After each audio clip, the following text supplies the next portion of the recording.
Good Monday morning to you. Brian, Glenn, Christina, Bob, live here in our nation's capital, Washington, D.C., to bring you day one of the America First Policy Institute Summit. Good morning, everybody. So we're fresh off the road from Arizona. I had to think for a second.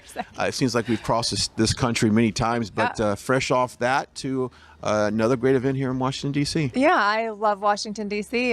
Even though I don't live here anymore, I consider it my home, my adult home. It's the place I've lived the longest, so it's always fun to come back and see it. It's certainly a little bit different under Biden than it was under Trump when I lived here. We can do an entire segment just on how the city is different under the Trump administration. It is different under the Trump administration. We went to dinner last night and walked past the homeless tents that I don't remember seeing, at least in that area when I lived here just a few months ago. And that's certainly Mayor Muriel Bowser, handling or governing the city, but it's taken a turn. Right. But we're here, and this is day one of this America First Policy Institute Summit. And what this is, and we're going to have Mark Lauder here join us in a few minutes. This is a two-day event that is really to be an educational summit, if you will, about, the America First policy agenda. There's 9 pillars, and Mark will go over those 9 pillars. But these are principles that they feel like should be the basis of the Conservative Party moving forward. Right. So the America First Policy Institute is an organization.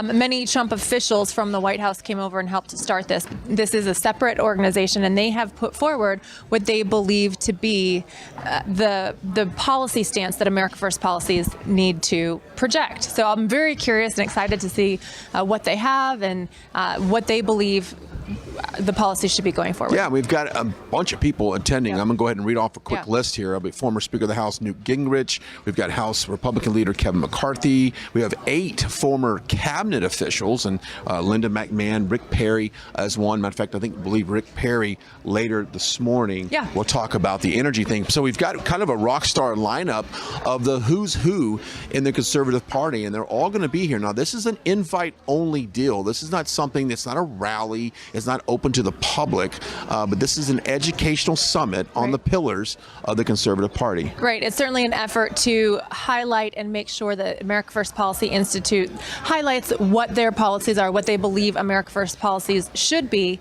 and to really educate the public, largely through media, as this is a private event. It's not something where they're trying to pack numbers and make it a rally. It really is an educational and a thinking event for people that work on policy here in Washington, D.C. Yeah. And it's everything from immigration, education, social policies, foreign policy. And so it's really it's a full 360 around how do you approach some of the issues that we have today. And let's talk about maybe coming up is the gas prices and how we went from being completely energy independent under the previous administration to what we have now. And so that is a big topic of discussion, as it has affected everyone watching us right now. And we'll talk a little bit more about that today. But we're so glad you're joining us. We do want to mention, though, right now, wherever you're watching us, whatever platform, here later today at around 3:30, we will be cutting all of the other platforms that we're streaming on, except for Rumble, our app, and our website. So rsbnetwork.com, go get our app on your Android, your Apple phone, and of course you can watch us on Rumble as well. And that's what we've been doing the last couple weeks. Now, our numbers in Arizona last week it just keeps growing and growing. And when we made this transition over from the other platforms on exclusively to Rumble, a lot of people said, well, are people going to make that transition? Are they going to do that? Because people are creatures of habit. And the answer is yes, they have done it, and the numbers show it. And so we want to remind everybody, 3:30 Eastern Time, we will be cutting every other stream and going exclusively on those 3 platforms. Yeah, and I'm excited to see what this AFPI luncheon holds, and then the events coming up forward. So just to give you a sneak peek into what's going to happen today, because this is a 2-day event, certainly culminating with President Trump speaking tomorrow evening. But what you can expect over the next couple hours, there will be a luncheon where Brooke Rollins, who was the former assistant to the president for domestic policy at the White House, she will be speaking, and she's also the president and CEO of the America First Policy Institute. She'll be speaking. And then Scott Turner, the AFPI chair for the Center of Education Opportunity, will be speaking. It'll be a luncheon where they'll kind of give an overview of what they plan on discussing throughout the meeting today and tomorrow. But for the rest of this afternoon, you'll hear from Rick Scott, you'll hear from Richard Hudson, you'll hear from August Pfluger, and then Rick Perry, of course, on energy independence. That will be the afternoon session. And then the next topic will be providing a safe and secure community to all Americans so they can live their life in peace. And Matthew Whitaker, the former acting attorney general, will be speaking during that. Delivering peace through strength and American leadership is another topic this afternoon.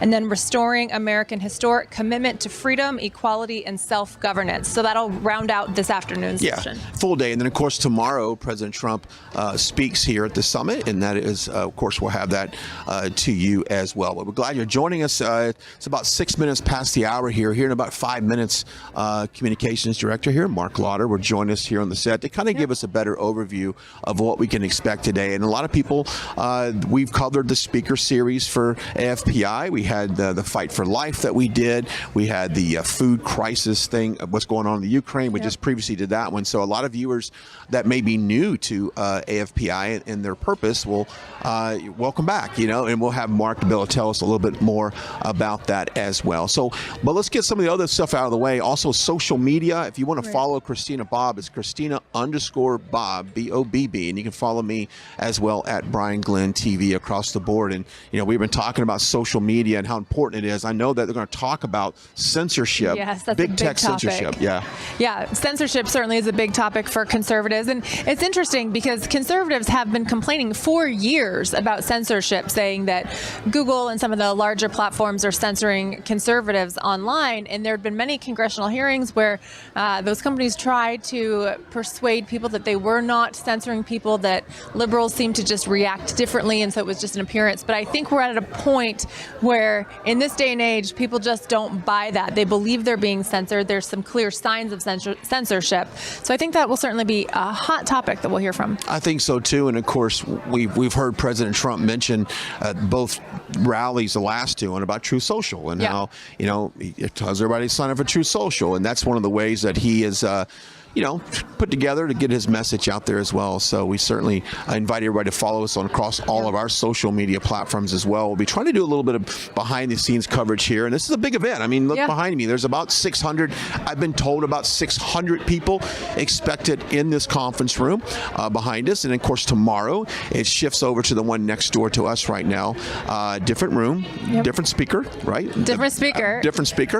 Different presence here, as you would expect when you have the, 45th President of the United States making an appearance in your hotel. It's always going to be a good show. And of course, you can feel the sense of security around this property as well. And note, this is the first time, Christina, that President Trump has been back to D.C. Yes, which is hard to believe. Well, it is and it isn't. I mean, given the political landscape that we're facing. But like you, I'm very interested to see the response inside the meeting here, and then also on the street, as you were talking about earlier. At President Trump's rallies, where he often has thousands or tens of thousands of people attending his rallies, it's largely people who want to go see President Trump, and they're usually in locations where you have to kind of drive a little bit to get there. It's not in the heart of the nation's capital. And so it'll be interesting to see the different dynamic, to see if there's any counter-protesting or, how that plays out, because his presence is certainly felt. And of course, we covered all of the Supreme Court stuff here with Roe v. Wade, and we saw a lot of the pushback, obviously, and we saw it in front of the Supreme Court Justice's house. We saw that. But we also saw it in front of the Supreme Court. So I don't know. I mean, maybe we'll have something tomorrow. Maybe we have something today. I don't know. Hopefully, we pray that there's no, violence or anything like that. I think you have the right to peacefully protest. Absolutely, that's that's what our God-given rights, right? But we want to make aware that that's probably could happen here at this facility. Well, but it's possible. But I also think it's noteworthy that at President Trump's rallies, where there's tens of thousands of people, there's no violence. There's no violence. Isn't there's that no interesting? Incidents. Yeah. It's very peaceful. It's a very energizing, exciting environment where people enjoy coming. Families bring children. we saw a father, yesterday we were talking about the father that had kids on his shoulder, and it was just a very loving, exciting atmosphere. And so I don't expect any violence or any disturbance, of course, from people coming to see President Trump. It is interesting in the security that's provided at the rallies, and you think to yourself, well, we're all this, God-fearing, country-loving people. Like, we're not violent by nature at all. No. But anyway, coming up, we do have Mark Lauder. He will join us here on stage. But I want to first talk about our friends over at the Birch Gold Group. Now, with this Biden economy.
Off the stage here.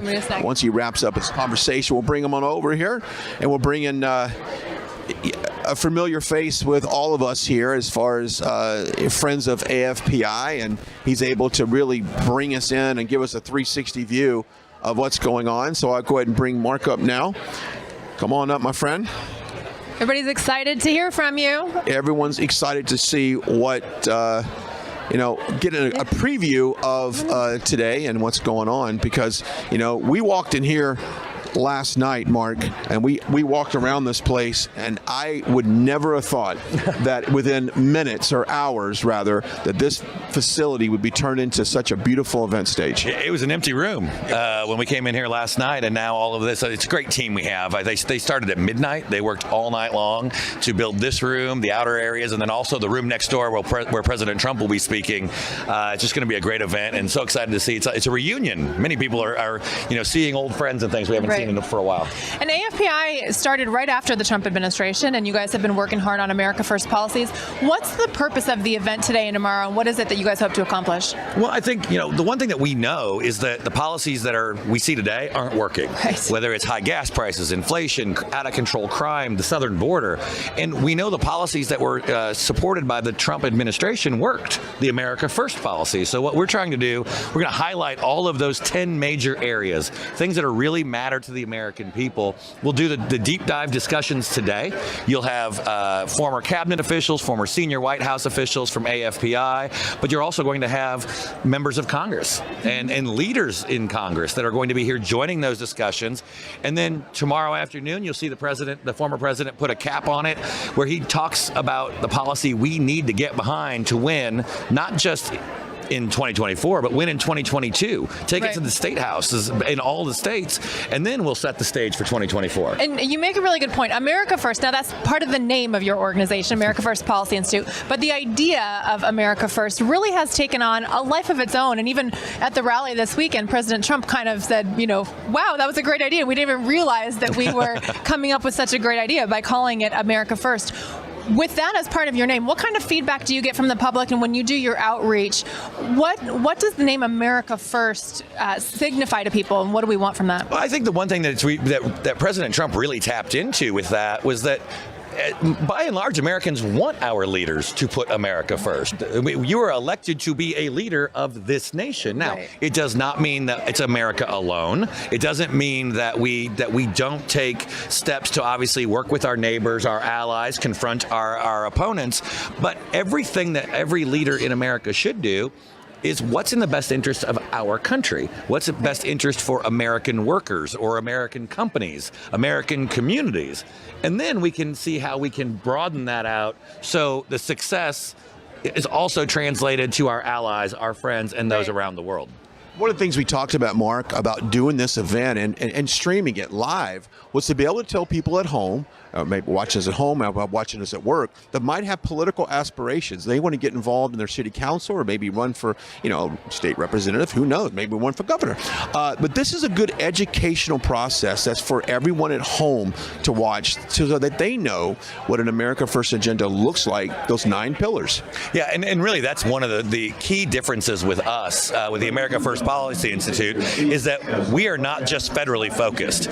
So many of the other organizations are basically just focused on Washington, D.C. We want these policies to translate all the way through from the State House to the White House. So if you're running for city council or county commissioner or state representative, you can take a look at those 10 pillars, and you can look at the research, look at the academic and the thought behind it, and then go, how can I translate that to my campaign, my community, my locality? Because these policies are not just for Congress and for the national discussion. It really is at every level of government. And I think that's a really important point that as a nation, I think we've overlooked for a long period of time. I think the 2020 election and the aftermath really highlighted the significance and importance that state and local leaders have. It came out through election integrity from my perspective, but we also started to see how governors and secretaries of state and local leaders can impact the border and educational decisions. 2021 had a big impact on education. What are some of the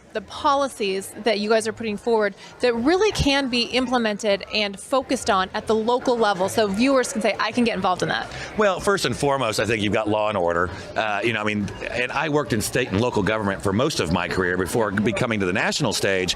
And really, people want to be safe. They want to be safe at home. And so I think it starts with restoring law and order in our communities, in our homes. And what we've seen going on in so many Democrat-run cities is out of control crime.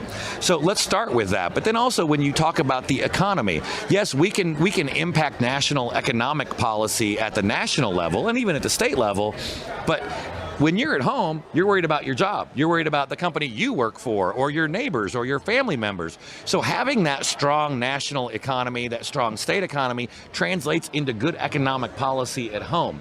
And thinking again, what do we have to do to put American workers first and the American people first? We're about a few minutes away from the first segment to get kicked off here. Let's give us a preview real quickly. I know we got Linda McMahon scheduled to speak for a few minutes, Brooke Rollins as well, but what can we expect here in a few minutes? Basically, it's a who's who of the America First movement. Obviously, you've got Brooke Rollins, you've got Linda McMahon. Larry Kudlow will be here joining us later. You're going to have Newt Gingrich here. You're going to have Lindsey Graham. You're going to have Minority Leader Kevin McCarthy. It is going to be a who's who. Matt Whitaker and Pam Bondi will be talking about restoring law and order to our communities. Kevin Hassett, who is the former National Economic Chair of the Council of Economic Advisors, will be here. It's really, I think we have 9 former cabinet level officials. I think we have 9 former senior White House staffers just on that stage. We have 3 governors. We have, I think, 3 or 4 statewide elected officials like attorneys general. So it's really just a who's who of and it's going to be a great day. And you've got lunch behind us as well. You got some good food. Well, we certainly appreciate your time. We know you're busy, and we'll be popping in and out of here as throughout the day, but we encourage everyone to follow on social media. How do they follow you guys? You can follow us at AmericaFirstPolicy.com. On Twitter, we're at A1Policy, and we're on all the social media platforms. We're streaming this, as you know. You guys are streaming it. Thank you so much for your partnership. If you can't be here, watch it. You got to watch. You got to be informed. We talked about this before. You can't have educational debates against somebody unless you have the information. So we've got the information. You can go have the debates and the discussion in your own world and hopefully change some minds. That's exactly what it's all about. I think the more and more we talk about the policies, the more and more we win, because people know it's not working right now, and it did just a few years ago. Let's get back to it. And I think if we have those conversations, as I used to say on the campaign in 2020, the people who are watching, you are more important than anything I could ever say or any interview that we will do or anything that we will cover, because when you talk to your neighbors, when you talk to people at church, at work, at school, or your children's school, they trust you.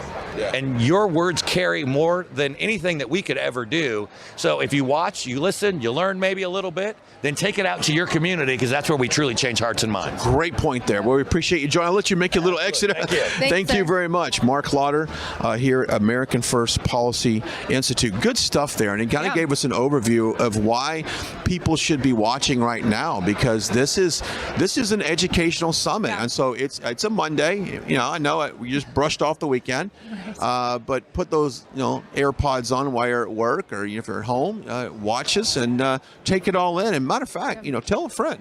Yeah, and I think what he was saying at the end is really important, that these information sessions are really important for the viewers to understand, not just to watch the speakers and see if you like the speakers, if they're dynamic or not, but I would imagine that the viewers are watching because they want to be educated, and they want to understand the policies, and they want to understand how they can impact their local communities. And we're seeing that draining the swamp and getting rid of the corruption in this country starts at the local communities. It starts at the school board level. It starts at city council level.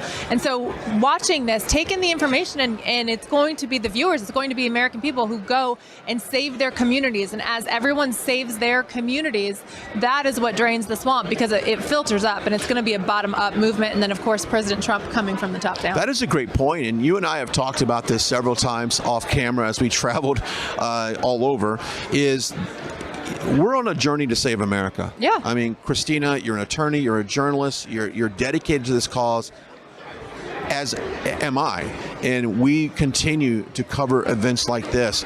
The federal case in Arizona that we went out to, that's huge. The developing situation in Wisconsin, I don't know if we have a few minutes, but maybe you might want to touch on that. Sure. Or we can save it for another segment. But, you and I will continue to be on this as we're trying to save America literally one day at a time. Yeah, and I think it's important that the viewers understand that we really are trying to pick topics and people and events that we think will educate communities on how to save America, because ultimately saving America comes from communities. It's going to come at the local levels, and it's going to come from people who get involved and just choose to make that change in their community. And of course, they need information and education and knowledge to be able to do that. And that, I really believe, is what you, as a programming director, try to put forward on Right Side. And to touch on the information in Wisconsin, we probably won't have time to cover the whole thing, but to start, Janelle Brandtjen, the chairwoman of the election committee, is a phenomenal patriot and fighter, and she has filed a lawsuit against the Wisconsin Election Commission. This is the same commission that the Racine sheriff said violated the law in a number of ways, particularly with the instruction that they gave to counties. Well, they're at it again. Courts have said that they are not allowed to allow clerks to correct ballots on their own. There's a certain procedure for correcting ballots that have problems, and that's a court order, and the Wisconsin Election Commission issued guidance to tell the clerks to correct ballots in violation of this court order. So Janelle Brandtjen, being the stalwart patriot that she is, said not on my watch, and filed a suit to say that is a violation of a court order, it's a violation of Wisconsin law, and it should not be happening in Wisconsin. Don't you love the fact that a lot of people, even civilians, are waking up to election laws and procedures that were broken during the 2020 election? And it seems like you've got more everyday people that are stepping up. You've got sheriffs that are stepping up and being courageous. You've got everyday people that are filing lawsuits and just saying, look, this is a violation of our U.S. Constitution, and we can't do that. We have to have law and order, and that's what it's going to take. People like watching us right now that are fed up with what's going on in this country, and you're going to stand up and fight for it and get the information that you need. You're exactly right, and I think that's why election integrity has taken such a prominent role in our country at the moment. I don't think most Americans are particularly interested in elections or election integrity, but they realize that that's the backbone to every other issue. So if you don't like the high gas prices, if you don't like the critical race theory, if you don't like what they're teaching in schools, if you don't like the economy, if you don't like the direction of this country, it's changed through our elections. That's the way our country was designed. It's the way it's developed. And if we can't trust our elections, we're going to lose on all of those other issues. And so I think that's why election integrity has become such a prominent issue, because Americans care about all of the other issues, and it's through our elections that we change it. Yeah. Christina, Bob, Brian, Glenn joining you live here in the nation's capital at the Marriott Marquis, beautiful hotel. Side note, it's the largest hotel in D.C., which is pretty cool. Very nice. Perfect place to have this. We're glad you're joining us, and we've got a full day coverage here. We'll break it all down here for you shortly. Plus, tomorrow, President Trump speaks at this event. We'll have that for you live as well. But let's go ahead and recap real quickly. Arizona, great crowd there. Great rally. It was great. And, of course, that was rescheduled from the week prior. Yeah, and I think that's important to note that it was rescheduled, and it was rescheduled from a Saturday to the following Friday. So there may have been a little bit of confusion about what day it was on, and it was on a Friday, which means people had to work all day, so they weren't able to go, stand out and wait. But yet there was still a large, significant crowd. Yeah, I failed to ask people if anybody was playing hooky, if anybody called into work, sick that couldn't make it. Right. So I should have asked people that. But to your point, people showed up, and we also saw that after 5 o'clock, more people filled in that arena. So despite what you might see out in the news that it was not a full crowd, that is lies. Oh no, it was absolutely packed. Full. Yeah. And you can check our Instagram accounts and our social media accounts where we've posted videos. It looks like all of those seats were full. So. Yeah. All right, they just made an announcement over the speaker here that we're just a few minutes away from this program speaks. We're glad you're joining us, and once again, we remind everybody a little bit later today, there'll be a countdown clock on your screen. We'll be cutting all the feeds that you're watching us on right now and going exclusively to the Rumble, our app, and our website. So make sure you download that. A good time to do it is right now. Don't get left in the dark. And all of a sudden you're watching us on these other platforms and it goes to black and you're like, what happened? So go download our app. Go make sure you subscribe to us on Rumble, and then definitely go check out our website. But we're so glad you're joining us, and it's great. Today's going to be 2 days of information. When you're watching that, we're going to be sitting down off stage, taking it all in and coming back in between panels, Christina, and maybe breaking down what we heard, what we liked about it, and then previewing the previous segment. So that's what we're going to be doing throughout the show. Yeah, and they really have it packed out with a lot of different speakers on a lot of different topics. The next topic coming up is a luncheon, so it's going to be kind of an overview of everything. But they've really gone through and picked out the policies or the issues that I think Americans care the most about. And of course, they're starting with energy independence because everyone cares about the skyrocketing gas prices. And I think that's what Americans are feeling the pinch at the most right now. Yeah, and I didn't see what it was like what the gas was here in the D.C. area, but we had just left Arizona, and it was over the $4 mark, if I'm not mistaken. High fours, not quite even. $5. Yeah, not quite $5, but when you go up to these outer areas, you probably do get $5. But it still hits everybody. And I know with your power, your electric bill at home, when you get that in, mine's 4 times the amount that it usually is. And of course, I'm sure they're going to talk a little bit about there. But we're going to talk about how to get this economy back in the right direction and get from out. I mean, we would have never thought that the Biden economy would be so destructive to us. As bad. Absolutely. That's right. And Blake Masters actually opened his speech at the Arizona rally running for U.S. Senate in Arizona. He opened his remarks with, I knew the Biden administration was going to be bad, but I am shocked. I didn't know it was going to be this bad. And I think a lot of Americans feel that way. And it's almost like it was on purpose in a way. I mean, you can't destructively pinpoint and you can't target so many different things. You got foreign policy, you got the economy, you got immigration, which is everything that we're going to talk about today. I mean, how do you undo so much in so little time? Yeah. That's it does. It certainly has the appearance of being intentional because it's unraveled so quickly. And we've had other national leaders say that they think that the United States can only self-destruct, which it appears that that's what's happening. So it certainly appears to be intentional, or just the agenda that Democrats have picked up is so bad and so destructive that it can't do anything to serve this nation. Yeah, and it's going to be interesting to see what the Democrats do as they scramble to try to go to their very weak bench of leaders to step forward. I mean, I said this a while back, and I still feel like it could be true. I think Gavin Newsom out of the Democrats might be the person that they push forward to be a part of the I mean, maybe I'm wrong. I don't know. Big state California is the only thing I'm thinking too. Right. I don't know that I don't know that people like Gavin Newsom. I mean, he faced a recall election in Florida, but to your point, I don't think that there's anybody better on the Democrat side. I actually would be more concerned if Democrats pivoted, if they said, you know what, we recognize that the nation doesn't like what we're doing, so we're going to go back to energy independence, and we're going to, if they reverse course and align more with America First policies, of course, they can't say that's what they're doing, but if they actually did it, they would never admit that what they're doing. They would never admit that that's what they're doing. But if they actually did and started changing things, I think a lot of people wanted to identify as Democrats. They wanted to feel, because the Democrat message has been, we're the kind party, we're the nice party, and then Republicans are evil. Yeah. And I think there's a lot of people that just wanted to be nice and wanted to feel like they were socially responsible, and they're looking around at what is happening going, okay, this isn't what I signed up for. Yeah, when the climate extremists would be all over that, by the way. I mean, they're one of the greatest threat, I think, to a lot of the moderate Democrats, is that the Green New Deal is such a big agenda that they're willing to basically torch anybody that stands in the way of preventing that. So to your point, if we had a moderate Democrat come out to say we want to be energy independent, they would be it's like walking into a den of snakes. Right. They would want nothing of that. That's true, but I think there's very few, I don't even want to call them Democrats, liberal activists that actually feel that way. I don't think the majority of America feels that way. And so, yes, they would get a lot of hate and vitriol spewed their way, but by a very small group of people. True. And those people happen to control the media. I was just going to say. So they have a very, very large voice. Yeah. But I don't think I think they would win over actual Americans if they did that. Yeah. 11:30 here locally, here in D.C. The show is scheduled to start here any second. There we go. Let's go to the program. We are about to begin today's program. There we go.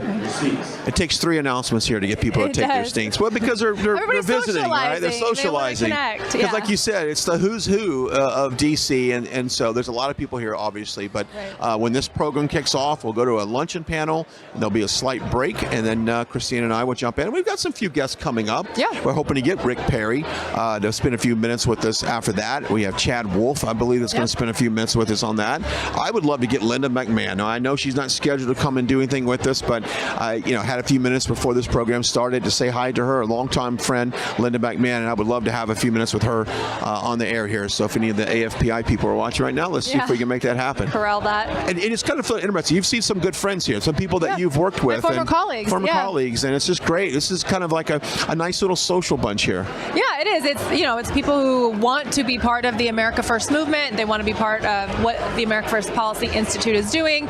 And certainly the issues are the issues that the American people care about. And so trying to connect with other people who are working on the same things you're working, it's a networking event. It's an opportunity to kind of compare notes and see, what are you working on? I'm working on election integrity. And I know America First Policy Institute also is working on election integrity. So let's compare notes and talk about it and see what they're doing. So and so much develops. I mean, it seems like, we went to Arizona real quickly when that judge was going to look at that case. And of course, the Wisconsin news break it, and we'll recap a little bit of that later in the show if you missed that. But there's always things developing, and that we appreciate all the work that you do, and really a lot of fighters across this country that are pushing for justice.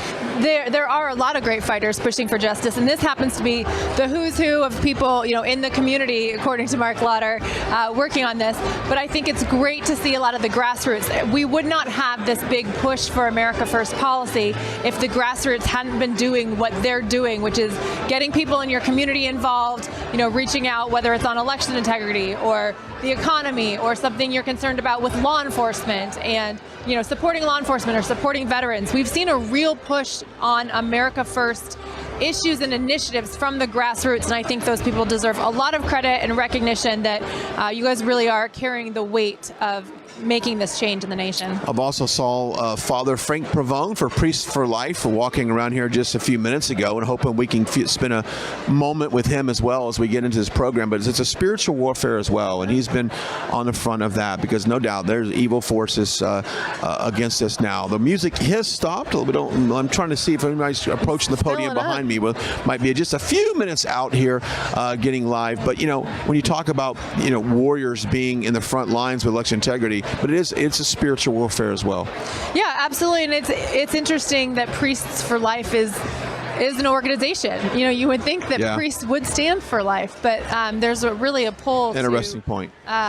you know, to shift away from the Judeo-Christian values that our nation was founded on. Yeah, I mean, that's exactly what it is. I mean, think about our founding fathers. I mean, where do they look to put some of these moral compass in our U.S. Constitution? Well, it was the Bible. It was Judeo-Christian values is what they based our civilization on. And if I'm not mistaken, Christina, we are the only country in the world who bases their government and their guidelines and their bylaws from a Judeo-Christian perspective on what's good, what's evil, what's right, what's wrong. Nope.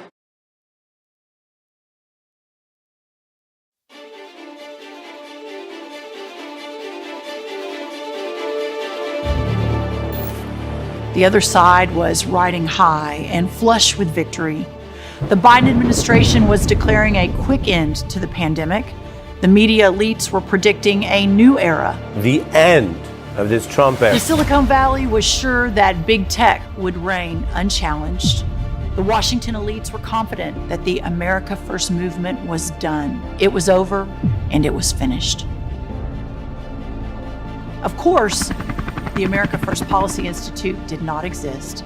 The team which fostered a renaissance in American prosperity, managed a resurgence of peace abroad, and expanded the American dream came to a realization: our job is unfinished. Nothing worth doing ever came easy. With America still in need and with a dangerous world at our doorstep, we had a duty to come together and to continue the fight. That group of American patriots came together to deliver a promise to the American people, a promise to put America first always. And on April 13th, 2021, the America First Policy Institute was born. Former Trump administration officials are launching the America First Policy Institute. Our mission started not a moment too soon. In just over a year, the left has traded peace and prosperity for defeat and destruction. In just over a year, from defeat in Afghanistan and the war in Europe, to a blundered pandemic response and historic inflation, to big tech censorship and collusion, even something as sacred as parental choice has been put in jeopardy by the radical left. But there is good news. AFPI is not waiting for the left to leave. We're not waiting for the end of their term. We are fighting back now. We are delivering on our promise to fill the leadership void left by the Biden administration, the promise to put America first always. The America First movement needed a permanent home, and 1 year ago, it got one, right here at the America First Policy Institute. We built the largest conservative coalition on record with the Save America Coalition and beat back the big government socialism bill pushed by the Biden administration and the radical left in Congress. We brought together 373 economists to underscore the threat posed by the Biden administration's reckless spending programs. AFPI nurtured the movement to empower parents by fighting for school choice and launching a school board effort on patriotic education to drive transparency and accountability. Through our constitutional litigation partnership, we advanced a groundbreaking big tech case collecting over 100,000 tech censorship stories from across this great nation. We fought the Biden vaccine mandates all the way to the Supreme Court and won. Now we are fighting the Biden administration again by filing the largest religious liberty vaccine case in the country. We are fighting on behalf of Air Force members facing discharge from the military because they won't get the vaccine. Our Center for Election Integrity is holding the line against the radical left's freedom to cheat voting bill and website-led efforts in 15 states to make it easy to vote, but impossible to cheat. Hardly a day goes by without an AFPI leader being seen on national television or being quoted in the news. In fact, we secured nearly 1,500 mentions in the media in just our first year. There's a lot of work supporting America First policies and building our brand. AFPI, you guys rock. Our efforts did not stop there. Last fall, we launched our sister C4 organization, America First Works, to advance policy at all levels of government and engage the American people in their government. The best part? we're only just beginning. This year, we will advance policies that serve families and all Americans, not the elites and government bureaucrats. We will firmly cement ourselves as the home of the America First movement and work at every level of government to make sure that we put American jobs, American freedom, and American security first.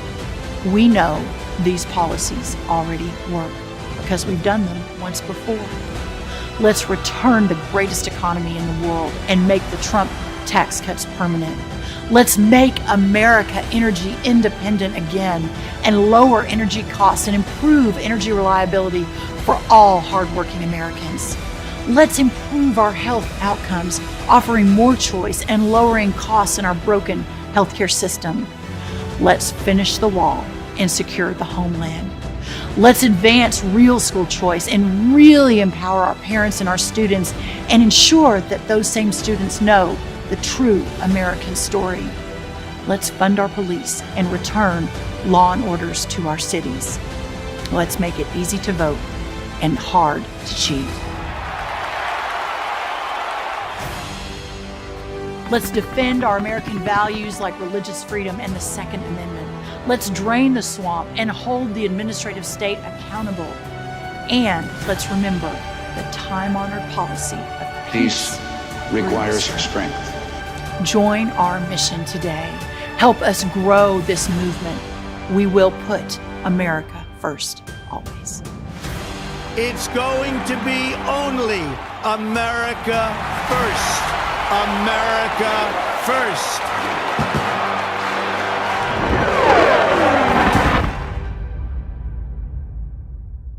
Collins.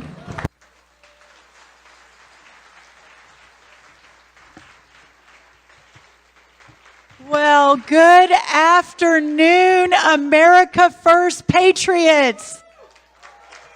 Wow. Wow. My name is Brooke Rollins. I have the extraordinary honor and blessing and privilege of serving the America First Policy Institute as its president and CEO, and what an honor to be here with all of you today. We have so many of you who have traveled from so many parts of this country to be with us. We have over 1,200 registrants over these 2 days. When we first sort of envisioned this event, we were hoping that maybe a couple hundred of you would come. And instead, we had to stop registration at 1,200. So God bless you, and thank you so much for being here.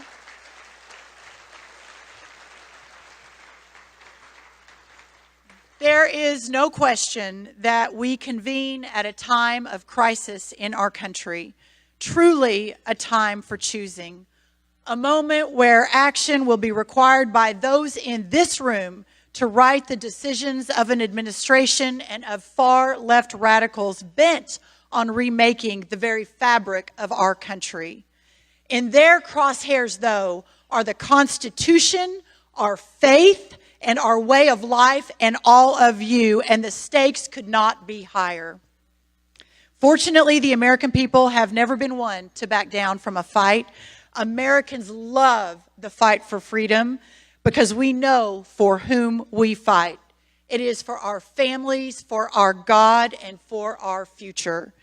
You see, we the people have for nearly 250 years proven time and time again that there is no challenge too big to conquer for the United States of America. And that's a good thing because the challenges that we face today are big indeed. Abroad, we face an aggressive, totalitarian, communist Chinese regime which threatens our very way of life. A Russia threatening the peace of the world, and an Iranian regime threatening America and Israel alike with a nuclear holocaust. But perhaps the threats abroad are actually less dire than the threats coming from within, right here at home in our beloved country. We have schools teaching our children that America is an inherently, irredeemably evil nation. We have a White House that is allowing oil from our strategic petroleum reserve to go to foreign adversaries during a time of crisis and losing our energy independence. We have the highest inflation in 40 years, where people are literally having to choose between eating and heating, or air conditioning as it may be today. We have an attack on religious and civil liberties unlike any we have ever seen before. We have a humanitarian and a security crisis at our southern border. We have soaring crime in our inner cities, exacerbated by an all-out war on our law enforcement and on our Second Amendment. Our external vulnerabilities reflect our internal divisions, and we ignore them at our peril. And that's why we are here today in our nation's capital. At the very first America First Agenda Summit, we will hear from the sharpest minds, the best hearts, and the strongest voices in the America First movement for liberty and for freedom. Over the course of the next 2 days together, we will tackle the most important issues facing our country, discuss those solutions, and most importantly, chart the future ahead. But first, I really want to take a minute just to say thank you. It has only been a little over a year since AFPI was launched, which is a little hard to believe, although for all the staff that have worked 7 days a week, 24 hours a day, it may seem like 20 years since we launched, but truly it's only been about 15 months. In that time, we have built a team of the best 150 American patriots in our 22 policy centers. And I'll introduce our policy chairs after we pray. We've taken on big tech. We have sued Twitter, sued Facebook, sued YouTube for their censorship and silencing of the American people. We have put boots on the ground in 32 states around this country on key America First agenda issues, from election integrity to school choice and patriotic education, to healthcare transparency, to taxes and spending, to fatherhood initiatives, to border security, to big tech censorship. The list goes on. The AFPI team was in full force in the states over these last 15 months. We fought on behalf of American businesses and workers against Biden's vaccine mandates all the way to the Supreme Court, and we won. We launched our sister C4 organization, America First Works, to ensure that the America First agenda continues unabated in the states as well as in Washington, D.C. We launched the Save America Coalition, which was used to educate the American people on the dangers of the $5 trillion Build Back Better bill coming out of this White House, and ultimately, hopefully, leading to its defeat, and so much more. But now, as we move forward, that brings us to why we are here today. Over the next 2 days, we will be laying the groundwork for the return of the America First agenda. The agenda that puts our people first, with the hope of America First leaders returning to the White House, to Congress, and to the state houses. But to start our program, a few remarks and receive a blessing on our meal today. My great friend Scott Turner, a former Texas state legislator, a former superstar in the NFL, a pastor in Texas. He is a remarkable man. His love of God, his love of country, and his love for others will shine through, as you will soon see if you've not seen Scott before. He, during our last White House, led the Opportunity and Revitalization Council and took the message of the America First policies directly to the communities that needed those the most. Please help me welcome my brother and dear friend, Scotty Turner.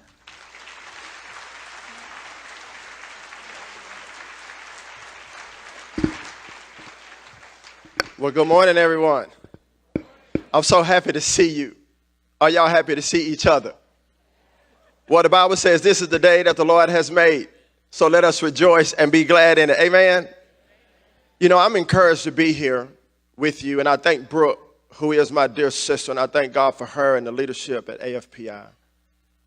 I thank him that we're all gathered to hear, like-minded people coming together for a purpose, to put the American people first, to glorify God, and to get our country back. Amen?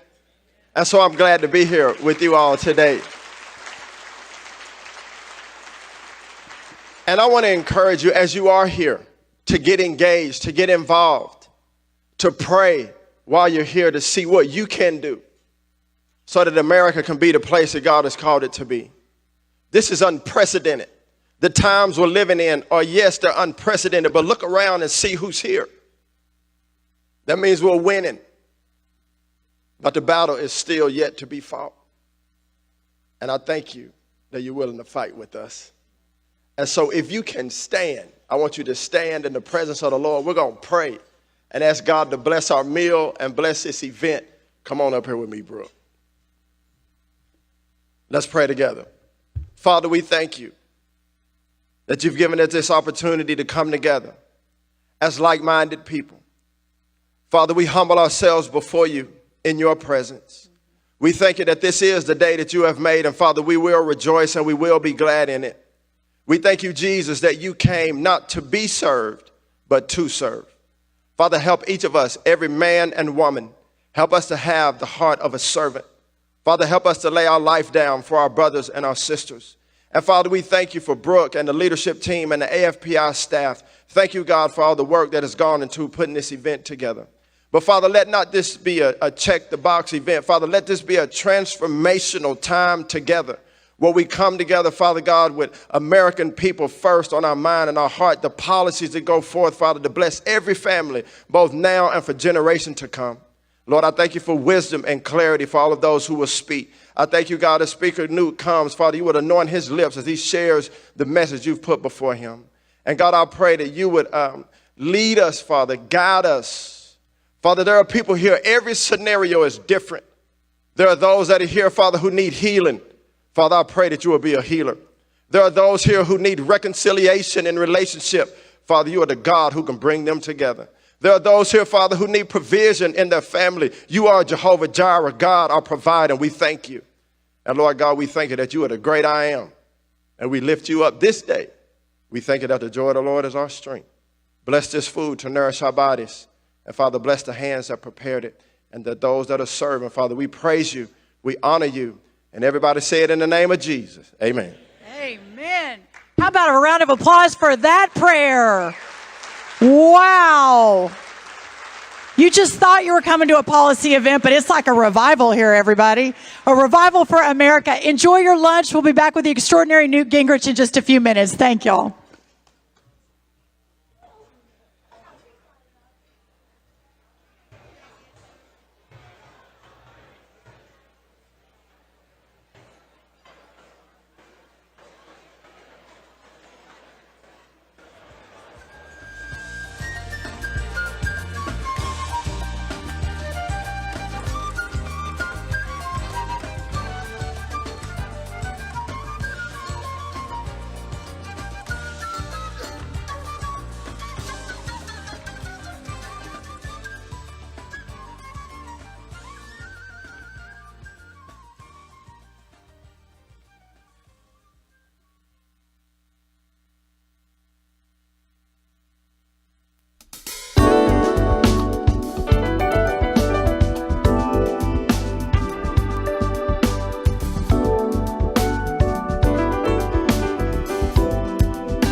joining you live here in our nation's capital as we continue to cover all things America First, and that's exactly what they do here. That's exactly what they're doing. Obviously, they're enjoying their luncheon now, where there's a lot of networking happening about America First policy and what it is that needs to be implemented in our nation. Of course, the first topic, the opening topic that we'll hear after the luncheon is on energy independence, because everybody's concerned about the rising gas prices and energy prices of heating homes or cooling homes in the summer.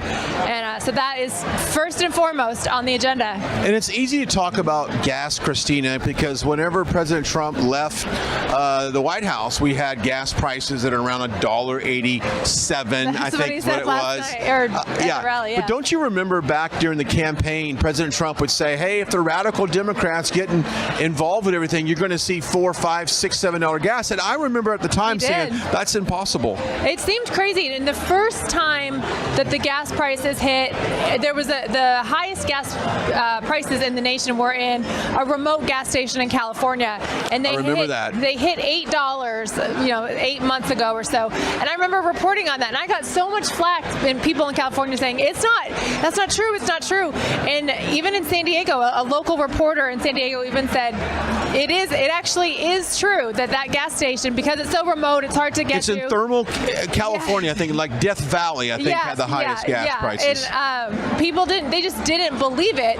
And then it trickled into the rest of society, and people are looking around going, oh, the gas prices actually are that high. It is that high. And of course, when you go along regions of our country like the Gulf Coast states, where that's where a lot of the refineries are located.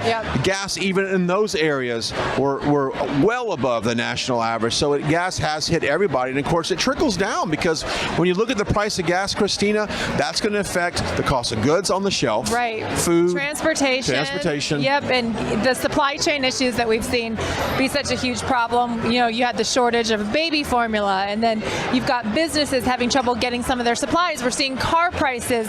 The price of used cars and brand new cars is going up. People are having a hard time getting new cars because a lot of the computer chips and the newer manufacturing parts are not made in America, which is American manufacturing, which is something that President Trump made a priority. And Dr. Peter Navarro was so big on making sure that manufacturing was done here in America. Well, that's not the Biden administration's agenda, and we're now seeing people having a hard time getting cars and products that are not made here in America. We have shifted so much of our attention over to China, and of course, the Biden administration did that, and even before Trump, even the Obama administration, they have shifted so much interest in China. Because Christina, if we made those integrated circuits, those ICs here in this country, and we had control over them, there would not be this extreme shortage of circuits that go into these cars. Because face it, the cars of today are very different than the car 20 years ago. These are basically computers on tires, really. And so when that stops, so does everything else. But if you look at the food, I mean, poultry prices are up, meat prices are up, produce prices are up, and across the board. And Christina, they did the 9.1% inflationary rate. Okay, but if you actually look at what the real inflationary rate is in this country, to you and I, we're all consumers here, it's in the 30s. It's 32, 34% inflation rate. And just making sure that the American people understand that the 9.1 inflationary rate comes from the U.S. Department of Labor, which is overseen by a Biden appointee. So that is the Biden administration acknowledging that there's 9.1% inflation. So what do you think?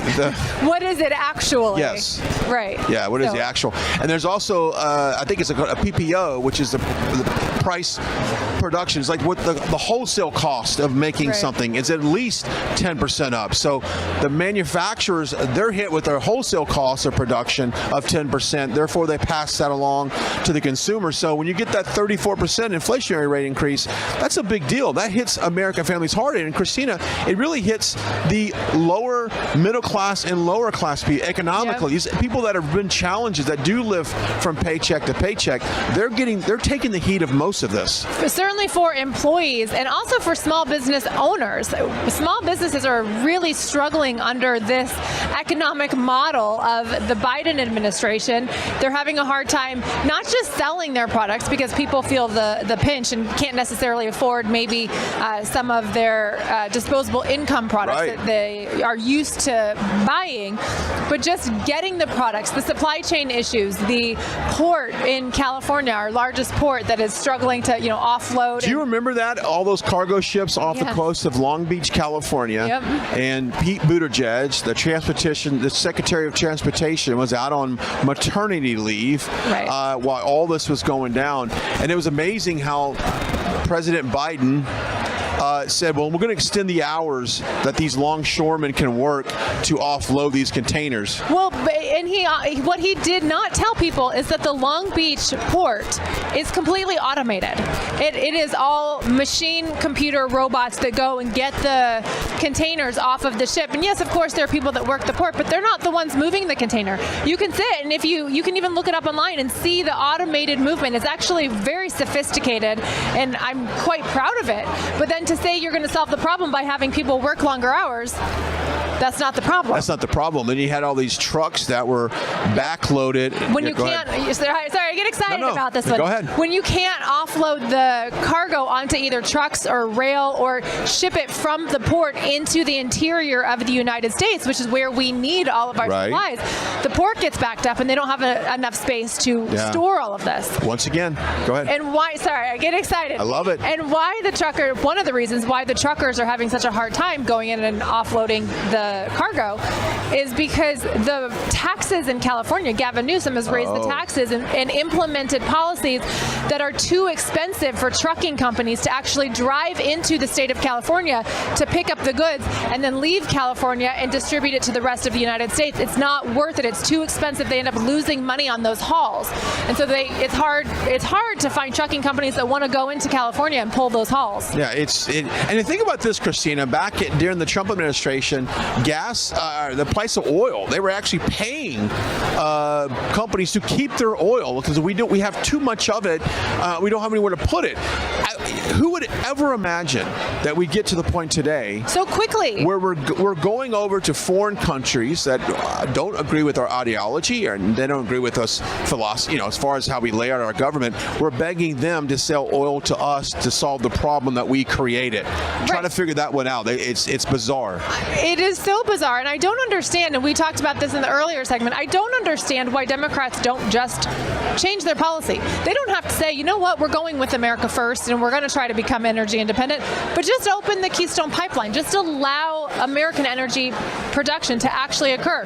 You do not have to acknowledge it as America first priority, but then they will win people over just by showing that they're actually trying to lower the gas price. And imagine this, we not only were we energy independent under the Trump administration, but we also were exporting. We were selling our oil. Yes. And so that was actually revenue and income for us. So we weren't spending money on oil.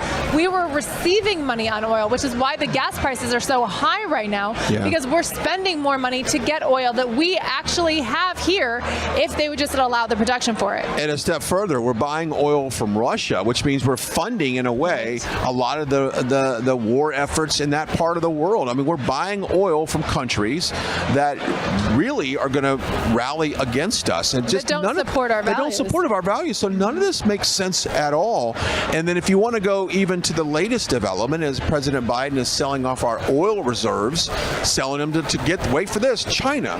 So China's buying our oil reserves, which means when we go to replace that oil, Christina, we're replacing that oil at much higher rates than we did when we replaced that oil back when oil was below $30 a barrel. We did it more efficiently.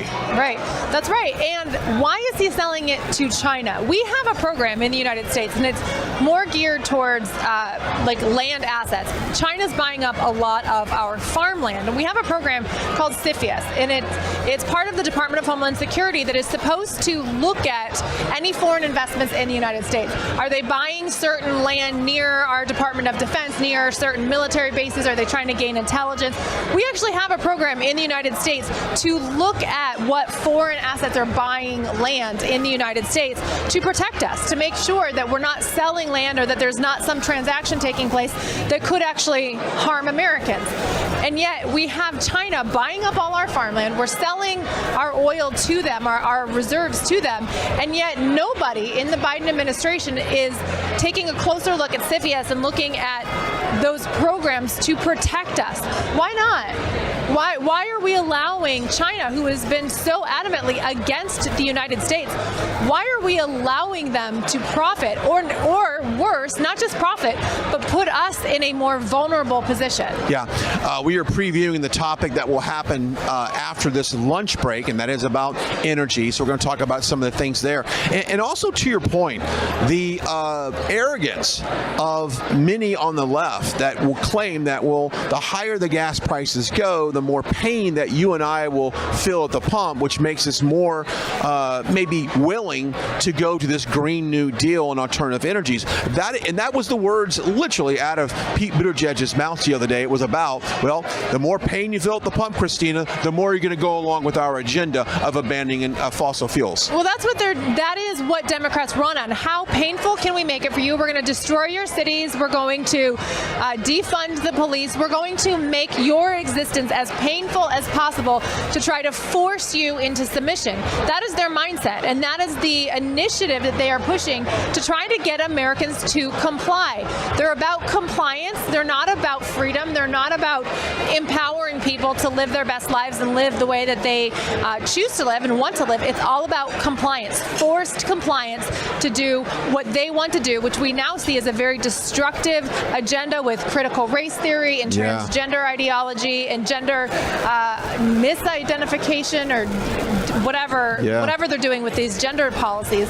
They're pushing these really weird, radical policies that they know they can only accomplish through compliance. And so they have to get us used to complying in every area in order to push this crazy radical agenda. That's a great point. And it kind of all started with, we go back in March of 2020 about, let's just give us 2 weeks to stop the spread, to lower the curve, all that. That's where it started, and then it went to the mask mandate, just in these certain areas. And you can't, but they quickly went to, okay, if you don't get the vaccine, you're going to lose your job. And we'll talk about all of that, because that is one of the topics they're going to talk about today about that.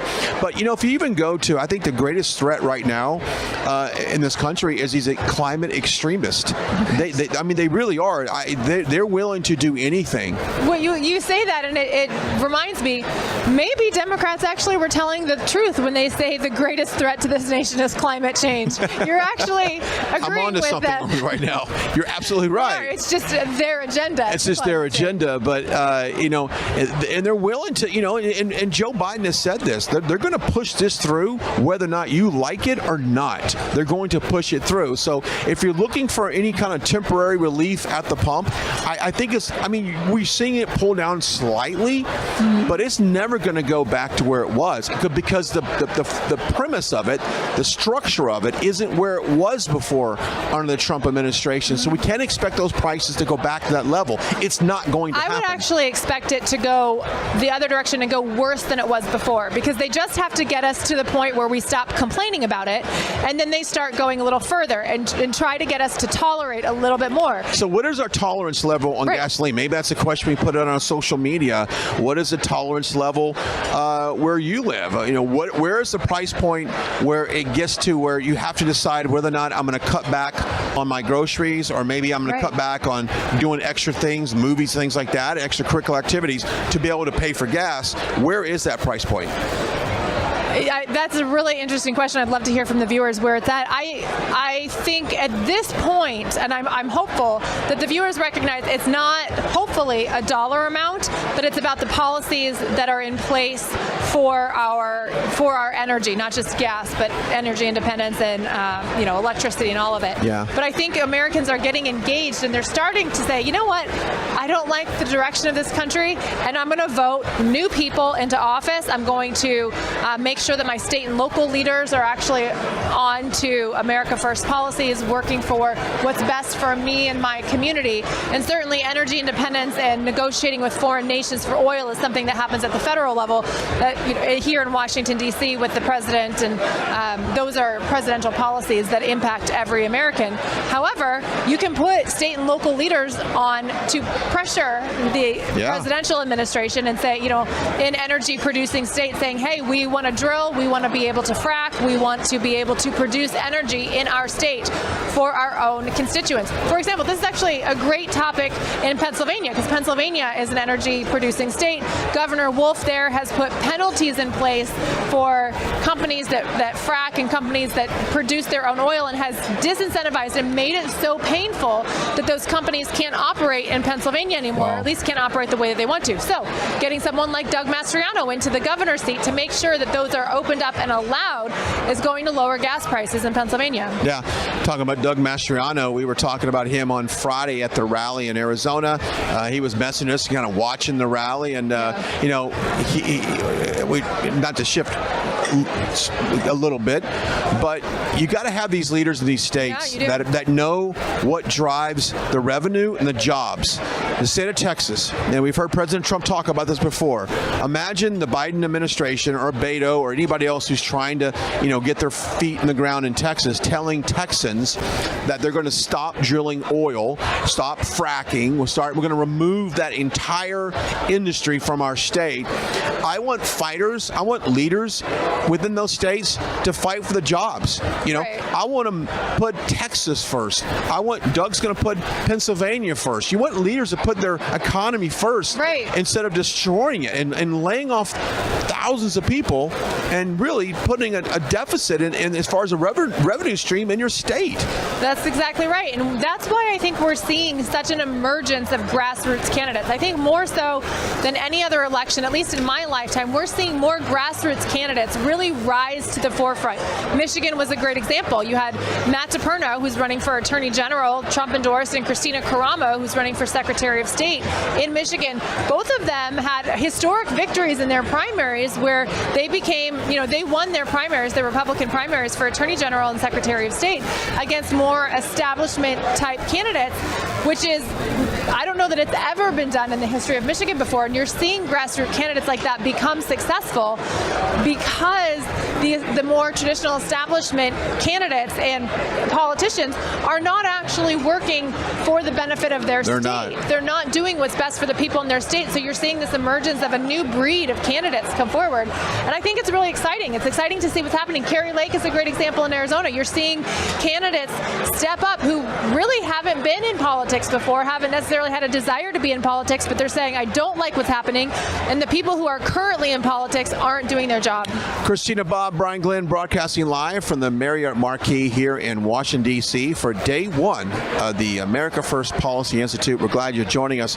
To your point, Mark Robinson, Lieutenant Governor of North Carolina, one of my favorite people in this whole political world that we live in. Here's a guy that went to a city council meeting just several years ago, stood up and defended your rights to your Second Amendment and said, you know what, guys, the only people that are using guns in this way are the bad guys. I'm not giving up my gun. I'm a good guy, and I'm not going to give up my gun so that a bad guy can do harm against me and my family. Well, that viral video really just launched his career into public service, and now he's a lieutenant governor of North Carolina. That's a great example. And on the topic of gun rights, we see the mass shootings take place. The majority of them take place at schools. And why do they take place at schools? Because it's a gun-free zone, because they know that there's not going to be enough people there, there's not going to be anybody there to really fight back against an armed shooter. And so that's why they attack gun-free zones. And Democrats want to make the entire country a gun-free zone, which means we will all be under attack. I think, the Second Amendment certainly is a hot topic right now. It's something that people care a lot about. I expect to see something about that here at the AFPI, America First Policy Institute meetings over this week. Yeah, well, law and order is on that list there. That's definitely law enforcement, the support of law enforcement. I know that President Trump talks about it a lot at his rallies about law and order and how we've got to have and support the men and women of law enforcement, our military. Yeah. We're going to talk about the foreign policy here as well. So you talk about military, how President Trump grew our military to a superior level that it has, because the Obama administration literally ran it into the ground. Right. And so he's been able to do that as well. So all kinds of topics today, and we're happy that you're joining us. And this is day one. Now, day two, we're going to kind of do this all over again, but we have a very special speaker towards the end of the day. I am excited to see President Donald Trump speak here at the America First Policy Institute on America First policies.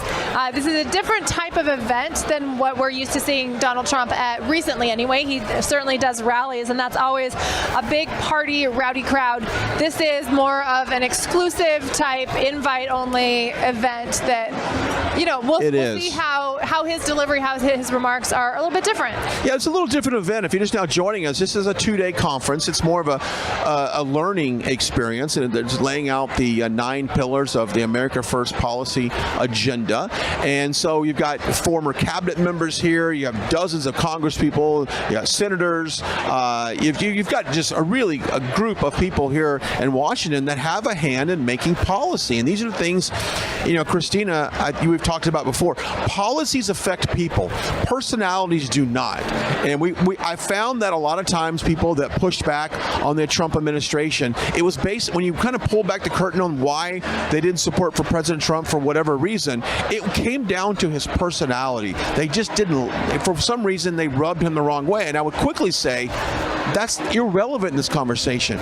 President Trump's policies made in the America First agenda made this America great. That's what you vote for. Or they believe what the media says about Donald Trump. And that's what it is. That's what it is. Which is funny because, why you don't believe the media about anything else, and most people that would say they don't like Donald Trump say they don't believe the media, yet they believe the media about Donald Trump. So I think people need to consider that some of the press surrounding Donald Trump might not be exactly accurate. Now, I'm so glad you brought that up, because we know President Trump, and he is the exact opposite of how the media portrays him. And a lot of people will say things about him, and quite honestly, you can debunk all of that by facts and accurate reporting. So, but the policies is what makes this country great, and that's why this event is so important, because there's a lot of people behind us that have a heavy hand in these policies. They do, and I'm looking forward to listening to the speakers, and I'm looking forward to seeing the reaction from the viewers and from the people watching this event, because some of the speakers, we've heard that Kevin McCarthy is going to be here and Senator Lindsey Graham will be here. They've come under fire from the MAGA crowd, the more grassroots crowd, for not being America First enough. And so I want to see what they have to say, hear their remarks, and then see how the grassroots actually respond to them, because I'm curious to know if there is some daylight between where the real MAGA movement is with some of the speakers. That's a great point, because when they brought that name up, there might have been a few people inside of here to say, wait a minute, that's not, we've got some questions about that. Policy. It's an educational process, so perhaps I'm looking forward to hearing from those two individuals and others. I'm totally open to hearing about it. And it's just like we all should be open to hear about it. Let's talk about press here for a second. There is some press coverage here at this event. Of course, we are pretty much the main exclusive streaming platform, which is very nice. Right Side is very honored to be providing this coverage to you, and we've got a beautiful set here they've built for us right off from the main press riders to my right, your left. left. And so we're honored to be here. But there are some other publications here that are also covering this event. Now, it's going to be really interesting to see how accurate the reporting is from what the policies laid out here. And that would probably resonate with millions of Americans. Right. But they're going to perhaps only share the information that will, stir up some controversy. If they even share it in a way that people have access to. Like a lot of times stories like this will get buried. It won't be something that they necessarily put on the homepage if it's a website or if it's a broadcast network. It might be a comment by the anchor. So we'll see how much coverage it gets. But I'm so grateful for Right Side and giving me the opportunity to work with you on this one because the way that Right Side does their broadcasting, I think is really unique, and I think it's exciting. From network news, you see a lot of like clip stories, like fast stories, but Right Side really allows a long form coverage that I think is really great. There we go. All right, there we go. Let's continue our coverage here at America First Policy Institute.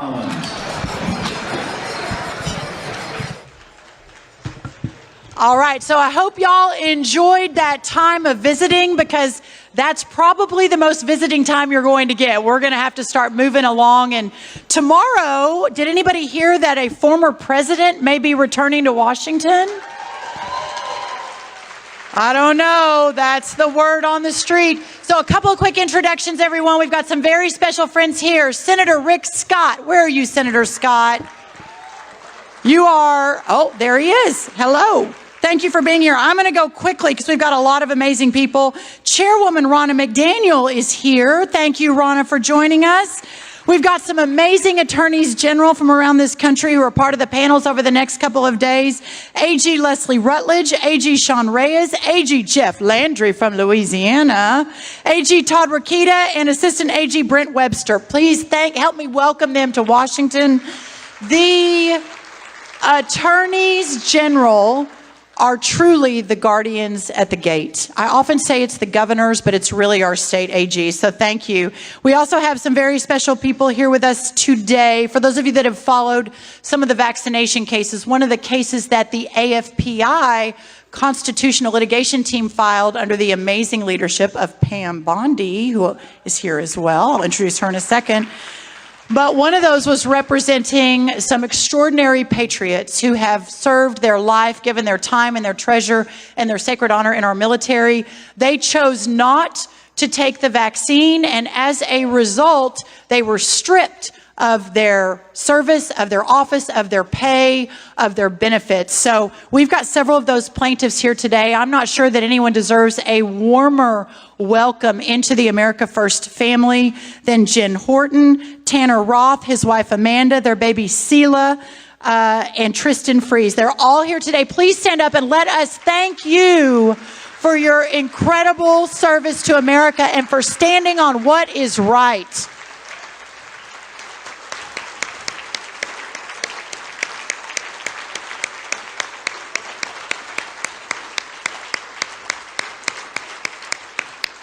We are so grateful, and we will never stop fighting for your right, for Jen, for Tanner, for Amanda, for Tristan, and maybe and perhaps most importantly, baby Seela. The America First movement will always fight for freedom and your opportunity to make your own decisions without the government deciding for you. So thank you all for being here. Our amazing board of directors at the America First Policy Institute: Linda McMahon, Larry Kudlow, Trish Duggan, Newt Gingrich, Kevin Hassett, Babu Nonway, Tim Dunn, Cody Campbell, and Trish Duggan, you're so amazing, you're on my list twice. So there are two Trish Duggans. Anyway, please help me thank our incredible board of directors, the leaders of our organization. Thank you. And last but not least, I want to introduce the chairs of the America First Policy Institute, whom many I was talking to January 21st, January 22nd, right after we left the White House. And we all said, we've got to keep this team together, the patriots and the thinkers and the doers of the America First movement. Bob Lighthizer, Scott Turner, Jack Brewer, Kellyanne Conway, Chad Wolf, General Keith Kellogg, John Ratcliffe, Ken Blackwell, Steve Yates, David Bernhardt, Coach Lou Holtz, Pastor Paula White, Matt Whitaker, Dr. Alveda King, Governor Rick Perry, Governor Bobby Jindal, Attorney General Pam Bondi, Steve Moore, Governor Phil Bryant, Fred Fleitz, and Robert Wilkie. If y'all would stand, you're going to hear from them over the next few days, but these are the leadership of the America First movement, and we are so grateful, so incredibly grateful. With all that is going on in America, many are left wondering, how will we return to the America that we found just a couple of years ago, have since lost, but has truly been the shining city on the hill for the last 250 years? How will we return to the America that the last administration left our country with peace abroad and prosperity at home? First, power in America must be returned to the Americans. That was the secret of the Trump presidency, is moving the power out of Washington, D.C. But second, we need a playbook, a roadmap, a compass that is unapologetically of and by and for the American people. We're going to call it the America First Agenda. You know the story, but it bears repeating, that in 1994, Speaker Gingrich and his colleagues led the revolutionary reclamation of the House of Representatives for the first time in 40 years. They did this through a promise called the Contract with America. Men and women vying for seats in Congress ran on a specific, actionable program instead of vague political rhetoric. 367 candidates for office gathered on the steps of the United States Capitol on September 27th, 1994, and pledged, if we break this contract, throw us out. And a resounding victory followed. That's the template that we now look to, and that's what we'll be hearing from our keynote speaker in just a few minutes. The America First Policy Institute, along with a lot of our friends out in the movement, has spent the last 15 months revisiting and refining what was to be the second term agenda of the last administration to create the agenda for reclaiming America. To create this playbook, we went directly to the people without regard or concern for the Washington, D.C. establishment. We then took the top issues, including the economy, integrity in our election system, national security, and education, and crafted policies that would put America first. Ladies and gentlemen, today in your seats, you will find a booklet. There's more to come, but a booklet that we proudly present to you called the America First Agenda, a 10-pillar policy plan to unite America, not divide, but to unite, not just in preparation for the new Congress in January, not just for the next White House in 2025, or really not just for the following 10 White Houses that will follow, but also for the state houses, for local governments, for school boards, on and on and on for the next 100 years. Each of the 10 issues enjoys at least an 80% popularity amongst the American people. No matter whether you are Republican or Democrat, blue, brown, white, or green, no matter what the size of your checkbook is, almost every American agrees that the greatest economy and returning to it has to work for all Americans, that we have to put patients and doctors back in charge of our healthcare system, that we must restore our America's commitment to freedom, to equality, and to self-governance, that we have to give parents control over their child's education and what they're learning in the classroom, that we have to finish the wall, Chad Wolf, and end human trafficking and defeat the drug cartels, that we have to deliver peace through strength and through American leadership, John Ratcliffe and Keith Kellogg and Robert Wilkie and Fred Fleitz and the whole team, that we have to make Rick Perry, America energy independent again. That we have to make it, Ken Blackwell and Hogan Gidley, easy to vote, but hard to cheat. that we have to, Matt Whitaker and Pam Bondi, provide safe and secure communities in all Americans, so all Americans can live their lives in peace, draining the swamp that is out there in all of our nation and state capital, number 10, David Bernhardt, and so many of our former administration officials. But most importantly, again, putting the American people first, and that's what makes us different than the other side. At Mar-a-Lago in November of 2021, many of you were with us. We celebrated the prior 4 years of America First policy, giving historic wins to the American people, and introduced the America First Policy Institute to the country, laying the foundation for the future. In Atlanta, many of you were with us in just April. We took an honest look at where we as a nation stood and discussed what needed to be done to combat America's current crisis. And today and tomorrow, we convene in the nation's capital with what's next, proven solutions and a vision for America and her future. Now it is really my honor. Together, we will restore the promise of America, but we couldn't do it without a lady who has been by my side from moment one, whom I didn't know, although I sat next to her sometimes in cabinet meetings, talked about America being great, but when we talked about who would be the right chairman for this organization to lead the way, everyone said, Linda McMahon. She is a woman that has achieved success that most would only dream of, from the president and CEO of the World Wrestling Entertainment to President Trump's cabinet as the administrator of the Small Business Administration. But to know those of us who have had the incredible gift of getting to know her personally over the last couple of years, they know that she is so much more. Some 20 months ago, I went to Linda with this crazy idea. Again, it was the first time we had really formally talked. I walked her through the blueprint of building an organization that I believed and we believed would be the hallmark, the linchpin for securing freedom in this country, not for 2 years or 4 years, but for 100 years. And she will tell you that while she has done some extraordinary things, her family most important, her business, her private sector work second, but that this work to save the country is now at the top of her list. She could be playing a lot of tennis and reading a lot of books, but instead she is in our office working every day to make America first again and put America first always. Please help me welcome Linda McMahon.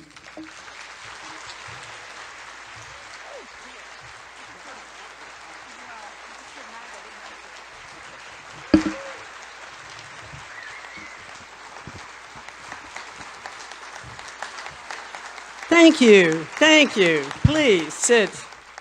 That was wonderful. Thank you so much, Brooke. Gosh, what, how can you beat that? Walking out being, to that kind of an announcement, that's pretty hard to live up to. But I have to tell you that Brooke Rollins, the president and CEO of AFPI, I don't have to tell you what a wonderful job she's doing. You can see it just when she walks out here and talks to you. That lady's rocking.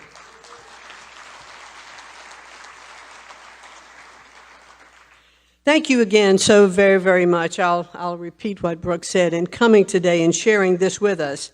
It's wonderful to see so many leaders in our movement in one place for an exciting couple of days. I know that everyone is excited to hear from so many incredible and accomplished individuals, conservative leaders such as Speaker Newt Gingrich, Leader McCarthy, dozens of governors and members of Congress, and of course our country's 45th President, Donald J. Trump, who will join us tomorrow. But let me give you, yes, that deserves, I think we're all looking forward to that.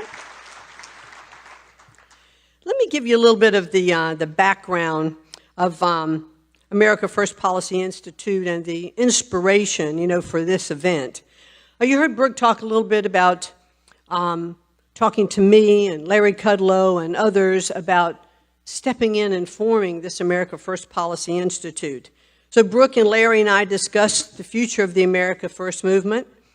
And in these conversations, America First Policy Institute was born. We agreed that the central focus of AFPI should be to promote policies that advance the causes and the interests of the American people and put them first. And that's what we're going to do in everything we do, and that's what the prior administration did as well. The wonderful thing was that we kind of had it laid out already because President Trump had campaigned and governed as an American first leader. Just to remind you about some of the things of his administration. Led the building of an unprecedented economic boom and provided tax relief for the middle class. It's often forgotten that the most of those among us who benefited from the tax relief programs were those of lower and middle income. He ended the regulatory assault on America and business and workers. Now, I was the administrator for SBA at the time, and I can tell you that I witnessed that firsthand. He took strong and decisive actions to confront unfair trade practices. He unleashed America's oil and natural gas potential, achieving energy independence, something I think we'd all like to see again. Invested in American families and expanded educational opportunity. He secured our southern border. He appointed an historic number of federal judges. He rebuilt our military while serving and protecting our veterans. He fought for life and stood up for religious liberty. And that's kind of just scratching the surface. I mean, we were there. We saw all the things that were accomplished with that policy. But we knew that the accomplishments of those 4 years were only the beginning. So for the past 18 months, we've been building an organization that continues to put the American people first. Our guiding principles are liberty, free enterprise, national greatness, American military superiority, foreign policy engagement in the American interest, and the primacy of American workers, families, and communities in all we do. And with thanks to the support from great patriots like yourselves, those of you who are sitting here today who have been supporting us, what we have dreamed of is now a reality. And AFPI has already had many remarkable accomplishments. In spite of just being a year old, you heard Brooke speak about some of them. We launched a school effort on patriotic education to drive transparency on curricula and accountability with our local school leaders. We created the Save America Coalition, where we partnered with more than 65 conservative organizations to educate Americans on the egregious policies that the Biden administration's Build Back Better policy was all about. We've taken the fight for election integrity to the states, where we've been leaders in the movement for honest elections in states like Arizona, Pennsylvania, and Wisconsin, and have had several victories there over the last few weeks. We were leaders in the legal fight against the Biden's regime's unconstitutional vaccine mandate from OSHA, and the successful defense of Coach Kennedy, whose First Amendment rights have been stripped of him through terminating him from kneeling and praying on the field just on his own after the games. Most importantly, we have built a home, and this is important.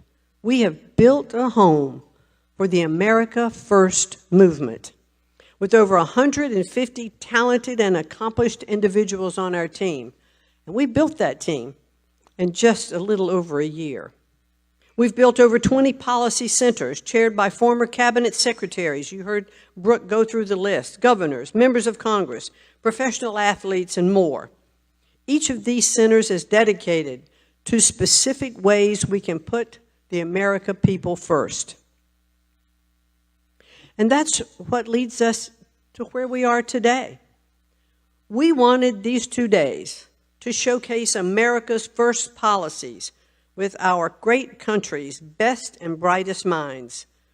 We want these experts to educate the nation on ways to restore American greatness, making America energy independent. Let's do these things all over again. We want to fight government corruption. We want to make it easy to vote, but hard to cheat. We want to give parents more control over their children's education. And we want to, and we must, and we have to secure our border and protect our homeland. And yes, that deserves an applause.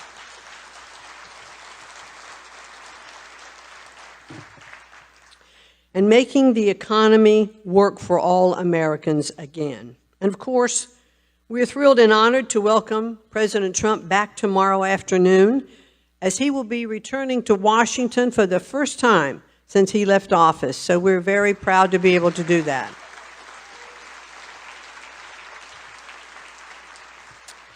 But we know that AFPI's work so far, including this exciting event today, is only the beginning.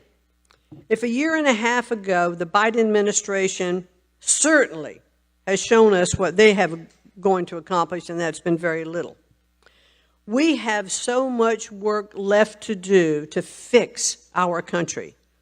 And I now have the privilege of introducing someone who knows a little bit about fixing a country, Speaker Newt Gingrich.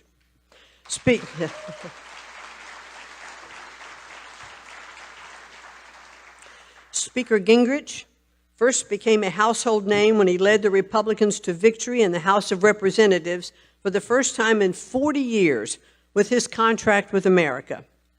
But he didn't just write the contract with America. He ensured that Congress kept its promise to the American people, from welfare reform to balancing the federal budget, and he did it with a Democratic president. The legislation he championed served to better Americans' lives for generations to come. And at the core of each of his actions, he underscored that the American people must be put first always. And that's exactly what we do each day at the America First Policy Institute. And that is why we are honored to have Speaker Newt Gingrich on our board. And with that, please join me in welcoming Speaker Newt Gingrich.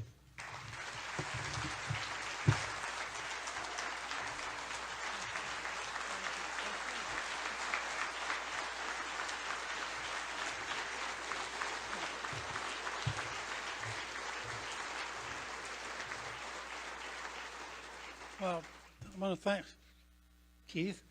I want to thank all of you, and I want to thank Linda for that introduction. I've really enjoyed watching her work and the leadership she's done. And I have to say, and she agrees with me on this totally, neither of us have ever worked with anyone more systematically effective than Brooke Rollins. And she is an astonishing leader. And I think the America First Policy Institute is going to do for the next few years what the Heritage Foundation did in 1979, 1980. I keep on my desk a copy of the 1,093-page report that the Heritage Foundation wrote for Ronald Reagan.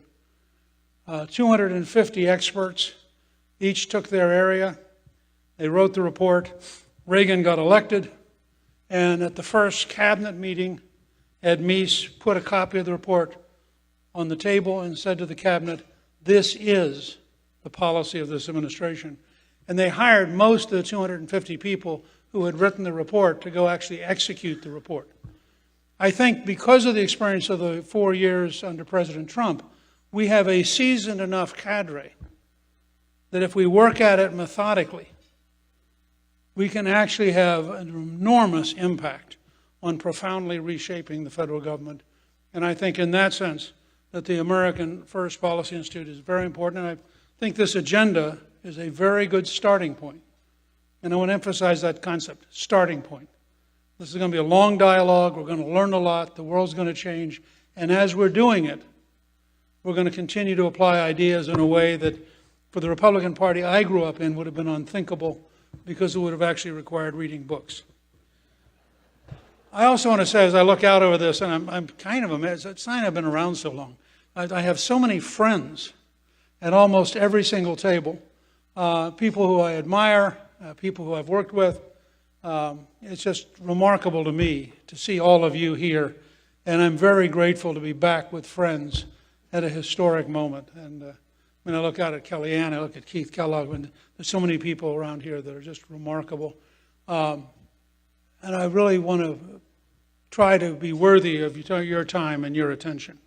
I want to start, however, with a personal note about an immediate situation. I feel very strongly that Speaker Pelosi should go to Taiwan. And she and that she should take a bipartisan congressional delegation. I can say this with some authority. I am the highest ranking American official ever to visit Taiwan. In 1997, I led a delegation, and John Dingell, the senior Democrat, was on the delegation. It was a truly bipartisan group. And it was a funny little story that relates to where we are right now. We'd been having some tension. In fact, President Clinton at one point sent 2 U.S. aircraft carriers through the Taiwan Straits to communicate sincerity. I had been invited by Beijing to come and give a speech both in Shanghai and in Beijing. And then we told them, after this had all been announced, that we were going to go to Taiwan. And they were furious. And their ambassador called Gardner Peckham, who was handling national security and was our trip planner. And I remember he happened to be in my office when he took the call. And at one point he says, the Chinese Communist Party does not dictate the travel plans of the American Speaker of the House, period. And he went on to say, if it offends you too much, he will skip China and go to Taiwan. At which point they said, well, actually, as long as he agrees not to fly direct. So we ended up going China, Japan, Taiwan, Japan. And they grudgingly accepted that. Now let me apply it to where we are now. You have the normal attitude of the State Department, which is timidity covered by insecurity, and an eagerness to appease people who aren't Americans. You have, unlike 1997, when we had a Defense Department that actually focused on defense, you have a woke Defense Department which is as timid as the State Department, which is really dangerous. So I saw some article this morning that the Defense Department is very worried that Speaker Pelosi will somehow cause a problem if she goes to Taiwan.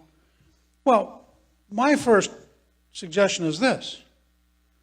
If the Department of Defense is not certain that it can protect an American Speaker of the House in a public visit, why would we think they could protect Taiwan? And if you're the Chinese communists and you watch us flinch after the total mess in Afghanistan, the total mess in Ukraine, you begin to think this is an administration that's just begging to be bullied. And so I commend Nancy. We have enormous disagreements on 98 or 99% of the things. But on this one, I think her instinct is right. I hope she sticks to her guns. And the only thing I would suggest is that she should make it a bipartisan congressional delegation to show that both parties are committed to the independence of Taiwan. I wanted to take that brief moment. Now, I'm going to talk about some relatively unusual things because, I mean, we're dealing with a Democratic Party which doesn't allow you to not talk about unusual things. This morning, I was doing some research because I was born in Harrisburg, Pennsylvania, and I am fascinated by the Senate race.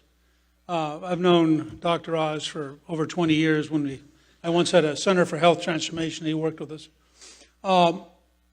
And John Fetterman, the lieutenant governor, is almost the perfect caricature of what we're going to be running against this fall. Fetterman took down the American flag in his office in the Capitol to put up the marijuana flag and the gay pride flag. Now, that might work at Berkeley. It would work at Yale. But any of you who know Pennsylvania very well know that the idea that the next time a soldier goes in to rescue somebody, instead of showing them the American flag patch, they're going to show them the marijuana patch, tells you about as much about wokeness as you need to know. And I think that Fetterman has to carry the burden, first of all, of being Fetterman, who's kind of nuts. Second, he has to, which in the Democratic Party means he's sort of a centrist. Second, he has to carry the burden of an enormous murder rate and crime rate in Philadelphia.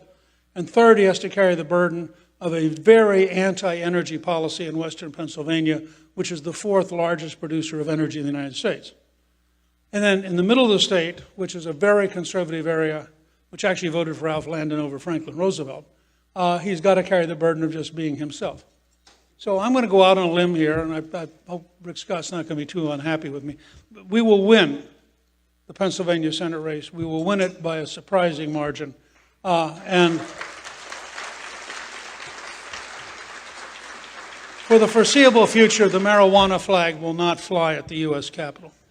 I know it's bold, but, you know, several years ago, Bernie Marcus, the co-founder of Home Depot, came to me and said, given the work I'd done with Reagan and then the work we did with the Contract with America, would I create an American Majority Project to try to really find out, are there issues that could bring us together in such large numbers that we could govern for several generations? And so we have been doing a lot of polling and focus groups now since 2018. All of us available to any American, or anybody else in the world for that matter, at AmericanMajorityProject.com. Now, I want to share with you, because I keep telling people, we're going to have a huge victory this fall, but it's not going to be a red tide. It's going to be an American tsunami, not Republican, not conservative, American. It starts with a comment that Joe Gaylord suggested to me and we tested, which is, do you think it is important to restore the America that works? 87% said yes.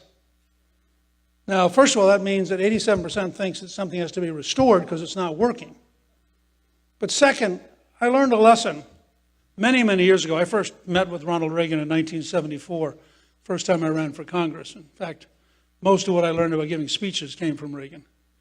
And Reagan had a very simple rule.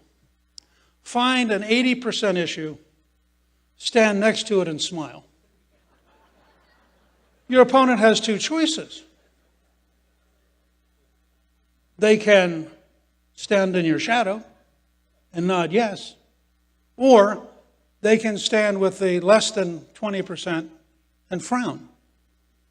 And given the nature of Americans, if you're with an 80%, even if the New York Times, the Washington Post, and the rest of the propaganda mill is opposed to you, at 80%, they can't erode you below 50. You stand next to a 51% issue, they can erode you. And Reagan understood this very, very deeply. And it's something I really worked on. In 1984, I headed up a truth squad that went out to San Francisco. And we would every morning hold a press briefing. And Walter Mondale, you may remember, got up in his acceptance speech. And he said, the other guy is going to raise your taxes, but he won't admit it. But I want you to know, if you elect me, I will raise your taxes. We closed down our shop. Didn't have another press briefing. We followed the Woodrow Wilson rule, never murder a man who's in the process of committing suicide. And of course, you know, you went into a general election of, would you like to have higher taxes or lower taxes? Reagan, having cleverly figured out lower taxes would work better than higher taxes, and Mondale, being a good liberal Democrat, couldn't quite understand that. So I think we could have an American tsunami. But here's where we need your help, and this is why the team that Brooke has assembled is so important. The American people want solutions. They want values and they want solutions. They don't want one or the other. If you're out there today, I mean, there's a woman in Western Pennsylvania who is quoted as saying that she had to go to 4 or 5 stores to find baby formula, and given the price of gasoline, she couldn't afford to go to 4 or 5 stores. Now, she wants to know that there is somebody in America who cares enough about her that they're going to try to solve both problems. That is, make sure baby formula is available without having to go to 5 stores, and making sure you can afford to buy gasoline. These are very practical, very down-to-earth, very real propositions. I think we're going to have a tsunami, and I'm going to explain how to get there, which is not the Republican norm, by the way. Because there are 2 really big parts to get to the tsunami. The first is campaign everywhere. Don't say, oh yeah, those are the Republicans, that's the Republican side of town. When you get double the price of gasoline, When you get a 38% increase in the murder rate in New York in 1 year, when you have millions of people crossing the border illegally, when you can't afford to buy the food you used to buy,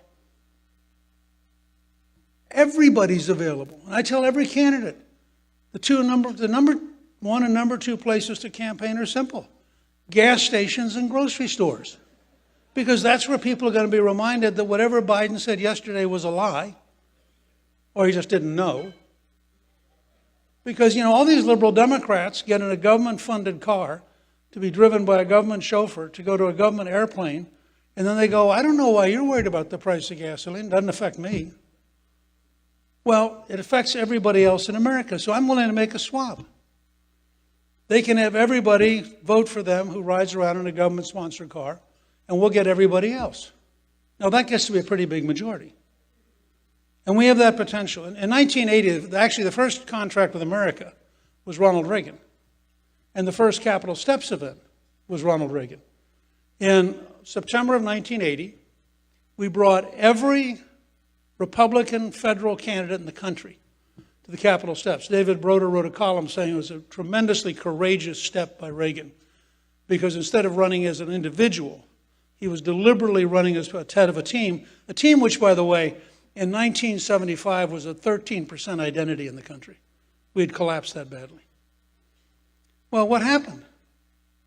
All of these candidates stood next to Reagan and pledged 5 things. We won 12 Senate seats, 5 of them by a combined total of 75,000 votes. We won control of the Senate for the first time since 1954. Nobody expected it. None of the Washington consultants expected it. Nobody who has a reputation would go out on a limb and say, oh yeah, after Reagan wins the biggest electoral vote against an incumbent president, he's also going to have coattails that bring in 12 senators. Nobody would have said that. So you move forward to 1994. All we did was, to be honest, and this is why this is so important, we were standing on Reagan's shoulders. And the truth is, although President Trump doesn't always want to admit it, Trump is standing on Reagan's shoulders. Fact is, Reagan set the base for modern conservative government in America. So Reagan in 1965, running for governor, is for welfare reform. We get it signed into law in 96. Reagan is for supply-side tax cuts. We passed the largest capital gains tax cut in history. Go down a whole list of these things. And building on what we had done in 1980, we had a Capitol Steps event, and we had people pledge to a contract. Now, I'm going to give you a secret about this in a second, but let me just say I'm confident that Kevin McCarthy is going to, in fact, have he's currently, I think, calling it a covenant with America, but it's essentially the same concept. There will be a positive House Republican document which will in many ways parallel this and be very compatible with it, and which will be designed to do 2 things. 1, to win the election, and 2, to set a standard for you next year to measure the House Republicans about whether or not they keep their word. With your help, and I know that Senator Scott agrees on this, with your help, I'm sure we will convince the senators that they should actually stand for something and that they should actually give their word, or whether they want to adopt the House document. Look, I'm a creature of the House. I'm a Speaker of the House, but I get it. I always tell people the Senate is a country club, the House is a truck stop. So I understand, you can't go to the members of the club and say, why don't you join the truck stop? I mean, it didn't work in '94 and it won't work this year. But I do think the senators have an obligation to also come up with something. Now, there's one last big thing I want to talk about here. And I need your help, because this goes against the psychology of most of our professionals and the psychology of most of our consultants. Every temptation in our modern 24-hour news system is to run small campaigns. You rush around. I mean, the January 6th committee is a perfect example. It is a Stalinist show trial disguised as a congressional hearing. It's because the national elite is so deeply, bitterly anti-Trump. It's given free time and at prime time, which means more people are watching Netflix and are watching other programs than ever in history because they're hiding from the junk that's being forced on them. But the national news media would love to rush up to you and say, what did you think about Revelation number 217 last night? Wasn't it horrifying? To which the correct answer is, why don't you get a life? I mean, go watch a soccer game or watch baseball. The average American is ready for a big campaign, not a small campaign. And a big campaign, it's a very simple model. We run a small campaign in Georgia. Warnock might win. He's very articulate. He's a professional preacher. He's got a huge amount of money.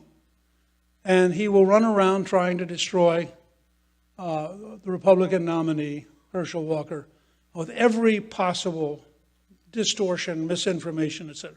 That's a small campaign. Might work. Unless we convince everybody that the actual ticket is the Warnock-Biden ticket. That 9% inflation, that's Warnock. Highest price of gasoline, that's Warnock. Can't afford to buy food, that's Warnock. Million people crossing the border, that's Warnock. We run a big campaign, this is true in every state in the country. We run a big campaign on big issues. We campaign in every part of every state. We win.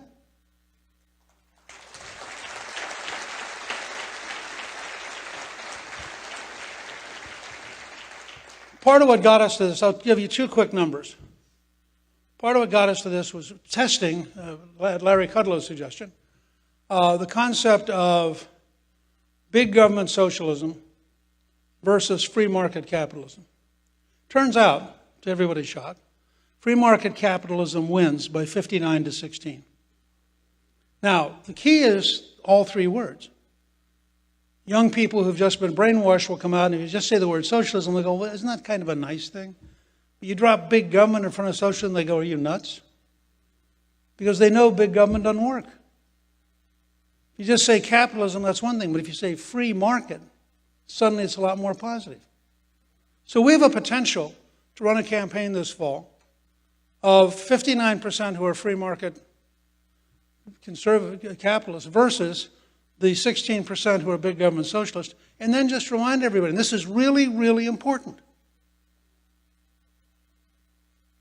The failures we are living through that are causing us pain are failures of policy, not failures of personality. This is not a cognitive problem in the White House.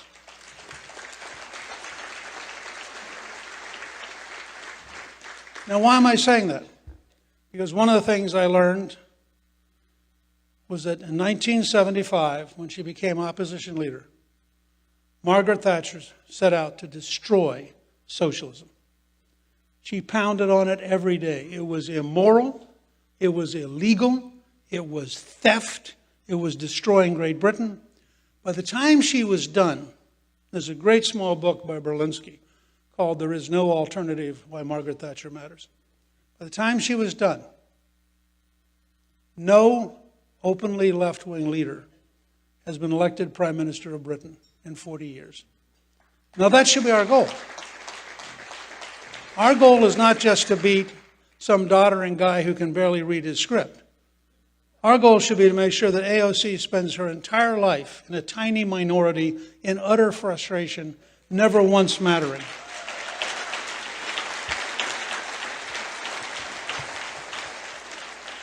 Finally, and this will again be, it's going to take your help, an American tsunami to serve the American people. I mean, I'm a Lincoln Republican. Government of the people, by the people, for the people. Do I take lots of polls? You betcha. You know why? I think I have an obligation to represent the people, and I'm not arrogant enough to think I can sit in some room and fantasize my version of the people. So I want the people to tell me, one of the things I learned from Kellyanne, that it's actually helpful to listen to the people, not just narrowly, but broadly, culturally, anthropologically. Who are they? Who do they want to become? What's their future? Because I had studied under Reagan and worked with Reagan, I'd learned there's a wonderful small book I recommend to all of you called The Education of Ronald Reagan. It is amazing. It's his time at General Electric. And what he learned was, he spent 8 years there, he learned that if you moved the people, the leaders had to follow. So Reagan never negotiated directly with the Democrats. Reagan recruited the American people, as he liked to say.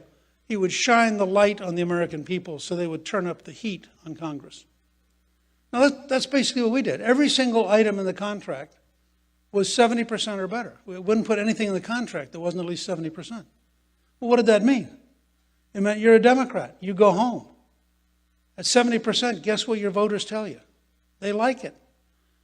And I'll close with this because it's so different than what you've been taught by the left-wing media. On the items of the contract that were voted on, we averaged 63 Democrats voting with us. That was the average.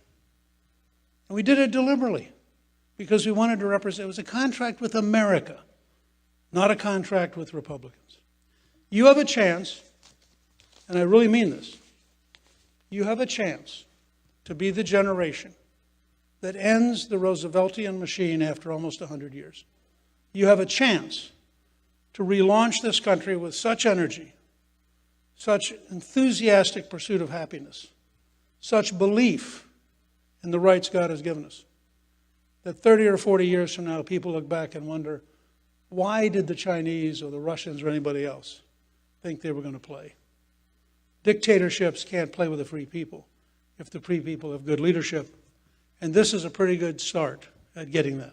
I urge each of you, and I really mean this, I'm here today, I've been doing this since August of 1958. And I'm here today because I'm a citizen. The job of citizens is to save the republic. This is your job this year and in 24. Thank you, and God bless you.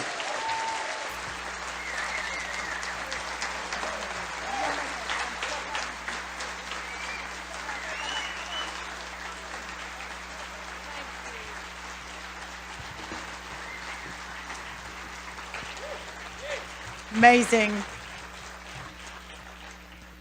You know, one of my favorite scriptures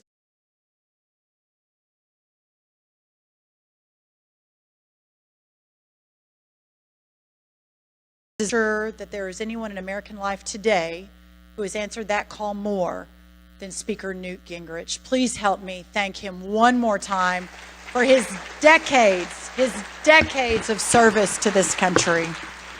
God bless you. All right, everyone, so here's the schedule. So all the events are in this room, which is why we kind of went a little bit lighter on the lunch so that we didn't have lots of plates to clear. So we've got about 15 minutes. You can stay seated. You can make new friends. There is dessert in the hallway. We're not putting everyone on a diet just yet. So if you want dessert, you kind of want something sweet or coffee, you can go out in the hallway and do that. Our energy panel, led by Governor/Secretary Rick Perry, along with many of our other great friends, is going to get started in a little more than 15 minutes. So we got to stay on time. We're going to start again in 15 minutes. Have a wonderful quick break, and we'll be right back to you. Thank you all so much.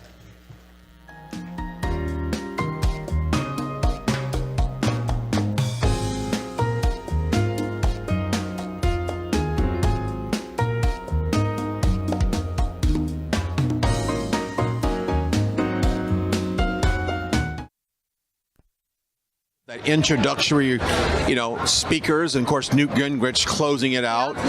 First time I've seen him in person speak, and quite the individual. And he's a historian as when it comes with the Republican Party. That's a great way to describe it. He really is a historian, and he brought us back to the Reagan era. Talked a lot about Reagan policies and how much of the America First movement really harkens back to the Reagan era policies, and what we're seeing today is standing on the shoulders, as he said, of what Reagan did during his time. So it was a historic look of how we got to where we're at today and what he would like to see going forward. There we go. And if you're just now joining us, Brian, Glenn, Christina, Bob, live here at the America First Policy Institute Summit in the Marriott Marquis here in Washington, D.C. A great two-day event. Of course, Brooke Rollins just said tomorrow it will shift to another room where the president will be speaking at that time. So that's what a great setting. But we're going to go over these 9-10 pillars of what America First Policy Institute likes to put out as an agenda so that other elections moving forward, we have people that have pushed a common ground of putting America first. Right, and she even said the next 10 presidents, she'd like to see the next 10 presidents focus on these 10 pillars that they're going to address over the next 2 days. And it really focuses on stuff that I think at this point in time, at least, the Democrats would have a really hard time countering. You know, the energy independence, safe and secure neighborhoods with protecting law enforcement and encouraging law enforcement, and then, of course, supply chain issues, making sure that people have the goods that they need in order to live their lives and make the free choices that they want to make. So I expect to see the policies be very resemblant of the Reagan era policies and kind of just all American, true value. This is how we live our life, and it will be in stark contrast to what we're seeing from the Democrats right now, which is defund the police. It's very pro-abortion, pro-gender identity, you know, transgenderism, critical race theory. It's pretty polar opposite of what we're seeing on the left. So I think these policies, whether it comes from America First policy or just America First in general, I absolutely believe that these will be policies that impact, you know, many presidents to come. And to your point, it is about the messaging. I heard Newt Gingrich said, instead of saying capitalism, say free market. Yeah. We're for free markets, because a lot of people may be led to understand that capitalism is something that's very negative because they watch the very slanted, mainstream news. But if you pose it in effect that we're for free markets, who's against a free market? The left, of course, if you want a controlled market. Yes. But the terminology is real important here, and when it comes to kind of framing your policy to make sure that even someone in the middle or the far left can easily maybe understand it, and maybe it can resonate a little better with them. I think that's true, and I think we're starting to see a reframing of the parties right now. I think the public had largely been led to believe that liberals were the party of love and unity and peace and inclusion and equity. How much have we heard about equity? And we're seeing the implementation of their policies are not bearing the fruit of what they claim. And so I think we're at a point in time where the American public is looking at what's happening going, you know what, maybe what the Democrats are saying isn't actually working, and it's not actually the policies that we're seeing. So to your point about word choice, you know, capitalism versus free market, I think people are starting to take a closer look at those word choices because we've largely been deceived by the large corporate media. And I think they're willing to reconsider, okay, maybe free markets are a good thing. Yeah, I think it is a good thing. And we've seen what happens overseas when socialism takes over, and these governments that, you know, all of a sudden they cave, they bow down to this globalism agenda, which then stifles their economy, limits the freedoms of their people, and it becomes this society, this country that no one can physically live in any longer. And that's why they flee to come to countries like this great United States that we have here. Quick programming note, coming up at about 3:30, I think, local time, we're going to have a ticker on the bottom of the screen. We're going to talk about how we'll be switching over. So if you're watching us on any other platform right now, guess what? A little bit later today, that's going to be switched all over to Rumble. So go subscribe to us on our Rumble channel. Go download our app at either Apple or your Android store, or watch us online on our website at rsbnetwork.com. So just coming up, programming note, no matter what stream you're watching us on right now, that will come to an end a little bit later, here in a couple hours. We'll put a timer up there to remind everybody, because Christina, you got to make sure that we gravitate everyone to the right platform to watch this, because I don't want anybody to be left in the dark. They're watching this on a certain platform and it goes to black and they go, okay, what happened? You know, did it just end? We got canceled. We got canceled. Yeah. No. We're not getting canceled. So yeah, do that and make sure you tune in for that. We're going to take a short break here in a second, a short commercial break. But coming up, we have energy policies, which we talked a little bit earlier is huge. I think people are going to be really interested to hear what the America First policy is for energy independence. We certainly saw under President Trump's administration that we became energy independent and we became an energy exporter, meaning we were selling our oil to other nations. And so I expect to see something along those lines. I hope they go into a bit more detail about how we recover that and how we recover where we were under President Trump. And I think that's going to be the next big topic. All right, Christina, Bob, Brian Glenn, giving you continual coverage of the America First Policy Institute. We're on day one. We got one more day after this one. But when we come back, we'll have some interviews here. We're going to take a short commercial break. You're watching Right Side Broadcasting's live coverage of America First Policy Institute here in Washington, D.C.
back here with Brooke Rollins. Sorry, it took me a second. We're back here with Brooke Rollins, President and CEO of America First Policy Institute, and you were the assistant to the president at the White House on domestic policy.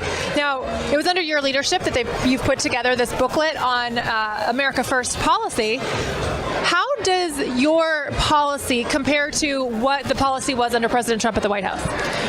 Well, thank you, first of all, for having me on, and we're so excited to have you guys here with us at the America First Agenda, the first ever policy summit, and what a joy and what a blessing that is. Our goal is to roll out a vision, an agenda for the fall, for the new Congress, for the new White House, frankly, in a couple of years, but more importantly, really for the next 100 years. And how that aligns with our work in the White House is a great question. Not surprisingly, it aligns very closely. Could be because I was managing the same sort of project in the White House. Makes sense. Yes, and was getting the teams organized for our second term, which unfortunately didn't happen. But when the end of the first term was coming to a close, we realized that we have to keep the momentum going, and that at the end of the day, the policies are what matter, not the politics, not the personalities, not the the fighting, but it's the policies that make a difference for all Americans, and that's really what this agenda is about. And you mentioned that there are 10 pillars of America First policy. What is it? Well, so we have underneath the agenda are many, many items, but they're organized into 10 different pillars, from the economy to healthcare to education to national security to innovation to energy to securing the border. And what's really interesting, of all the 10, and your watchers can go to americafirstpolicy.com. There should be a link there that goes through these pillars, and everyone can look at them. But what's really interesting is when you take these pillars to the American people, on all of them, they are all 80% issues or above. Every American, or at least 8 out of 10, want to fund the police and secure their communities. 8 out of 10 want a secure border and not an open border. So it's really encouraging to see that the people are with us. And it's interesting that you say that. Sorry, Brian, I know I'm like hogging the interview. I just love you. I love you too. It's interesting that you say that, because the left really has gone the other direction by becoming fairly radical and pushing issues that most Americans don't necessarily care about, as far as like transgender ideology, critical race theory, defunding the police. So as someone in your position that's helping to try to shape policy for the future of America, because the challenges aren't, no, our policies are better. The challenges are, no, our policies are obvious. So how does that compare to what you've seen in the past? Yeah, it's so true. So I think the magic of the Donald Trump presidency is it was all about returning the power to the people. And I think that's why he resonated in such a unprecedented way amongst not just Republicans, but amongst Hispanic, African American, blue collar workers. All of a sudden we had this unbelievable coalition that we have to keep together, because again, many of those who believe in what we believe, which is most Americans, they once voted on the other side of the ledger, but now they realize that those policies have failed them and their families for generations. But by keeping those coalitions together, moving forward to a new day for the country, creating a vision that people can understand and ascribe to, and know that that is what's best for them and how we save America, that truly is how we turn the ship. And I'm so encouraged. I believe we're going to do it. I think you will. One of the things I really like about it, Brooke, is a lot of people in attendance. You have former cabinet members, you have current city, you have a lot of dignitaries here. But more importantly, you have viewers at home that if they're thinking about getting into a political race, city council, their local governments, whatever, you're giving them a wonderful resource right now to watch this stream, go on the website and find out. So this is really for the people. Yes, it's for the people behind us. This is for the American people. There's no doubt. The American people are they're first, second, third, and last in everything we do. And it's not about the swamp. It's not about who gets elected to what. It's about everyone together. And one of I think the great and exciting things about our work is that I have said from the beginning, this is not about Washington, D.C. Clearly, we're going to have an agenda. We want more tax cuts. We want to secure the border. It's not about the states either, but this agenda is relevant in the states as well. And it's not about the local school boards. It's about all of it. And the America First agenda hits every single level of government. And that's a big difference in, I think, what this organization brings to the table, is that usually you divide between buckets. You're national, you're state, you're local. No, it's everybody. And how do you actually make the policy? Because Brian and I we're at the rallies and we're, out talking to a lot of the grassroots efforts. And then you're here in Washington actually writing the policy. How do you connect the grassroots and get what they're doing, out in the states and out at the rallies into what your actual work is? Well, I think that's a really important question. And from my perspective, I have a long history in the policy movement, not the political, but the policy. And then, of course, running President Trump's domestic policy agenda. What I know, probably more than anything else, is that it's not enough to write a white paper and it's not enough to give a speech, that you have to have a clear strategic plan to implement. So on education, what is our plan? We know we want to return power to the parents. We know we want parents to be able to choose the school for their child. How do we do that? That's not a federal issue. That's a state issue. Okay, now we know that. So let's focus on 15 key state legislatures as they go back into session in January, drafting the legislation, drafting the policy to back it up, testifying to make it happen, working with the governors and the lieutenant governors and the chair of the House Education Committees, building out an infrastructure for freedom that cannot be deconstructed for the next 100 years. And that's really how we move the policy into implementation. And so when the viewers are watching going, yes, that resonates with me, I want to push that, and they go to your website and find what your policies are, how do the viewers take what you're saying and actually use it themselves to make an impact? So we have, thank you for asking my favorite question. So that is all. Good job there. Thank you. 5 points for you and control the board. Right, home run. I should say home run. So one of the biggest challenges on our side, on the conservative movement, is that we've got the best thinkers and now we've got the best doers, but we haven't always been good at the strategic plan and the strategic vision. Well, that's why we've got a C4 called America First Works, and their entire effort is to ensure that the policy connects to the people and that we can arm your viewers so that when they want to run for school board or they want to advocate for school choice or border security or tax cuts or deregulation, they have a go-to place, AmericaFirstWorks.com, and we're building that army in the states to move those policies forward. Brooke Rollins, Christina Bobb here at day one of the America First Policy Institute Summit here in Washington, D.C. And of course, tomorrow afternoon, yes, President Trump taking the stage. That's pretty exciting. I'm back. It's interesting because for a long time, he and I have been talking about we've got to capture the momentum and provide the alternative vision. What I think everyone on our side knew that this White House would be very destructive to America. I think a lot of people might say today they didn't know quite how badly it would get. That earlier. Say that all the time. I say I knew it was going to be real bad on day one, but not everybody did.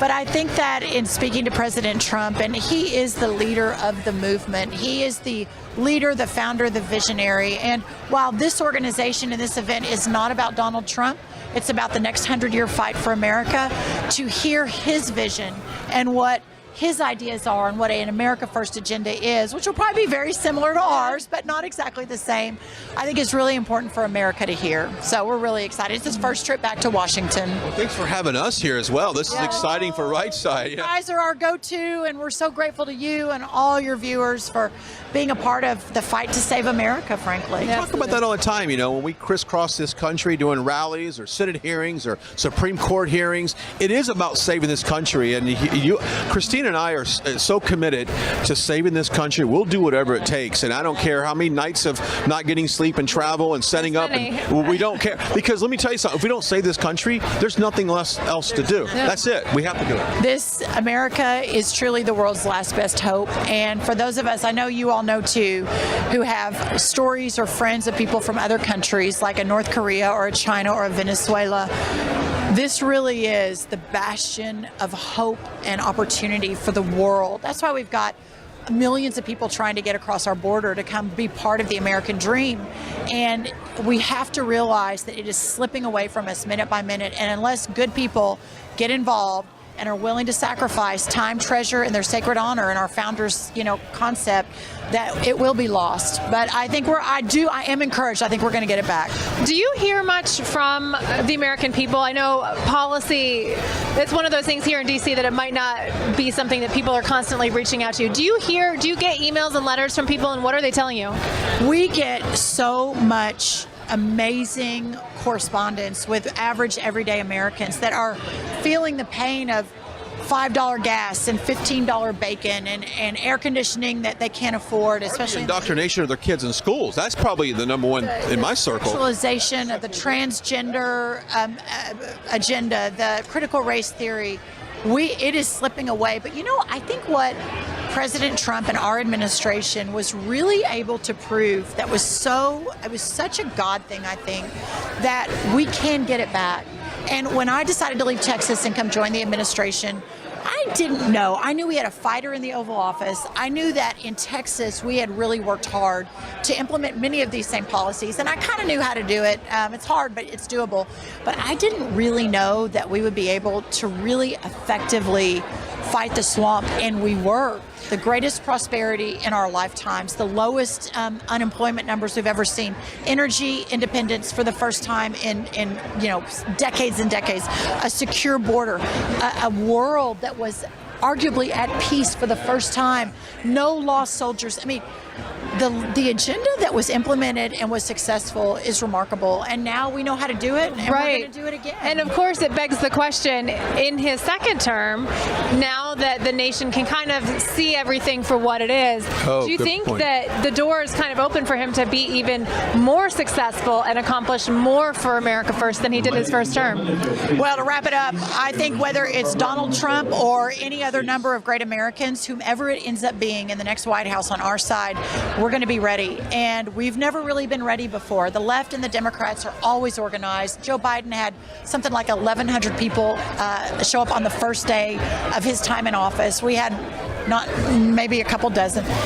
Our side's never been ready, but now we will be ready. We're going to have the plan, we're going to have the strategy, we're going to have the process, we're going to have the people, and that's what counts. There you go, the wonderful Brooke Rollins joining us here on our little break before we get in and talk about energy, and it's going to affect 100% of our viewers right now because we're all affected by energy prices. But we have Rick Perry is scheduled to speak. So briefly, before we get started, can you give us a quick tease of what we can expect? I think what your viewers are going to get today is really, I've never seen anything like it in my 20 years in the conservative movement. You have the leaders of the last administration, like Secretary/Governor. He will always be my governor. I was his first policy director 20 years ago.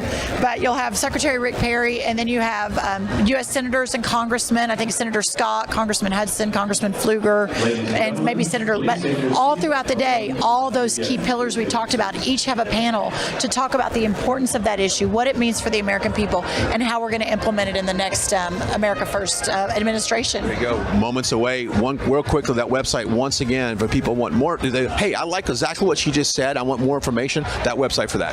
AmericaFirstPolicy.com. There you go, AmericaFirstPolicy.com. And of course, we're moments away from that starting. That's tomorrow. We have President Trump that's taking the stage in the next room next to us. And we'll bring all that coverage to you as it unfolds. Once again, we're so honored to be here doing this with you. It's my honor to be with y'all. And we're learning a lot. I mean, we're always learning on this side of the camera. So we always want to make sure that we're up to date on what you guys are putting out as well. So we certainly appreciate that. Thank you. Thank you so much. Thank you so much. All right, let's go ahead and cut to the main cam, and we're moments away here at America First Policy Institute Summit here in Washington, D.C.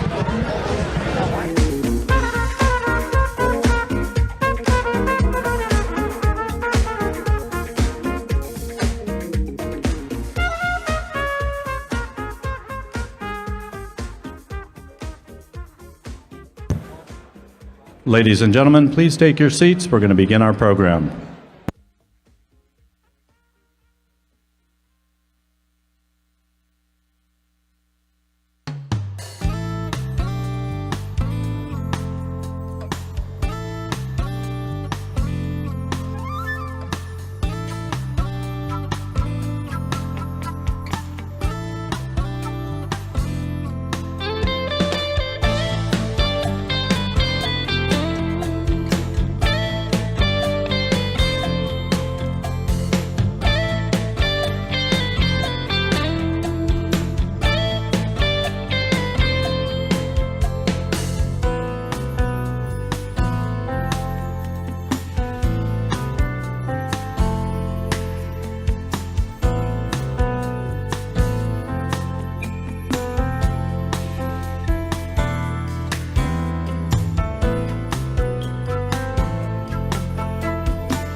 the stage to maybe introduce to it. Yeah, but we're glad you're joining us right now. Good stuff to hear from Brooke Rollins. Yeah. You know? Yeah, it's interesting, and it's interesting that she even acknowledged that some of the America First policies, she's curious to see how closely it matches to what President Trump is going to say, because he's going to talk about his policies tomorrow night, which we'll all get to hear. And, you know, this is a separate organization from President Trump and his organization, so hopefully they match pretty closely, and we'll see. We'll find out tomorrow. Yeah, and my biggest takeaway from her segment with us, Christina, was this is information, and information is power. Yep. And I wanted to say that, you know, if you engage in, you know, I'm hoping you're engaging in intelligent conversation with your coworkers, your neighbors, people at church about the policies in this country.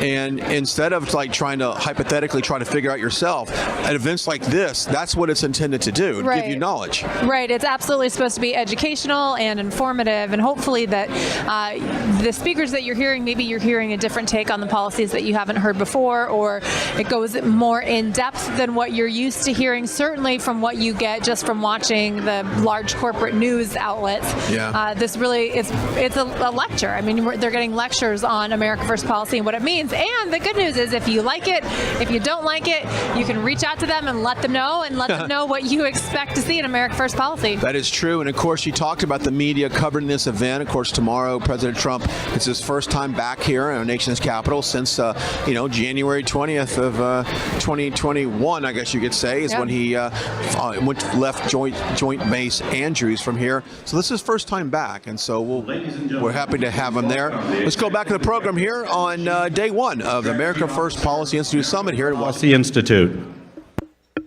Chad Wolf. All right.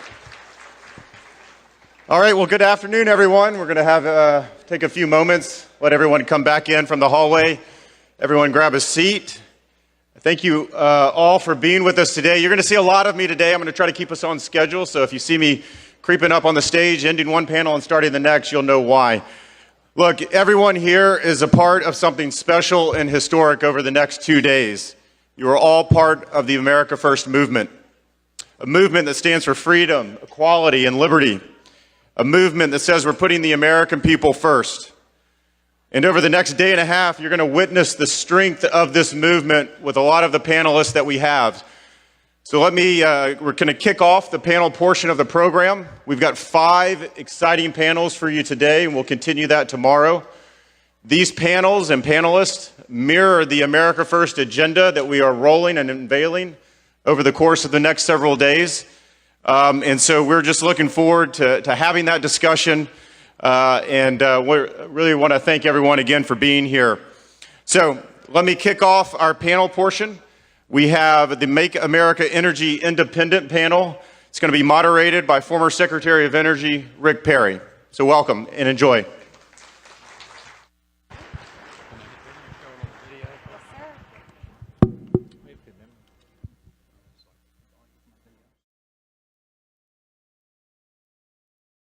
How sustainable is our economy? Gas prices soaring to the highest average ever recorded. Record high. The pain at the pump. Gas prices are very high. Americans are spending $250 million more every day on gas.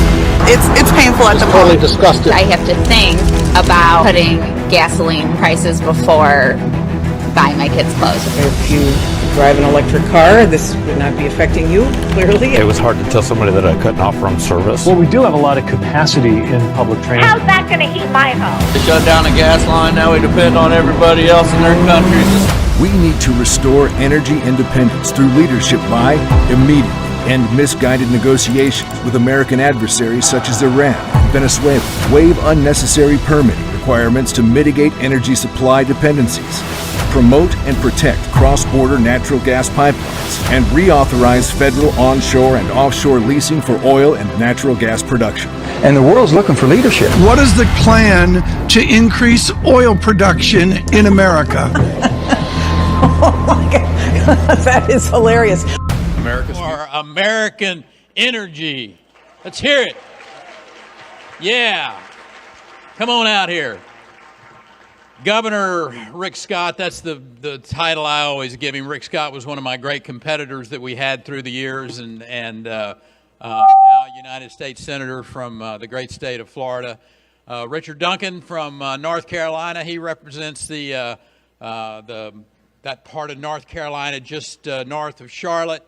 And then August Pfluger is my congressman from out in West Texas that knows a little bit about the energy industry. Y'all sit down. I'm going to walk around for a little bit. I got to preach. But we've been given the opportunity here to talk about what I consider to be, now I'm totally biased, Ray, that energy is right at the core of everything that we do.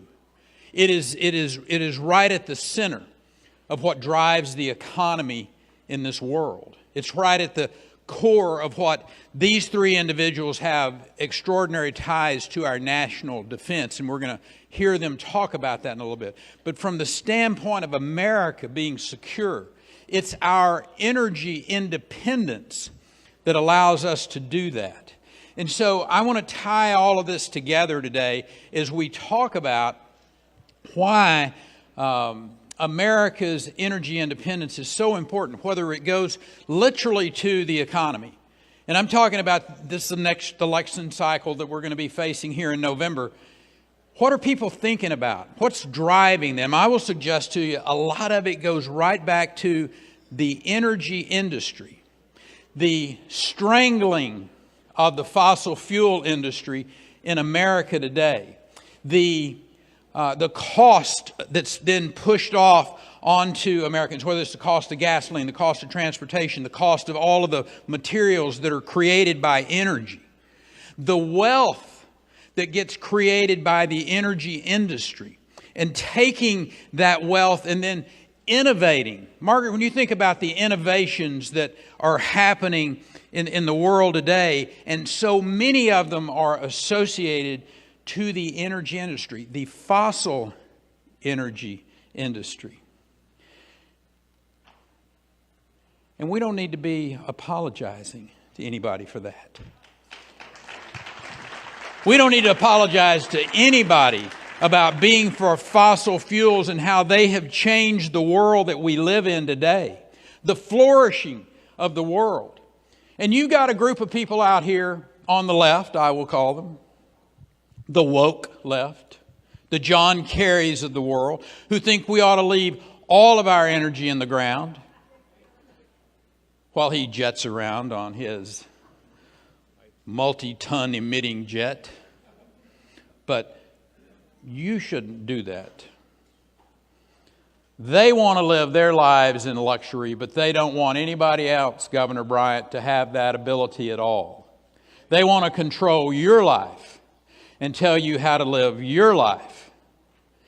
And the use of fossil fuels is right at the core of this. And our ability to use that for the good of mankind. And I think, Senator, one of the things that we need to talk about here today is our ability to let the world flourish using fossil fuels, and American fossil fuels in particular, because we're the cleanest producing country in the world. Amen, Ambassador Sands. But the point is this. If you are an individual who stands up and say, we need to be net zero by 2050, you need to go ahead and stand up and say, oh, and by the way, if you're one of those billions of people around the world that don't have access to energy today, you're just going to die. Because that's basically what it means. Net zero by 2050 means that you're going to not allow those individuals at all to have access to any type of flourishing.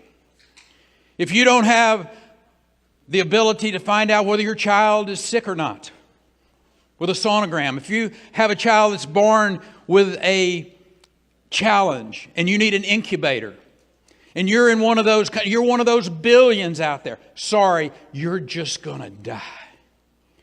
How black has your heart got to be to stand up and profess that while you are sitting and genuflecting at the altar of the religion of environmentalism? And that's the question we've got to stand up and ask, and not be afraid to stand up and ask. No place in the world has made a bigger difference for the flourishing of the citizen of the world than America, and the American fossil fuel industry has been right at the core of it. When you couple that with our ability and our technology and our innovation dealing with nuclear power, and I know, August, we're going to talk about this in a little bit, and Richard and Rick Scott as well, as we talk about the great opportunities that American energy have and has for the future of the world. So with that, Senator Scott, I want to pitch it to you and let you...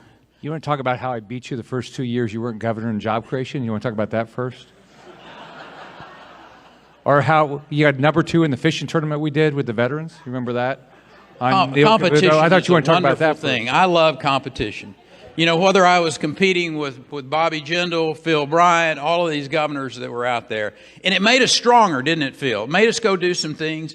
You were a better governor. Because of you? Because of me. My whole goal was to beat Rick Perry every day. He was the gold standard for job creation. It's a great state. One of my daughters lives there. And I never beat him while he was governor, but the first 2 years I kicked his butt in job creation. So that was a good 2 years. It was. But I want you to talk a little bit about what you see out there, head of the senatorial committee. And I don't think there's a more important job, frankly, in the political world at the moment than what Governor Scott or Rick or something. Senator Scott is engaged in from the standpoint of making sure that we take over and have a majority in the Senate. And so if you would, just kind of give us a little brief peek at where you see us, what we need to be doing, what your projections are. Well, I think what y'all are doing here, I think what Newt talked about is that we need to talk about why we're better for people. And we are. I mean, I was born to a single mom, grew up in public housing. My mom would be struggling right now. She'd be struggling. Does she put gas in the car to go to work, or does she put food on the table to five little kids? That's what's going on. So the negative about the Senate is we've got more up than they do. We have 21 open seats. They have 14. But everything's on our side. Joe Biden is not going to get better. Forget him for a second. As I think Newt said, it's his policies. I mean, 9% inflation, which is probably higher than that when you look at we look at price of housing, 11% PPI. When you can't, it costs unbelievable. I said, what'd you say? You filled up your car. Your car costs over $100 to fill up your car. I mean, that's just killing families. And as Rick, what you said is right. People are not going to have any opportunities if we don't get energy under control. And by the way, I love my mom. I hate being told what to do. Why in God's green earth would we go be begging Saudi Arabia or Venezuela or anybody else to be independent? So I think we're going to have, look, we have great candidates. We have every reason to believe we can win. The issue we've got is we've got to raise money. Guys like Warnick he's raised, I think, over $30 million running against Herschel Walker, and we had primaries. Fetterman's raising a bunch of money against Oz. So we've, the Kelly out in Arizona, who we should be able to beat if we have a good candidate coming out of the primary, which I think we will, has raised, I think, over $30 million. So it's great candidates, great environment, raise money. So that's what we got to do. And I think you really hit the nail. If there's one thing that I would ask all of you to leave with, if there's one thing you remember, you've heard it now from two of our most, I think, intellectually engaged, brightest, most capable people that we have in the Republican sphere, Newt Gingrich and Rick Scott. And they both talked about policy and to be focused on policy. That's what we really need. I mean, we got a bunch of interesting personalities, that's for true. I mean, we do. We've got interesting personalities. But at the end of the day, the American people really want us, tell us what you're going to do to help us, and then to help our family, and then do it. And then do it. That's what you had to do as a governor. And listen, I'm totally biased about governors because governors are required to deliver on what they talk about. They're CEOs. They can't just talk. You got to talk and do. But here's our chance, the Republican Party, to really lay out a vision. Here's the policies that we're going to put in place. whether it's energy independence again, whether it's being able to make our country again militarily strong and having the men and the women not woke, but actually focused on how do we keep this country free and keep the bad guys pushed back. That's what the American people want to see. And do it in a way where people know we care about them.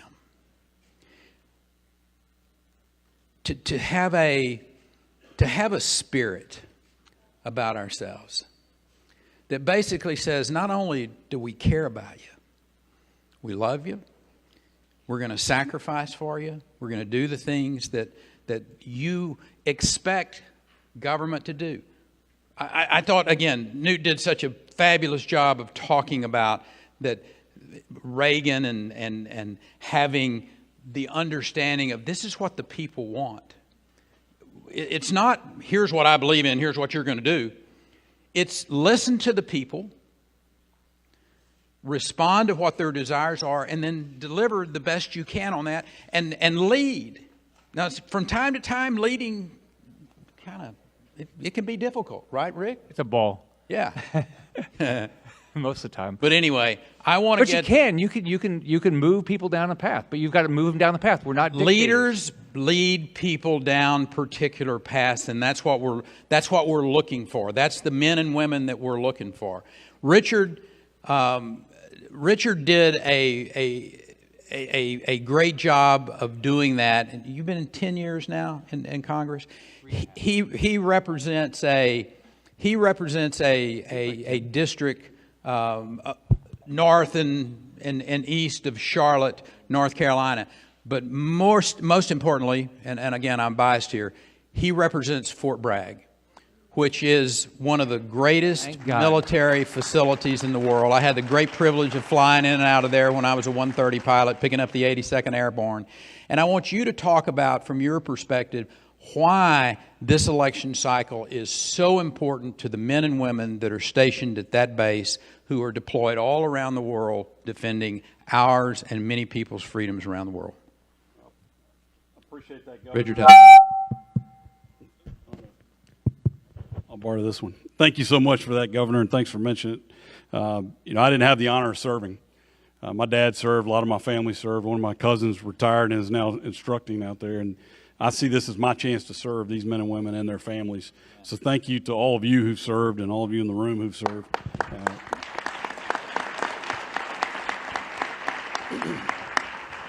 And I'll tell you one thing, it's kind of a tangent, but these military families are suffering right now. I mean, inflation is hitting them really hard. And, we don't pay them nearly as much as they deserve. And so they're struggling too. But the real key is you look at what happened in Afghanistan. To me, one of the most embarrassing, saddest chapters in our history, the way we withdrew from Afghanistan with dishonor. We left behind American citizens. And the administration just lied about it.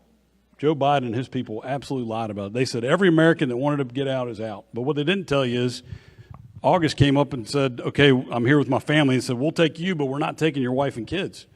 And he said, well, I can't do that. They go, okay, check. He didn't want to leave. There were thousands of American citizens left behind, and there were tens of thousands of people who'd helped us. And so I represent the epicenter of the universe, Fort Bragg, 53,000 soldiers and 20,000 civilians working there. I got a call from probably, I don't know what percent, but a huge percent of the folks there, because they all know someone who helped them when they were serving over there. And so at one point we had a list of about 30,000 people we were trying to get out of the country that this administration left behind. And it's just shameful. And we've had service members commit suicide over it because they made a promise to someone and it wasn't kept. And it's shameful. And you look at these Green Berets that we're going to deploy in the future, and we're going to have them go into a country and say, trust us. If you help me, we won't forget you.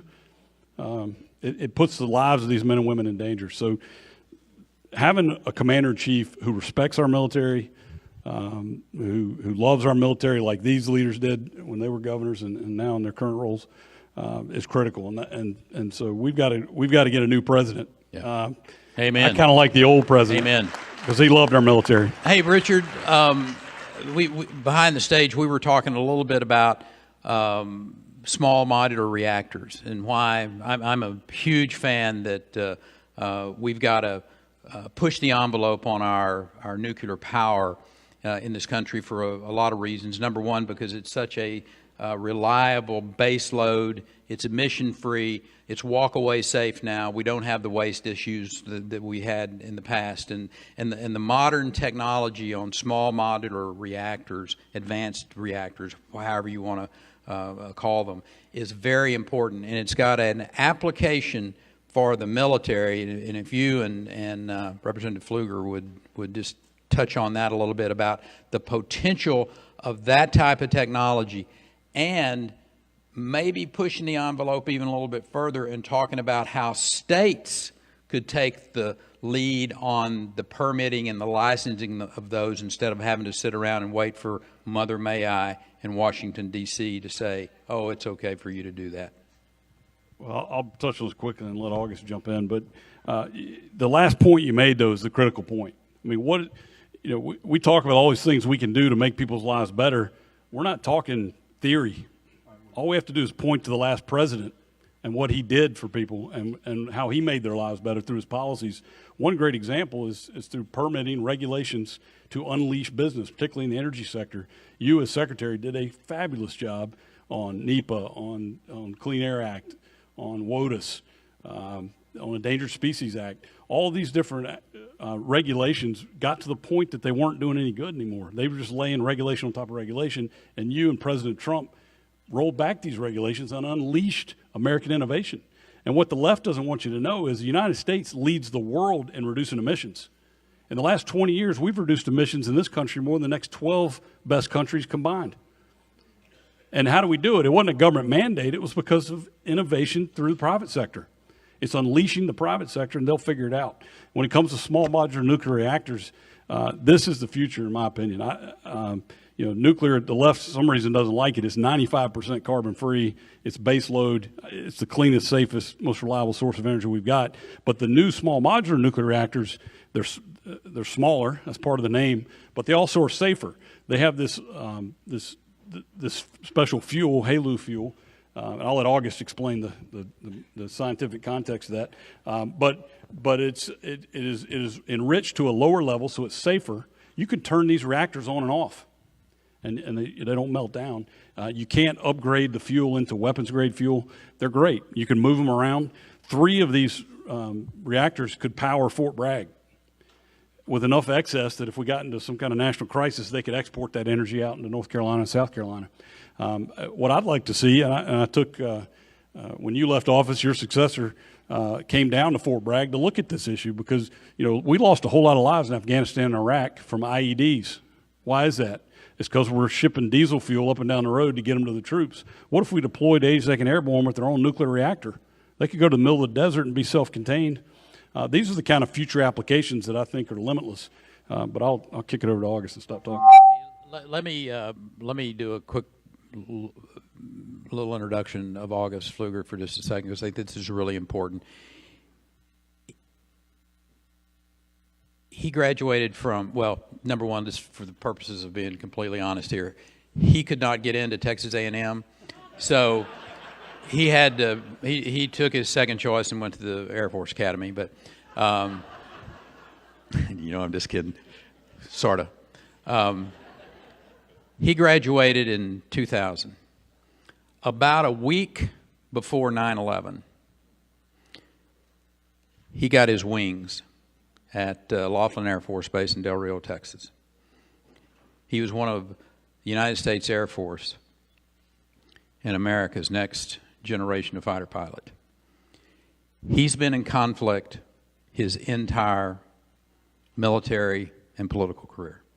This guy understands the price that generation has paid.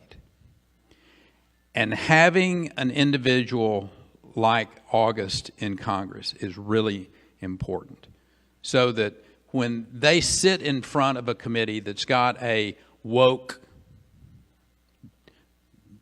Secretary of Defense and really ask them hard questions about what are you doing and why are you doing it. Having somebody like August Pfluger is really important for our team to have there asking those kind of questions. And so, August, I'm really proud to have you as my congressman and working for us, and thank you for your selfless service throughout all these years, the last 2 decades. God bless you. Well, I will say that I did marry an Aggie, and that puts me into a higher category. Mr. Secretary, I think, first off, thank you, and to Brooke Rollins for the leadership here. I mean, this is such an important topic. I'm going to go back to something that was said by, I think, everybody on this panel, and that is unleashing innovation, unleashing American ingenuity. And this president, and I grade him on 2 simple things, very, very simple. Is he making us more prosperous, and is he making us more secure? And it is unequivocal to both of those. Absolutely not. He is not making us more prosperous or secure. And it's because he's stifling this innovation. I represent a district. Any Texans in here that know where Midland, Texas is? Midland over Moscow is that is my signature piece of legislation. And it's not just a catchy phrase. I gave the secretary a hat. But it's what the president is against. He's against the American dream. He's against innovation. He's against unleashing American energy, and it hurts our military. It hurts our economy. It didn't have to be this way. It did not have to be this way. And whether it's small modular nuclear reactors, or whether it's taken the energy out of the Permian Basin and not having to go beg for it from MBS or Maduro or any of these other leaders, we have to remember that in World War II, American fossil fuel industry was the tipping point that pushed us over the edge and allowed us to win that conflict and win freedom for this world. And now here we are, and every American family is hurting at the pump. They're hurting at the grocery store. They're hurting paying the bills. Some of the electrical companies are saying that 1 in 5 Americans are going to get disconnect notices this year. How sad is that? The people that can afford it the least are the ones that are going to have to pay the most. And when it comes to the innovation and the ingenuity, we need a president who's going to stand up for us, just like the secretary did when he was Secretary of Energy and Governor of Texas, saying we can do this more inexpensive, we can do it cleaner, and the underpinning of our economy comes from energy. Let me give you a quick stat here. In the next 15 to 20 years, and this is a conservative estimate, 1 billion people will be added to this earth. 1 billion people. I'm tired of hearing the word energy transition. Those billion people will demand 50% more electricity than is currently being demanded today. We are in an energy expansion. And we have to do everything we possibly can, whether it's small modular reactors, whether it's LNG, and the Secretary has done a wonderful job abroad telling our partners and our allies who we want them to rely on us and not go to Russia. We want Zelensky to be able to say, you know what, the United States is reliable, and we're going to get that energy from them, not from the Russians, not from the Chinese, not from the Iranians, so on and so forth. Those billion people who now will have access to clean, inexpensive, reliable energy, we can't go backwards. But that's what this president is doing to us. It is time to put Midland over Moscow, and it's time to put America first and use the resources that we are so blessed with right here in this country. Well done. Well done. Rick Scott, from the standpoint of if you were just to give some advice to a Senate candidate that's out there who's looking at you as a successful governor, a successful senator, the head of the senatorial committee, and if they were just to sit down one-on-one with you and say, Senator, give me some advice on how I need to respond to and interact with the constituency. Give them a little bit of your philosophy about here's how you run a campaign, here's how you successfully bring it to a fruition.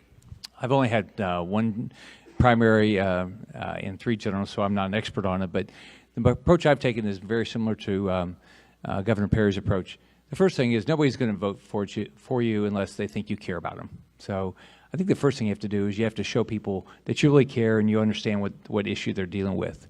Number 2, if you've had the opportunity to govern, show that you're competent. So actually show up and do the job you said you're going to do. And then go talk about the issues people care about. Don't talk about things they don't care about. Talk about an impact of gas prices and food prices and impact of baby formula shortage and their kids not being taught the right things at school and living in a bad neighborhood, stuff like that. Because that's what people care about.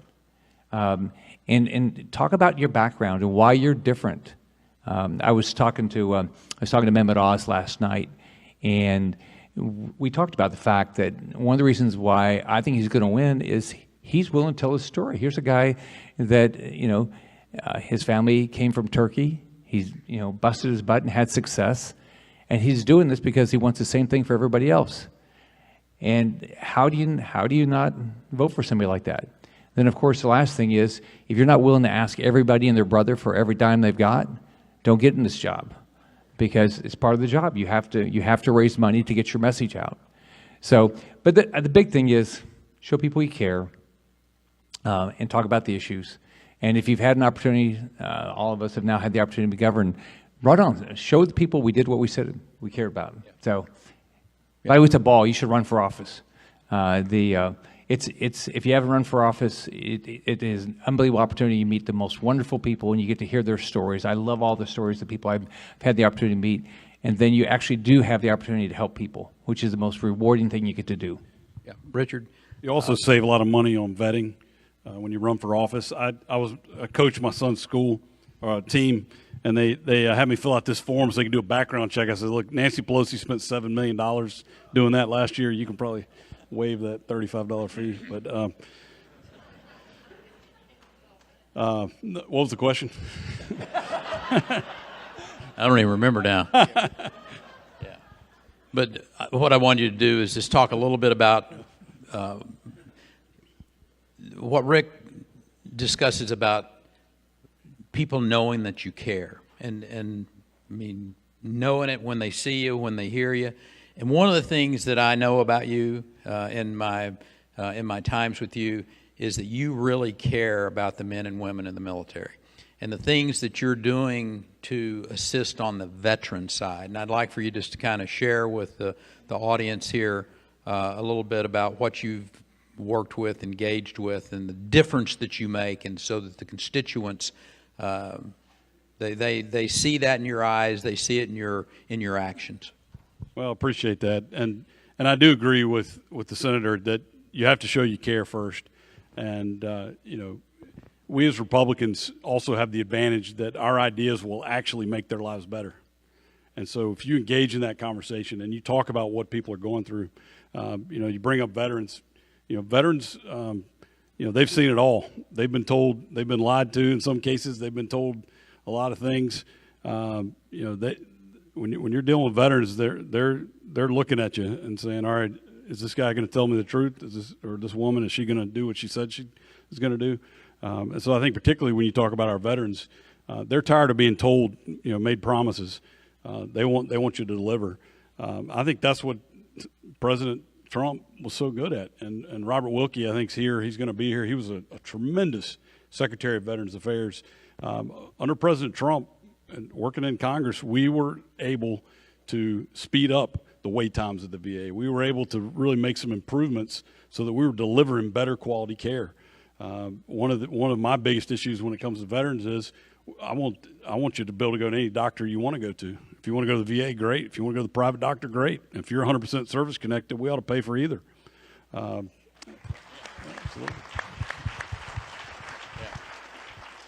And so when you talk about America First, looking at this issue, I think we've got a pretty good track record of keeping our promises to our veterans, doing what you said you were going to do. Our veterans kept their promises to us. They put their lives on the line. They put their families through hell in some situations. We got to keep our promises to them, and so I'm proud of the America First. Well done. Hey, August, give the audience here a little high-level view of the EPA's attack, if you will, on the Permian Basin, the Delaware Basin out there, and why, when the president gets up and he talks about, or more likely his press secretary gets up and talks about the fact that there's 9,000 permits out there, and give the folks in this audience just a little bit of on-the-ground view about here's why the oil and gas industry is a little bit averse to going out and spending all this much money and not knowing what the future landscape is going to look like because of this administration's clear disdain for the fossil fuel industry. Let me take 10 seconds to thank my wife, who moved with me 11 times. When you're talking about the sacrifices, thank you, Richard, Senator, for those spouses, the family members. They're the ones that are sacrificing, not the service members as much, but the families. The fact is that this president has pretty much kept true on his promise to do what he said about ending fossil fuels from his perspective, and he thinks he's on that path, although it's not going to happen. But every tool, every weapon, every available avenue to kill this industry is being used right now. The lesser prairie chicken and the sagebrush lizard, two species that most people probably haven't heard of. Last 10 years, they've actually increased population by about 30 to 40%. Despite the fact that in the Permian we're at record levels of production right now. Thank goodness we are as well, or else we really, that $5 average around the country could be $6, $7, $8 average. But instead of using a common sense approach, what the administration is trying to do, which is not a new tactic, but the ferocity and the magnitude of their efforts, especially on endangered species, of trying to shut down land in the name of these species and saving these species with what I just told you, a 30% increase in population. So they take these issues and they run with them. Recently, the EPA has come out and said, well, we're going to name the Permian Basin on the Texas side a non-attainment zone for ozone purposes. And this is what it does to investors, to institutional investors, to people that want to put their money in there. I like to use this example of, anybody in the room want to invest in a pipeline in Yemen right now? Probably not. Political risk is pretty high. But the President of the United States right now is doing the same thing in our country by canceling Keystone Pipeline, going after endangered species and saying we're going to shut down the leasing and the federal lands and the drilling and the permitting, and doing the same thing with this non-attainment zone, what I'll call is a joke, because they have these tools in their arsenal, and it undermines the investment attitudes, the certainty. It's so uncertain that people don't want to invest in that, and the price of capital is extremely high. Access to capital is extremely difficult, and that's going to end up hurting every American more than it didn't have to be this way. And we've got to get to a point, this is back to the unleashing, where we're taking advantage of our resources. And those countries around the world, think about Moldova, a small country in Eastern Europe that is buttressed up against Ukraine, not a NATO country. Putin wants that country. And Moldova needs a reliable source of energy. And our president could do that. He could do it today. All he had to do was quit the assault, the war on fossil fuels through things like the EPA and endangered species. Thank you. Do you have the Texas, the national, or not the national, but the state park? Is that in your district? Do you run that far out and take Big Bend? Not to Big Bend. Okay, you don't have Big Bend. No. But we're right at the end of our time. Dawn Buckingham, stand up just a second. Dawn Buckingham, right over there. She is the candidate for the general land office in the state of Texas. And the reason I bring that up to you is that she has the oversight for all of that state land out there and all of the oil and gas production on that state land. She's for the production of the oil and gas in the state of Texas. And her opponent is not, just for the record. Just want to make sure everybody knows that. We're for using She did. Dawn, stand up again. See, there you go, right there with the orange top. I couldn't get her to put a maroon top on, but that's a whole nother story. I want to wrap up by saying thank you all for being here today. What you are about it's not maybe, is about the future of this republic. The America First Policy Institute has the potential to change the arc of history. And I know that sounds like maybe some big, but it's true. What we are doing, what we are about, has the potential to change the future of this country. We are a blessed organization. Let me tell you, I've known Brooke Rollins since she walked in my office in 1991, and she had hair this tall. As a state FFA officer, she came to see her agriculture commissioner. This kid impressed me mightily with that one meeting. I hired her to come and work with me as the general counsel at the governor's office after I became the governor of the state of Texas. I saw this opening with the Texas Public Policy Foundation. I told him, I said, you need to hire this young lady to come and run it. When President Trump was looking for someone to come help with domestic policy, I said, you need to go talk to this young lady. This is one of the most talented, capable, intellectually advanced, and wise people that I've ever dealt with in my life. We are blessed to have Brooke Rollins at the head of AFPI. She will lead this organization properly, and the best years in front of America are in front of us because of the America First Policy Institute work that we're going to do over the next 2 years in preparation for the inauguration of a president in 2025 that puts America first again. God bless you, and thank you all for coming out. Richard Hudson, August Pfluger, Rick Scott, great Americans. Appreciate you guys.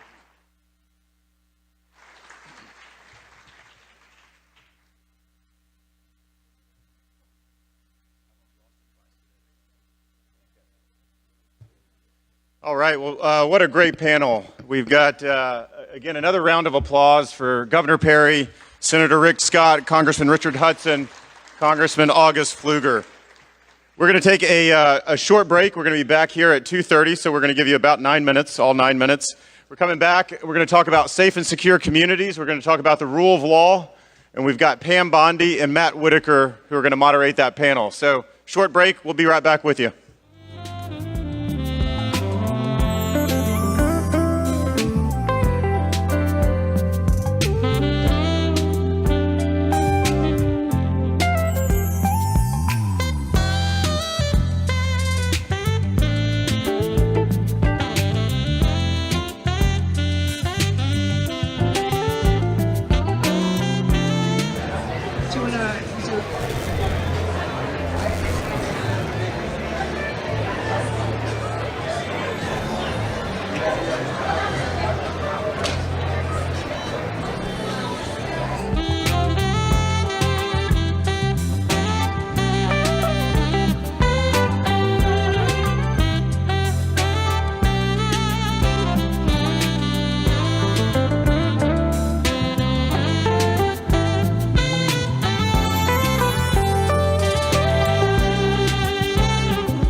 Back as we continue coverage of day one for the America First Policy Institute. Brian Glenn joined with Christina Bobb as we just heard Rick Perry wrap it up a few comments about energy independence, and we heard the price of oil several times in that conversation. That was the hot topic, of course, on this energy panel, although they were talking about the importance of just being able to heat your home in the winter and cool your home in the summer. And Rick Perry was making the point that this is actually an issue of life and death when there's extreme heat in certain areas, like you live in Texas, or in the winter, in the cold.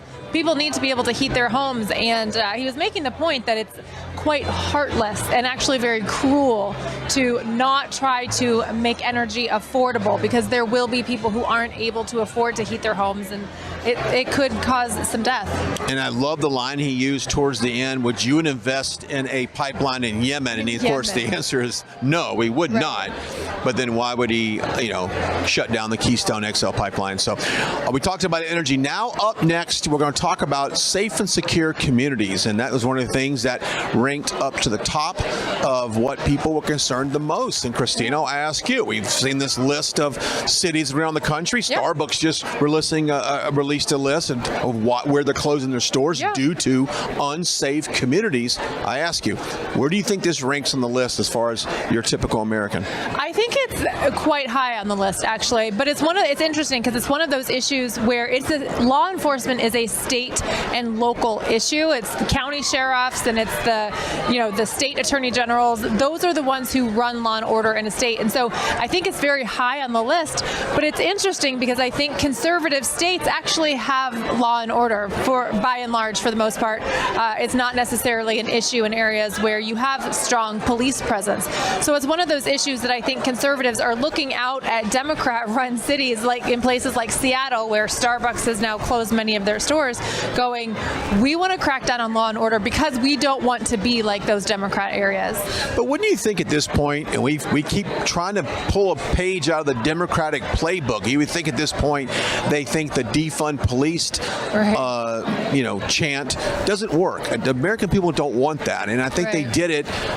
They tried to bend the knee to BLM and some of these other activist groups about what was going on in the police department, but they should know now that type of mindset and agenda does not play well with the American people, and that we need more law and order in these cities, not less. Well, I do think they figured it out. I think they tried to backtrack that a little bit, but let's be very clear that the left does not like law and order on a local level where it impacts everyday Americans, but they are very pro-federal law enforcement. Wow. Like the FBI, they have given them a lot of power and a lot of authority to influence school boards, which is a state and local issue. So the left is moving very much towards big government control and crackdown on law and order by empowering the federal law enforcement and taking power away from state and local law enforcement, which is actually where it impacts the people, throughout the country. That's a wonderful perspective. I've never thought about it like that. You're right. So, they don't want it on the local level. They want it on the federal level. They want to control it. They want to control it. And they, you remember, they wanted to lock up, disgruntled mama bears that went to a school board meeting in Northern Virginia. They want to criminalize those individuals, but yet the individuals that loot and riot during the summers of 2019, we will let those guys go. And January 6th is a great example. That's an example of federal law enforcement politicizing federal law enforcement against your political opponents. So they want to have the ability to frame and set up their political opponents. I think the vast majority of people who hear anything about January 6th recognize it for the ruse that it is at this point, trying to prevent Donald Trump from gaining his second term, because everybody knows that if he runs, he will win. The people are working to secure their elections, and I fully expect Donald Trump to gain his second term, and they're scared of that, so they're trying to come up with other ways to prevent him from running. And they're doing it under a law enforcement ruse. And so that's why I think, for me personally, that is one aspect of the law enforcement issue that is concerning to me, because we need to empower our state and local law enforcement to do what they need to do to secure the cities. But we need to disempower the federal law enforcement to make sure that they're not heavy-handed and using it against their political opponents on either side. Great point. And also, if you want to look at the growing Latino vote going to conservatives, Latinos have historically placed safety in their communities as number one priority. They know exactly what that looks like in a country that does not have law and order. So as you see the left pushing aggressively this anti-police, anti-law and order, I think what's happening, Christina, in return, Republicans are getting a large share of Latino voters because they want to feel secure. They fled areas that had insecurities. They do, and they also tend to have large large families and placed a lot of value on community values. They're very much a community culture, community-oriented culture. And defunding police destabilizes communities, and it destabilizes local areas. And of course, Latino communities are very collaborative, and they tend to work together and have extended family and live as a community. And so I think they're starting to recognize that the liberal policies are run very contrary to what they stand for. Yeah. All right, Christina, Bob, Brian, Glenn joining you. Let's get a quick check of the time here. Locally, it's 2:28, which means in about an hour, we're going to cut all the streams that you might be watching us on right now, other platforms. We're going to go exclusively on Rumble, our website, and our app. So make sure that you make that conversion before about 3:30 here local time on the East Coast in Washington, D.C. Make sure you make that conversion. Yep. We've got a little bit of a warning here. We've got to ask people to take their seats several times here because people like to socialize. It's a social event. But we're glad that coming up next, we're going to talk about law and order and keeping our community safe. And that is absolutely one of the top pillars of what's concerning for most conservatives in our communities. And so they're going to talk about that a whole lot more. We appreciate you joining us today. If you want to follow Christina Bob on social media, it's Christina_Bob. You want to follow me on social media as well, you can do that at Brian Glenn TV. We're going to start posting up some behind the scenes stuff here at this summit, especially as we kind of go throughout the day. We're running into a lot of old friends, things like that, nice to post that up and say we met so-and-so there. So I kind of share the word of who's at this summit, because what we have behind us is a group of elected officials, former cabinet members, and just people that's been in the public policy business for a while. So that's go ahead. And I'm curious to hear what our viewers think of the speakers in their positions, because certainly America First policy means different things to different people. And the panel of speakers, there's a number of different directions you can go with who's speaking. And, there's a lot of big conservative leaders, whether they're elected officials or activists.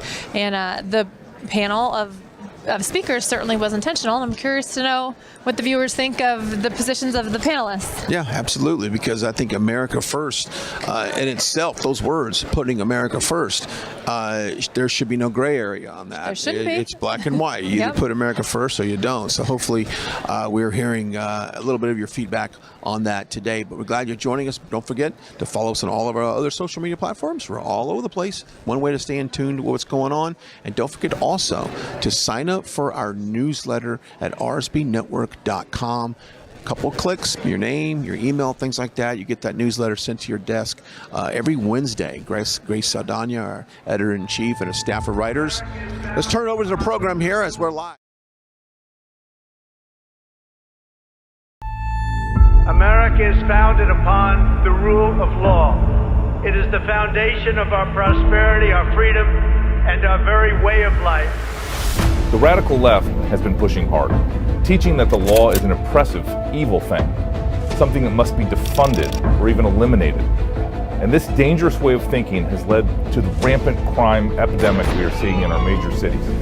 Fortunately, citizens outside of Washington realize this and are tired of the elites pushing for these radical policies. America First Policy Institute is an organization that has America's best interest and safety at heart. We are going to champion law and order. Our common sense approach puts the safety and well-being of Americans first in public policy. What is in the best interest for the average American? Correcting the narrative in that the rule of law is a bedrock of any civilized society and is something to be followed and upheld. Respecting law enforcement as those responsible for legitimately upholding order. Ending human trafficking, one of the most egregious crimes of our time that treats human beings as a commodity. Enforcing the law. Laws on the books are designed to keep our country safe and running. And they are to be enforced. We need a reversal of this past year, where we have seen parents treated as domestic terrorists, law enforcement deplored and denigrated, and federal entities abscond from their responsibility to uphold the Constitution and the rule of law.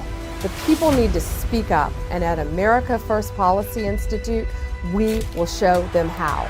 They need to establish that politicians pay a price for years of removing deterrence for crime, not prosecuting or incarcerating those who commit crime, and shaming or eliminating law enforcement responsible for upholding the law. And freedom.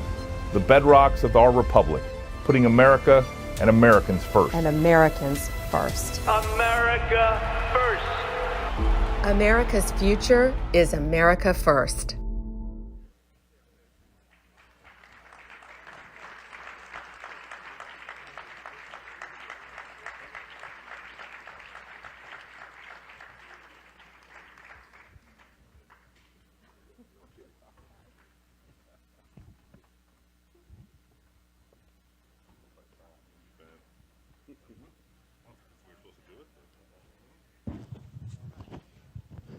Good afternoon, and thank you for joining us today. This important panel, which we're going to discuss keeping our communities safe for all Americans, making sure that families can live in peace, and making sure that every child can play safely in their front yard. I'm Matt Whitaker. I'm the co-chair of the Center for Law and Justice at the America First Policy Institute, working right alongside my co-chair, Pam Bondi, who I'm very proud to work with. As many of you know, prior to joining AFPI, I was the acting attorney general in the Trump administration. I've been a former U.S. attorney in a previous administration and have been at the Department of Justice over 7.5 years in total. I have been attracted to being part of AFPI for a long time, as many of you have, because when it was formed, it was a creation of a lot of people that I thought were rock stars in the Trump administration. No one bigger or better than Brooke Rollins, who is just an amazing leader of this group. And one of the most important interests, I think, for the preservation of our republic is what this center works on, which is maintaining the rule of law.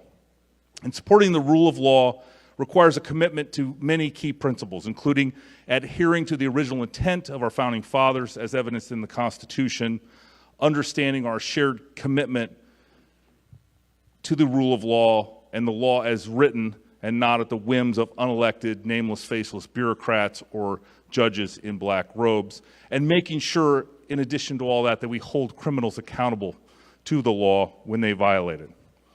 Respecting and defending the rule of law necessarily touches upon several issues that are important to the America First agenda. First and foremost is supporting the men and women of law enforcement, making sure and ensuring that we have a stable and robust law enforcement community that upholds constitutional rights of our citizens, and making sure that, again, we back and support the men and women of law enforcement who stand as the bulwark against criminality and lawlessness.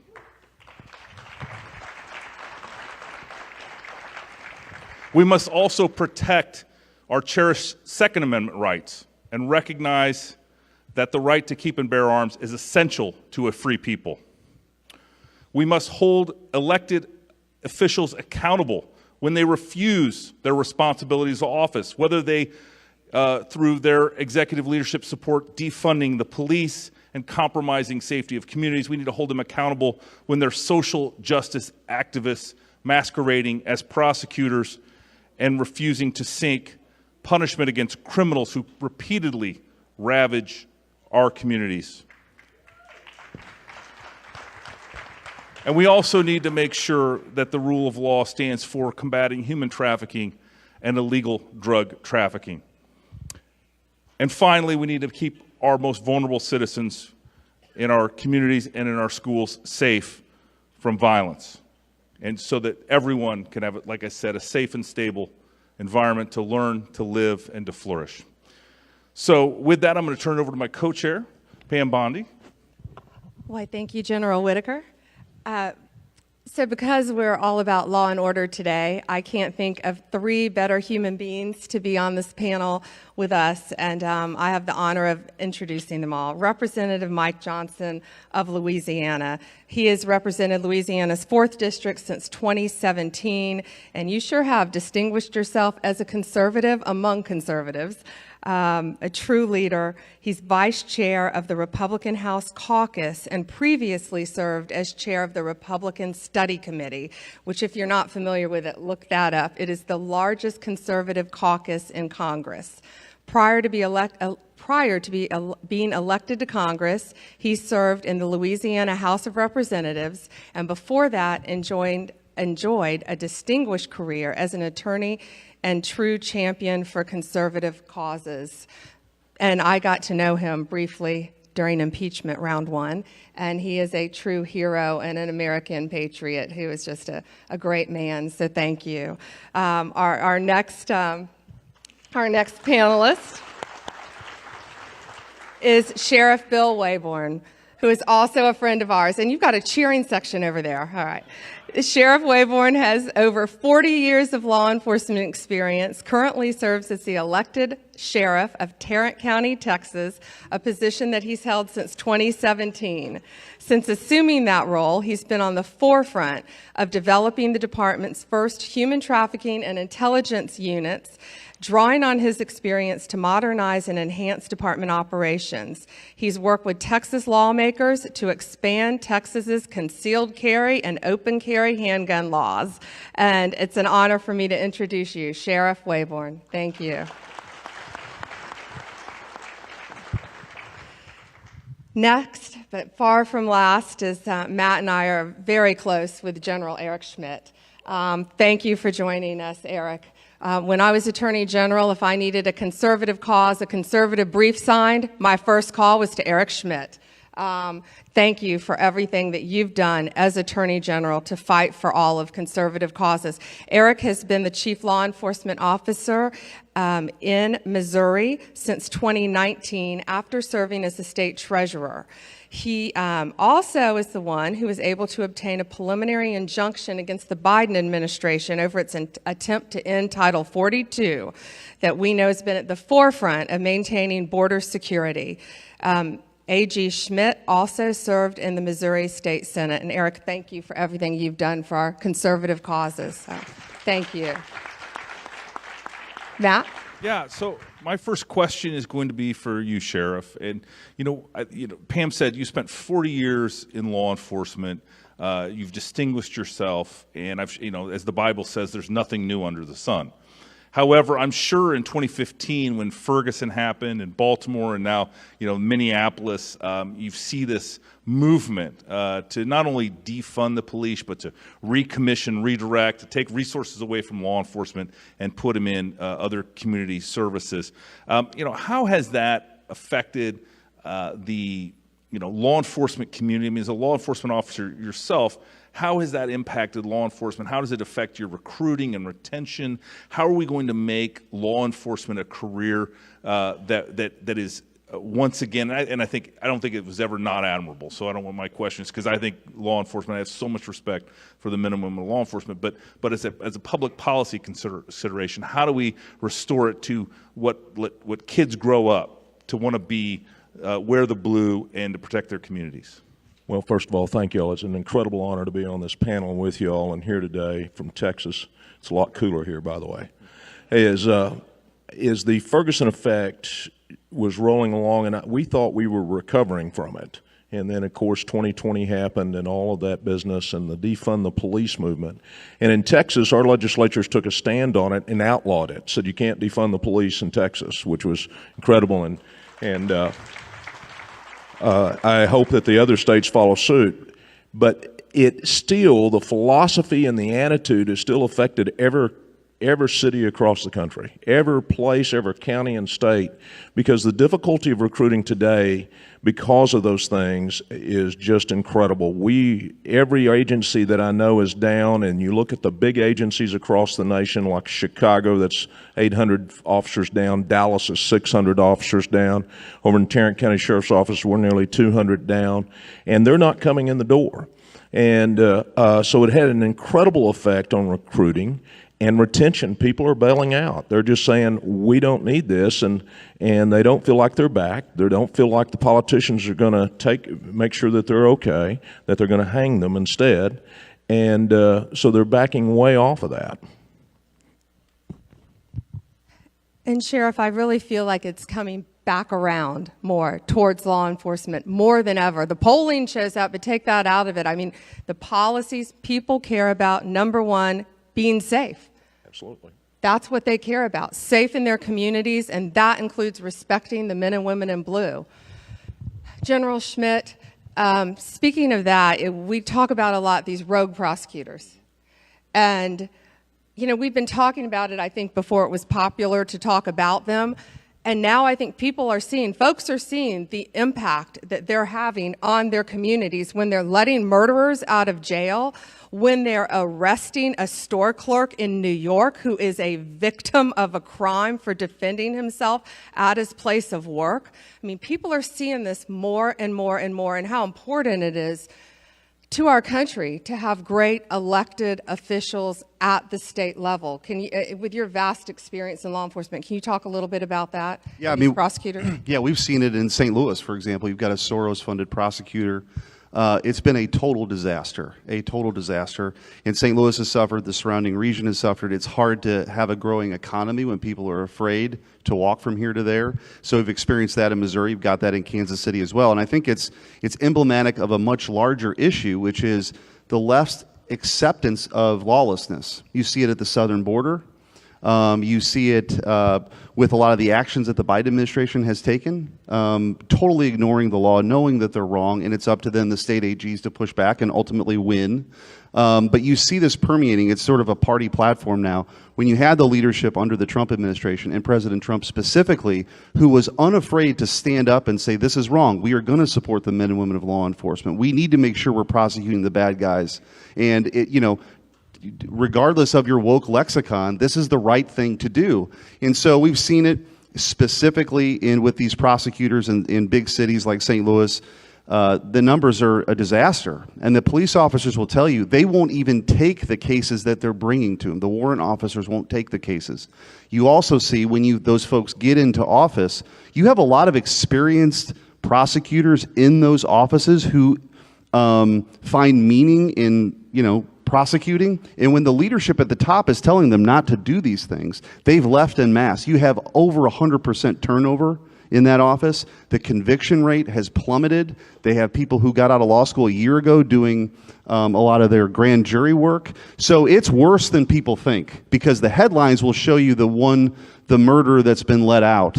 But the truth of the matter is, all these other cases are being handled by folks who are very inexperienced, or who are these sort of woke ideologues who have no, desire to really prosecute violent crime. So I think it's very important for, America First conservatives to be out there, be unafraid to talk about these things and talk about the challenges and how we need to support law and order. We need to support the men and women of law enforcement. When these defund the police efforts start to actually hit the budgets, we got to stand up and we have to fight back. And I think that's the key.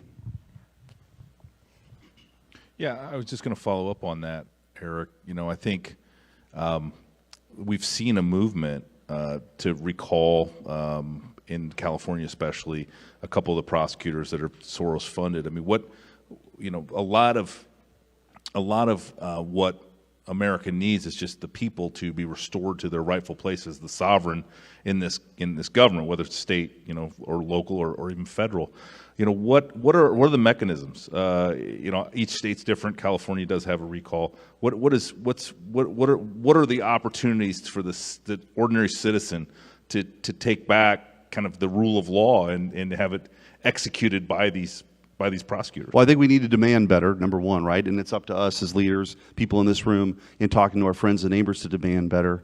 But you also have a situation where, every state's different. We don't actually have original jurisdiction. My office, the Attorney General's office, doesn't have original jurisdiction on state crimes. We have to be asked to come in and help. That happens a lot in rural Missouri, but not so much in the cities. And so we've had to get creative. So Missouri was the first state in the country to have our assistant AGs deputized as assistant U.S. attorneys.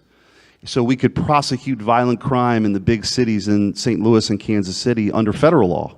And so we were, carjackings. And so I recognized very early on that the prosecutors weren't willing to do their jobs. And so we have over 800 charges to date, over 600 indictments to date. We have also taken on clearing the backlog of sexual assault kits across the state, because a lot of local prosecutors weren't, in the big cities weren't interested in that. They're talking about normalizing human trafficking in many ways by decriminalizing sex work is what they call it. And we know that human trafficking is a real problem. So we've taken that on. We've partnered with federal and local officials on human trafficking. And so I think a lot of this is leadership. It's finding the deficiencies of what they're doing, which are stark and have real impacts on real people. And I think that's important to point out. I had an older black woman come up to me who she said, I'm tired of sweeping up glass on Sunday mornings. And so these are communities that we need to fight for. And a lot of that is just enforcing the law, prosecuting the people who are committing violent crime, partnering where we can, and making sure people have respect for the men and women who wear that uniform. You know, and Eric, it's not just about what you said before. It's about helping everybody, not just going after the violent criminals, because often we have so many drug courts in our country now that help so many people. And if we don't have the right law enforcement officers out there and the right AGs and the right prosecutors to help these people, to put them in diversion courts so they can get the help they need, our country's really lacking there in that respect too. So it's across the board. And I'll bring up, we had the big opioid settlement in Missouri. A lot of states have, and I know you have been a leader on this for years on the opioid epidemic. Those dollars, we made sure they're not just going to general revenue dollars to be lost. They're going to treatment and to help people who really need it. And so again, those are issues that we can take the lead on as Republicans, and I think show the folks in our states and across the country that we are the right folks to lead us forward. That's right. And on a very serious note, Sheriff Waybourne, let's talk about Uvalde for a little while. I was Attorney General when Parkland happened. Valentine's Day, on the ground, notifying those families, still talk to them. Liberal, conservative, doesn't matter to this day. Still talk to so many of those families. A lot of mistakes were made there. We know Uvalde, a lot went on there. Can you give us your feelings on hardening these schools and keeping our children safe while they're in school? Absolutely. And first of all, you know, on behalf of Texas law enforcement, we're very sorry there was an epic failure of law enforcement in Uvalde. That is not the typical response of law enforcement. Is that I believe that we have got to look at hardening schools and take it serious. If I was saying one thing to a principal today, are you ready? Are you ready to go? Are you ready to harden this target to protect our kids and the beat officers that are around that? Because what happens is for those of you who don't know about active shooters, the job of the cop is the first one on scene goes in and goes after the bad guy, and we keep coming in until we neutralize him. And as Sheriff Judd from Florida says, we're going to shoot him and shoot him a lot. But is that I think that we've got to recognize that we've got to do it. We need an immediate response, not a first responder. And what I mean about that is a good guy with a gun inside ready to go. Whether it be a retired police officer or active duty police officer or a well-trained, vetted staff member in that school. In Texas, many, many teachers are out qualifying today as we speak, and they're getting ready to go. And so at America First, we have a school safety issue brief that we've released. You can find it in the back of the room and also on our website. But I don't think we can talk enough about school safety now and protecting our kids. Yeah, and Pam, in the Trump administration, we issued a school safety commission. President Trump appointed various departments and agencies to come together and come up with best practices to take a sense of what everyone was doing and just then share that information. Congressman, I'm sure you feel it from your constituents, but every time we have an event like Uvalde, sort of the American people rightly say, do something, Congress. And the real question boils down to the media immediately goes to gun control, immediately goes to infringing our Second Amendment rights. In your experience, sort of what can Congress do, but most importantly, what should Congress do in response to these tragedies? We could do an entire panel on that. And of course, there's a knee-jerk reaction every time there's a tragedy, and our hearts go out.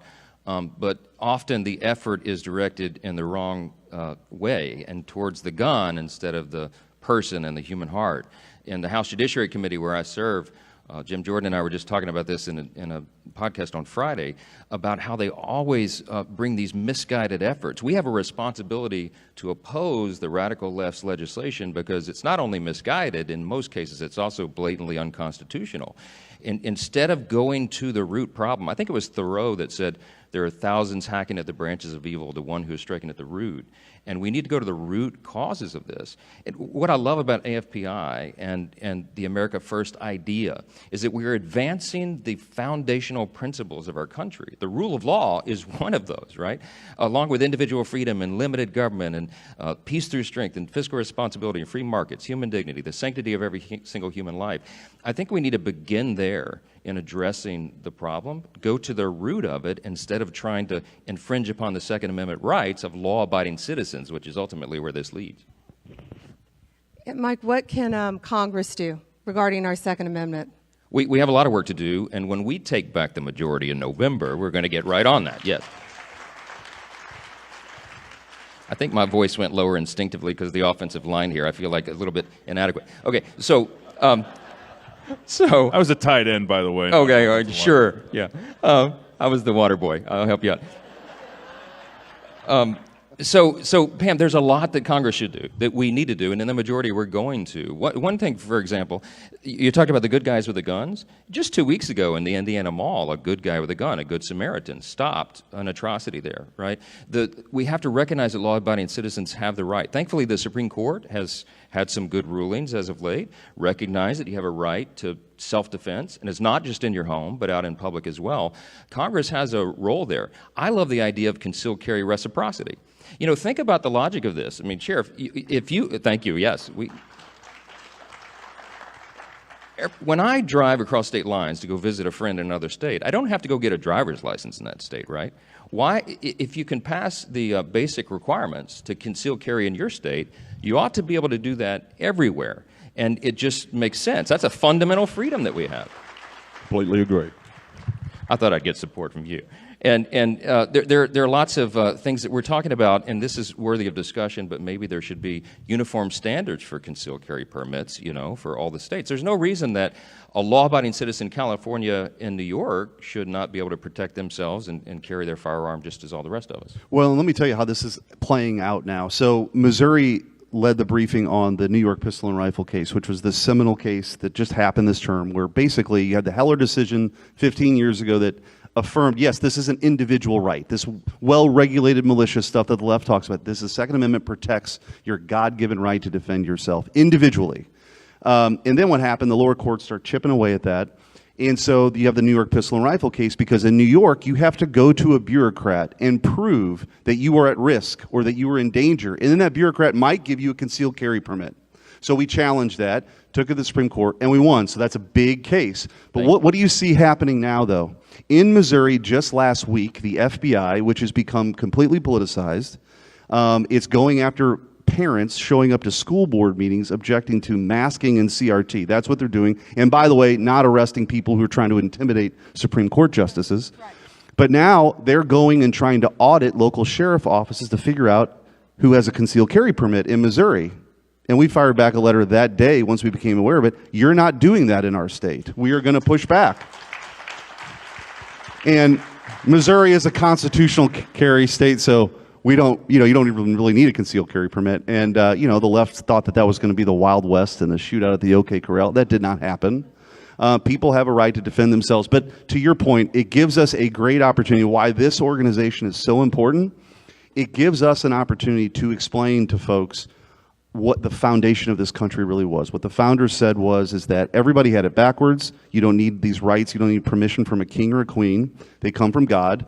And government is just this shared project to protect your God-given rights, certainly not to infringe upon them, and the Second Amendment's a big piece of that. And your lawsuit, just to add, if you have to ask the state for permission to exercise a right, it's really not a right at all, correct? So, yeah, that was a great piece of litigation. You know, Matt, let's talk about a little bit about these big cities. You know, you're hearing Starbucks now.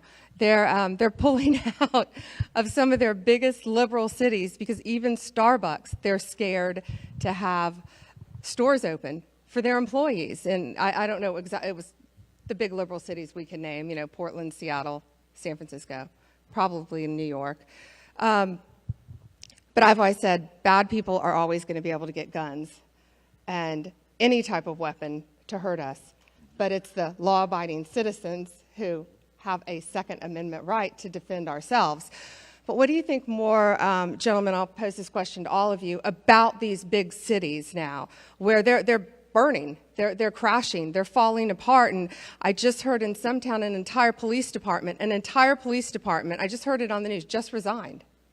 Because they don't have the backing, because sheriffs, of course, are independently elected, but most police chiefs report to the mayor. And, you know, if you don't have a mayor to back you up and not to not fund you, and you want to reimagine the police in the middle of the night and send a social worker, we love social workers, but out to a domestic violence call, you know, that's fraught with peril. I guess I'll just use the St. Louis example. We have a mayor who's a radical leftist, along with that prosecutor I mentioned earlier. The city of St. Louis owes the state of Missouri $5 million for some judgment like a decade ago. I did not make a big deal of this. We sent an email to their office, said, look, keep the $5 million if you use it for more police officers. Okay, you're 200 police officers short. You're trying to defund the police. Here's $5 million to hire more cops to keep people safe. I didn't do a press conference on it. She holds a press conference the next day. Well, the Attorney General is not going to tell me what to do. If he wants to give us the money for vaccine incentives, that's great. But so there is a natural disposition for them to be opposed to these efforts to actually fund police departments. So they talk about that. The city of St. Louis is figuring out a way to find $1 million to transport people outside the state of Missouri to get abortions now, because Missouri has different laws, of course, than the state of Illinois. And so it is it's a pervasive attitude of not supporting the rule of law, to figure out a way to build up their woke bona fides. This is what we're up against. And I think it's really important. I mean, when President Trump was in office, I mentioned our Safer Streets initiative, where we had lawyers designated in the U.S. Attorney's Office. When Operation Legend happened, remember, you had this in 2020, you had, you know, all these, you know, sky-high murders, record-breaking numbers in St. Louis and Kansas City. There was help from the feds wanted to help because of President Trump. And we had the ability to prosecute those additional, you know, crimes that, you know, or bring those additional charges because we had the infrastructure and the bandwidth. So I think this is leadership. It's the cities, they won't prosecute the bad guys. They use the money for these other initiatives. And I think we just have to be strong and just say law and order matters. It's fundamental for people to live their lives and be free. Is that, and I didn't answer a good question, the rule of law, as you just spoke of, is so incredibly important. And for this thing called the American dream to flourish, we got to have rule of law in face. And the gatekeepers on that are the American law enforcement, period. It starts right there before it ever gets to the court. And what's happening in these woke cities is in some cases there's been some incredible police chiefs there. And being a former chief is that they have got to be willing to be fired to stand on principle and walk away from that job. And until we see more chiefs that have the courage to say, no, not here, not now, and the first rock thrown, we're going after you. And but that's not happening in those cities. So with entire agencies responding is not surprising. Who would want to work there that you're going to, and I've traveled the country and I know boots on the ground, and that's what they're telling me. It says, we don't have the backing. And so they're walking away. Can I just add that ideas have consequences? And I was doing town halls back in Louisiana the last couple of weeks. We were out of session. And anywhere I go, Louisiana is kind of a microcosm, my district is for the rest of the country, and people are so distraught over what they see happening. They're so distraught with the leadership, not only of the big blue cities like we have in New Orleans, but these other cities around the country, and they can't understand why. And you have to break it down to its simplest terms, and it's what the two of you are alluding to, is that there are two different philosophies. We're in a battle of worldviews right now, right? And we are. And the America First agenda believes in the greatness of America because we believe in the foundational principles that we've all been discussing here. We believe that's worthy of defense. We believe we need to pass it along to the next generation. As Reagan said, it's not inherited in the bloodstream. It takes our effort and work in defense. But the other team, the other side, believes they have a very different vision for the country. They have disdain for the founding principles that we all believe in, and they're trying to trade it for something else, a European-style socialist, utopian dream, which is folly, of course. It begins with the premise. You said something a moment ago, General, that's so true. We recognize that the Declaration 246 years ago, we made the bold proclamation that we recognize that our rights don't derive from government. They come from God. Because if the government's the one that can give you your rights, yeah. obviously, if the government's the one that can give you your rights, the government is also the one that can take them away. So we believe in inalienable rights. And, I just say, we just had our 246th birthday as a nation. We're still an experiment on the world stage. Self-governance is an experiment, a government of the people, by the people, for the people. We're only going to preserve it if we keep these principles first and we defend them. Yeah, that's such a great point, Mike. I want to pick up on, I guess, a theme that's running through this, but as a former prosecutor, I sort of want to hang a lantern on it, and it's something that General Schmitt mentioned is we have, especially in our major cities, as Pam was alluding to too, we have prosecutors who aren't taking cases from the cops.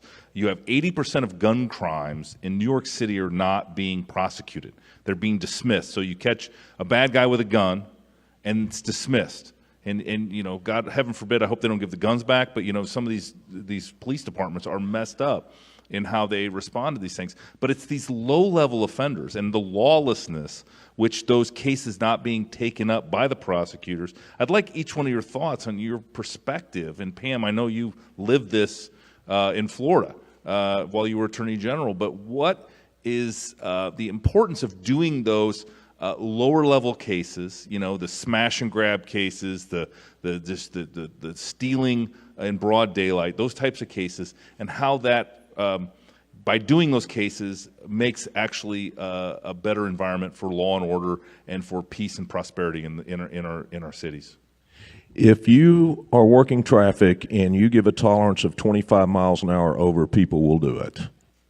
And the broken window theory is alive and well, and it should be enforced. If you're the nickel dime things, if they're not enforced, you're going to get bigger and bigger issues. If code enforcement's not enforced, you're going to get bigger and bigger issues. It is an incredible thing that they let those things go, because all that's going to happen is more trouble is going to come walking in. It was said one time that what we tolerate in moderation, our children will excuse in excess. You think about the implications of that. And going to the root of this, the root of the cause of this, is that this other side that we're battling against right now in a legislative sense, legal sense, they don't recognize right and wrong. The reason they begin with the incorrect premise, the false premise, is because they've denied the existence of the Creator who tells us what is right and wrong. And so it's all relative. It's all, they believe in the inherent goodness of all people. They don't believe in the fall of man, the fallen, corrupt nature of man. They don't then believe that power can corrupt, and absolute power can corrupt absolutely. So the checks and balances and the diffusion of power amongst many, that's not an important principle to them. If you begin with the wrong idea, it leads to dangerous consequences, and that's what we're seeing. Well, we don't talk about this enough, by the way, this moral relativism that exists, which is a much more kind of philosophical discussion that permeates all sorts of institutions, and certainly the left. But when the rubber really meets the road as a prosecutor, those folks, if they believe there are no consequences to actions that endanger other people, right, that burglary leads to the carjacking. And you see an epidemic of carjacking now. And by the way, just by way of technology, there's more and more carjackings, because in order to steal a vehicle, you almost need someone in the car now.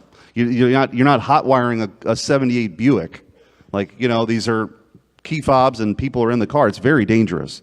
And so I think that we need to, again, be resolute on that. One of the things that I'm most proud of in my time as Attorney General is we don't normally get cases in the city of St. Louis, but there was a conflict case, actually from my predecessor, Josh Hawley. I would never get a conflict case now from the St. Louis prosecutor, but it existed. And early on in my term, I actually wanted to prosecute that case myself. It was a murder in the city of St. Louis for someone who actually had come here legally, was about 2 weeks away from Ethiopia, 2 weeks away from bringing his family to the United States. He was working 2 jobs. Worked at a convenience store. Antonio Muldrew walked into that store, waited for everyone to leave, pulled out a gun, and shot this individual 3 times. Went to the back of the counter. More people came in, actually made change and did transactions while this individual was on the ground begging for his life. When the rest of the people left, put a bullet in his head and ended his life and the dream of his family. And walking, being 4 feet away from him and making the case in front of that jury, we got the conviction. And I stood on, outside after in front of all the cameras, and I wanted the people of St. Louis to know that there was someone who actually cared about crime and violence in the city and was willing to take the time to prosecute someone who had done that. And I think that if we do that more often, if we actually go to places and tell them how important this is, and this is why this forum is so important, what AFPI is doing, the law and order, it is a foundational matter. People deserve to feel safe in their communities, no matter what their zip code is. And they got to know that we care enough that we're going to do the hard work, and we're going to call out this nonsense that's happening across the country, because people intuitively know it's wrong. They know it's wrong, and we have to have the courage to say it's wrong and take those actions, like prosecuting the bad guys, clearing this backlog, of sexual assault kits, working on human trafficking, all the things that people can see, and we bring more people to our side that way. So at AFPI, when the amazing Brooke Rollins called me and asked if I would co-chair with Matt Whitaker the Law and Justice section of AFPI, and with the great work of Linda McMahon and Larry and so many others, and Chad now as our executive director, I don't think we ever dreamed that we'd be having to talk about all of these issues. And that was just a year ago. But I think on a good note, I think when people are driving to get their $5 a gallon gas at the gas station, they want to be safe while they're pumping their gas. And I really think we're seeing a turn in our country for more good. And that's something that Matt and I really want to highlight at our center, at Law and Justice, is all the great work that our great police officers do. And our federal officers, you hear us talk about the FBI, 99% of them are great agents out there working hard every day. And all of our sheriffs and law enforcement who we want to continue to be law enforcement officers, and our great prosecutors out there to support them and be there to have their backs. So you're going to be seeing a lot more positive things coming out, highlighting and focusing on all the great men and women, and it sounds corny, but you thank them. Whenever you see a prosecutor or a military person, of course I'm sure you do, or a police officer, I think it just goes volumes now. If you're thanking them, if you ever notice now how they really react and smile and say thank you for saying that, I think people appreciate it now more than ever in this world. I agree with you. And we actually in our office started something called the Back the Blue Award. And so we go around Missouri for acts of valor and kindness, big and small. We go around and we reward and recognize those individual officers. And it could be somebody pulling somebody out of a burning vehicle before first responders get there, somebody going above and beyond and the ultimate sacrifice, obviously, but also the officers who are helping those neighborhood kids with the lemonade stand. And I think that's just so important for us to recognize the work that they do. We haven't touched on it yet, but one of the responsibilities we have in Congress is oversight in the next Congress as well. And we have to work on, first, depoliticizing the Department of Justice. It's been completely weaponized under this administration. And when we're talking about the foundations and the institutions, the greatest jeopardy of this is that if a free people, if a government of, by, and for the people don't believe that their system of justice is actually blind, there's a reason Lady Justice wears a blindfold, right? Equal justice under laws is chiseled into the marble above the Supreme Court building. If people begin to lose their faith in that system, it's very difficult to hold a constitutional republic together, and that's where we are. The faith in our institutions is at historic lows, and it's treacherous for our survival. Ronald Reagan, in his famous farewell address, he said, they call me the great communicator, but I really wasn't. I'm paraphrasing him. He said, I was just communicating great things, and they're the same great things that have guided our nation since its founding. Our challenge, our calling, the work of AFPI and all of us individually is to defend the great things. They don't change. That's what made America the most exceptional nation in the history of the world, and we lose those things at our peril, and I'm so grateful for y'all's work if I don't get another chance to say it. Thank you. That was beautiful. I agree with what Pam just said. I still believe, as Ronald Reagan said, we're the shining city on the hilltop. We might need to change a few light bulbs. But we still that shining city, and we've still got great optimism, and I believe that law enforcement is going to come back to where it needs to be. I'd love to see on television some more Andy Griffiths and Adam 12s and those type of shows, but I believe the nobility is coming back in the eyes of the people, and we will once again be a place where you can walk the streets with safety and feel good about it and not worry about it and flourish. Good. Well, this has been a great discussion. I want to thank each and every one of you for being a part of this. I think actually the rule of law is restoring. I think it's going to take every single one of us working at every place. I think it's going to take everyone in this room. I know that there's a lot of patriots in this room, and I would encourage you to do exactly what Pam said, which is to every time you see a member of law enforcement, thank them for doing their hard work. Tell them that you thank their family for the sacrifices that they make every day to keep us safe as an American people. This is such an important piece of the America First agenda. Making sure that the rule of law is the bedrock principle of our republic, and making sure that we have those that are standing in the gap and defending the rule of law every day. So I want to thank all of you for being here today, but especially I want to thank our panelists, and Pam, thank you for co-chairing this wonderful center with me. Thank you all. God bless you.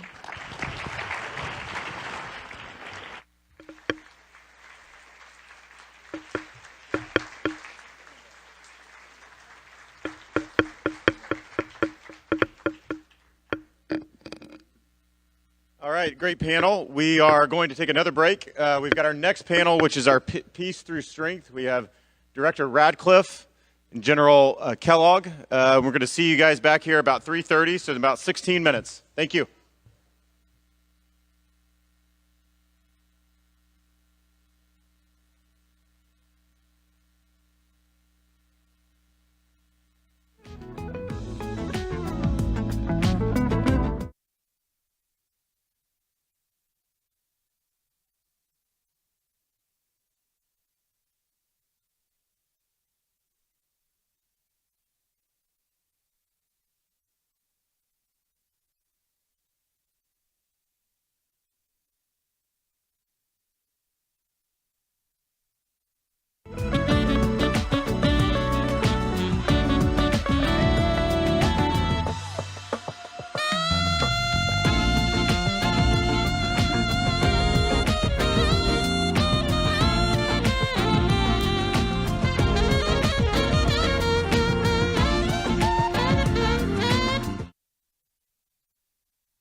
To do by not enforcing the law and not having consequences for crimes.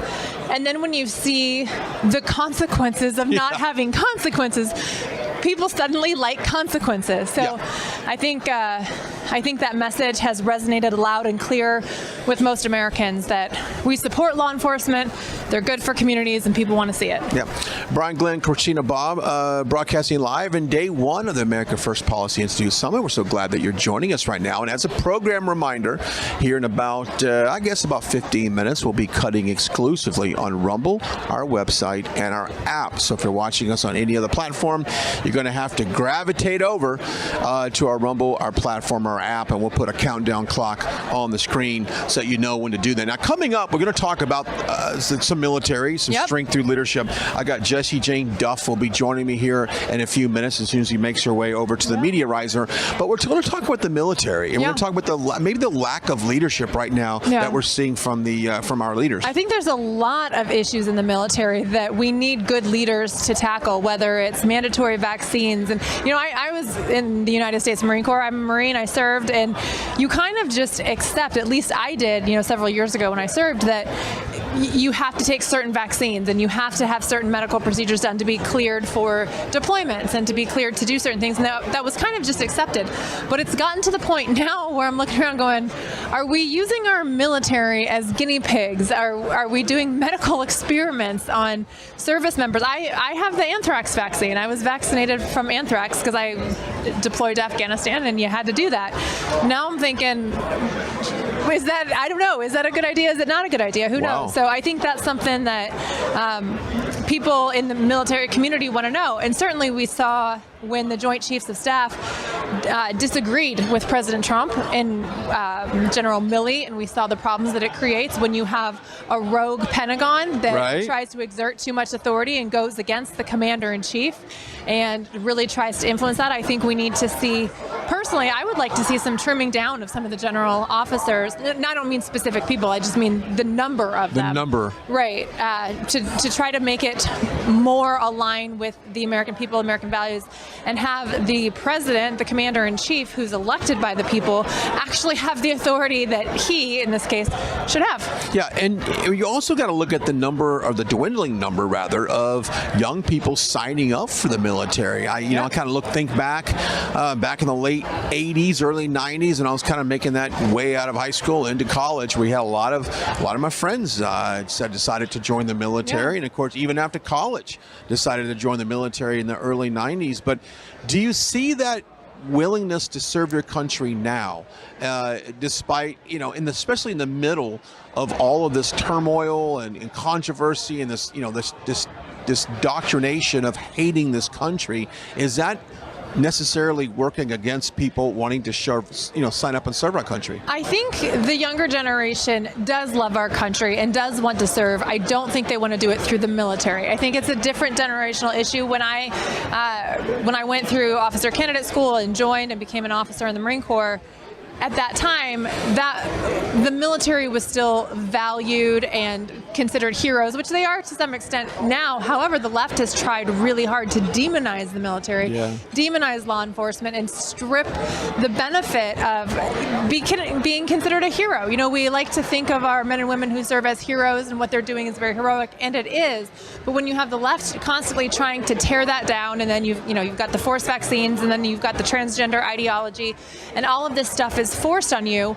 And oh, by the way, if you don't like it and accept it, it's not like a job where you just get fired. You could get court-martialed, and it could ruin the rest of your life. The consequences are so high for simply disagreeing with the political ideologies of the military that I'm not surprised people don't want to serve in the military today. And you hear stories, Christina, people losing millions of dollars in compensation and benefits, not just cash, retirement, but the value of the health care and things like that for not choosing to go through with that. So there's a lot at stake. And of course, we've heard about, your Army Reserve, the Border Patrol, and other aspects of our defense, of our military, government being forced into something and having to either take it or quit their job. And I'll even go a step further into the private sector. Pilots. Right. What did we just learn just a couple of days? We had a crew that could not get here from an event because of a lack of crew. Well, that's AKA we have no pilots. And so there's a pilot shortage. And the reason being because we pushed this narrative for far too long that if you didn't get the jab, you were not going to be able to work. And now we're seeing the effects of that. So it not just goes from the military, it goes across the private sector as well. Yeah, I think that's exactly right. And I think, of course, that flows, the consequences of that are stronger in the military simply because you have that added level of court-martials and military justice, which, for whatever reason, commanding officers in the military seem to be very, very comfortable issuing very harsh rulings and findings. I was a defense counsel.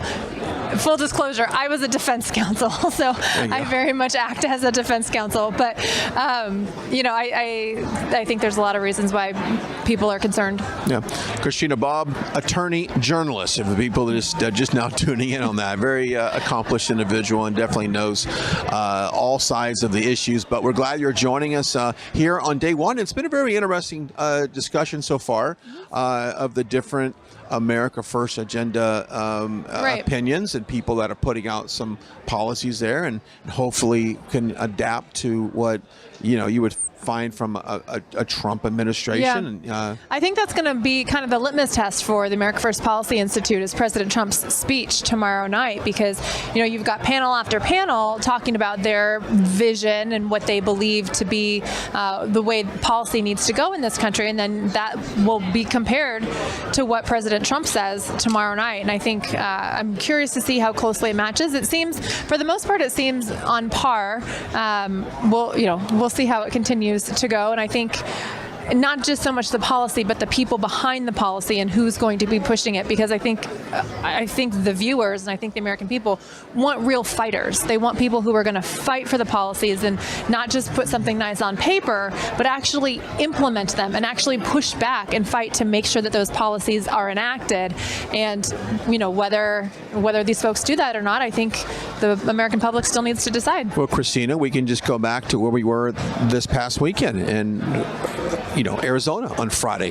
Yeah. The Arizona legislature, as far as your leadership, between Lake Fitcham and Wendy Rogers, Sonny Borelli, you have fighters. And I guess what I'm trying to say is Arizona has put their fighters. Yep. Every state needs to put front their fighters. But you know what? Guess what? It all starts with our legislature, starts with our cabinet members. It starts with our president. So President Donald J. Trump obviously showed that he had fight for the American spirit. And that's why people love him, because he fought and he pushed back and he didn't take the path of least resistance, and he actually tried to make the change that he said that he was going to make. And conservatives have become so comfortable just letting go there under the rope, compromising on the issues that matter to get smaller victories on issues that don't matter to their constituents. And we're at a point now that's untenable, because we're losing the nation that, I shouldn't say we're losing, it appears to be that we have lost the nation that we love. We are regaining it. The American people are doing the work to clean out their state and local leaders and state and local officials. And I think the more they do that, we're going to see the swamp drained and the shifts made. But people want fighters. They don't want talk. They don't want, just panels of people. It's great to have panels and it's great to have them talk about the important issues, but they want to see the people that are actually going to fight and push back against both the Democrat and Republican establishment. And it's interesting because as soon as someone comes forward and they don't show that fight, they will get replaced in the election. And that's why we saw some of these primaries. I mean, obviously you got a primary in Arizona on August 2nd, but the ones you had before, the voters want to come out. They know whether you're just all talk or are you action. And the American people want action. They're tired of lip service. We don't need a word salad. We don't need somebody telling us what they think we want to hear. We want to see you do what we want you to do. And maybe that's maybe we have to officially, turn the page on that.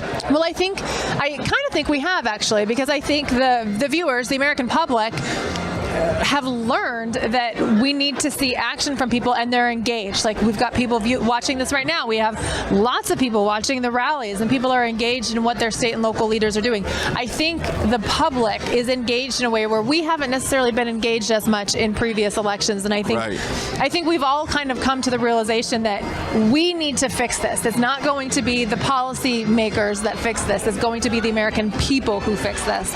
And I think we're there. Here we go. Here in a few minutes, we're going to make that Rumble transition. Matter of fact, let's do that right now. I do have an interview that's scheduled to come on, and perhaps this is the perfect timing for this. We'll take a few-minute time out as you're watching Christina Bobb, Brian Glenn live here at the America First Policy Institute in Washington, D.C. We've got continual coverage of this two-day event coming up on the flip side of the break, everybody. We'll see you back in here in a couple minutes.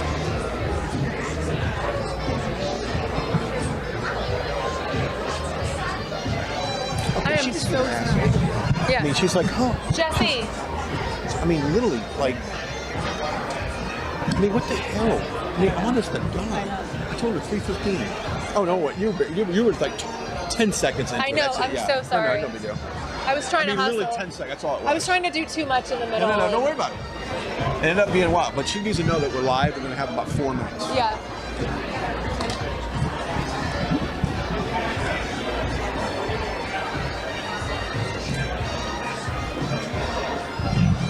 Yeah, we got about 3 minutes, so she's got to come on. I don't know how.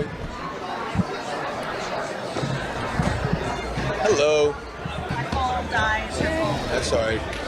Now we're live, and we're going to come back in about 2 minutes, and we have so nice to meet you in person. Yeah. How are you? Good, how are you? Ladies and gentlemen, I thought you guys were out there, not standing out there forever. All right. We're going to have literally 2 minutes to do this. So Yeah, we'll go to hurry. When we come back. So are we talking about the military or what? Yeah. Well, we got some talking points, but yeah, we just maybe give us a preview of what. Are you retired military? Retired United States Marine Corps. Yes. Okay. Gunnery sergeant. Kind of a big deal. it's like no less than 6% of the Marine Corps is women, and less than 0.05% make it to retirement. So, Nice. yeah. So I'm lucky didn't kill myself trying to keep up. 1 minute. Okay. If we don't, let me tell you something. If they're going to start here in 3 minutes, I say we kill this and come back and do it. Are you going to be I'm around? here. Okay. Let's do that because we're going to go into it for 90 seconds and then Yeah. we'll dump out. We're just going to push this interview into another time. Yeah. Just tell them we're not going to. Only because it doesn't make any sense to come on. Yeah, Want to start with just y'all two and then toss? Let me do that. I'm sorry, Jesse. Yeah, I just want to give you plenty of time. We want to make sure you have enough time to talk. I'm here. I'm Good. flexible. We're here. I don't think all that. I'm not high maintenance. Yeah. Hey guys, we're just gonna do a 2-shot here. Sorry about that. Yeah. Because I just want to schedule plenty of time with her. We were going to do an interview, but we're going to go ahead and kind of We're gonna float that. Yeah. 5 segment, so they're going to skip this interview and push it back Who's that? later, and they're just going to go do a little Okay, thing here. we're back to, but they're going live here in 2 minutes on the stage though. That's what I was going to get you. Oh, okay. I will. I text you. Okay. We're about 2 minutes out from that starting, so we can't do this until they're over. Yeah. But the next break we can certainly do it. Hey, they're deciding to not do this interview since we have a short period of time to the next segment, so they're going to jump in with Brian and Christina, and then they'll toss it to the segment that's being done next. I got you on AFPI if you copy me. 4:30-ish. But as soon as this is over, if they can be standing right here, we can get right into it. There you go. Okay, wonderful. Do you want this right now? No. All right, we're good. All right, cool. It's your own fault for showing up late. I know. You lollygag for 20 minutes. I literally text her. You just told me the mics were always hot. I'm kind of thinking, guess what? We don't have to do it now. 1 minute. She just, when she played that, I'm kind of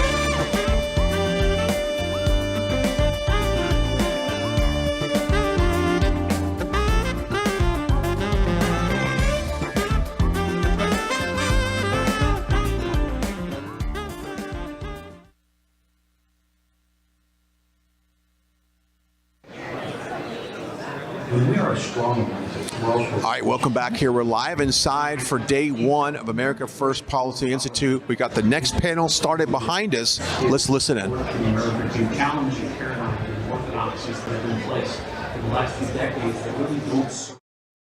When we are a strong America, we're also a prosperous America.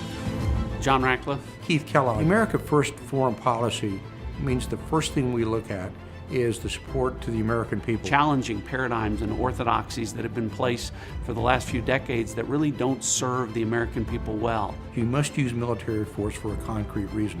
We should not be involved in nation building. What's really important about the work that we're doing here at the America First Policy Institute is we can be that foundation. We can be that set of shoulders that the next generation can stand on. What we're seeing today is what happens when a president doesn't push back on other nations. They see a weakness out there. They saw no weakness in the previous 4 years. Strength really does matter. Not only military strength, but economic strength. Making decisions that will actually secure the border, that will actually bring peace to the Middle East, that will actually take on a rising China. We are carrying the torch forward. To advance those policies that really allowed for successes and victories over the last 4 years that Americans have been waiting for. When you remain an economically and military secure nation, America does well, and the American people will prosper because of that. America's future is America First.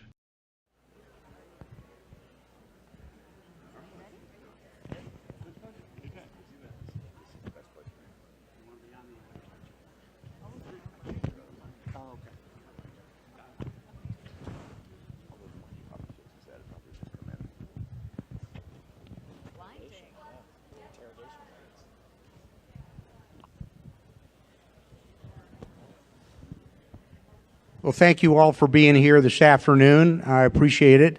I'm Keith Kellogg, co-chair for the Center for America's Security at AFPI. I'm pleased to be joined by the co-chair, John Ratcliffe, who is going to introduce in a minute our three members on the panel. Today we're looking at a very unstable world. I think we all know that. 16 months ago, I was on a Fox News special with the host, Martha McCallum, on the future of war.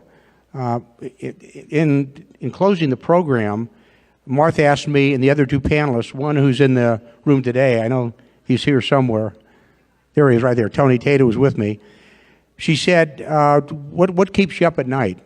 And I said to her, look, the inability of a president to lead, make the hard calls in national security, and protect America and our way of life. We all know that global leadership is hard, and American leadership does matter to allies, adversaries, and to you, the American people. Today's conversation focuses on the importance of pursuing an American-first foreign policy, and we saw how much good that policy did for the American people, and everyone on this stage, and several of you in this room, were part of that process. But America First is not isolationism. It is America leading in the world, but asking, demanding, that every economic, political, military, strategic interaction benefits the American people first. A very learned professor, Paul Kennedy, who's director of international securities at a major university, I was going to say Yale, but Speaker Gingrich kind of hammered that one, who's the author of a great book called Rise and Fall of the Great Powers from 1500 to today, was asked why great nations fail.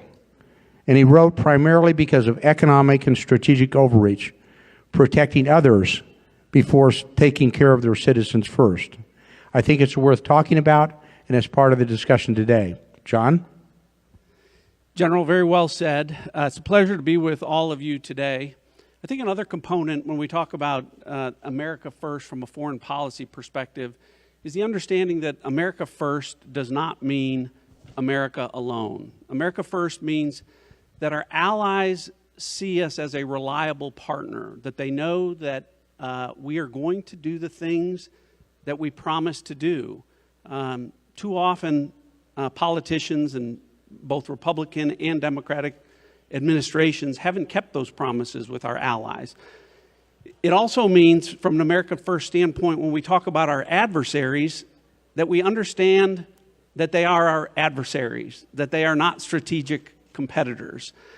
In the Trump administration, that meant that China and Russia and Iran and North Korea and Venezuela and Cuba and others were not competitors. They were our adversaries. And we set very clear boundaries for what we expected and what we would allow. And when we had red lines that were crossed, we enforced them in very public ways.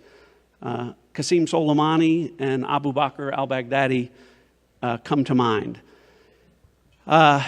We are distinguished we're very fortunate to have three distinguished members of Congress with us today. I have served or worked with all of them in some capacity.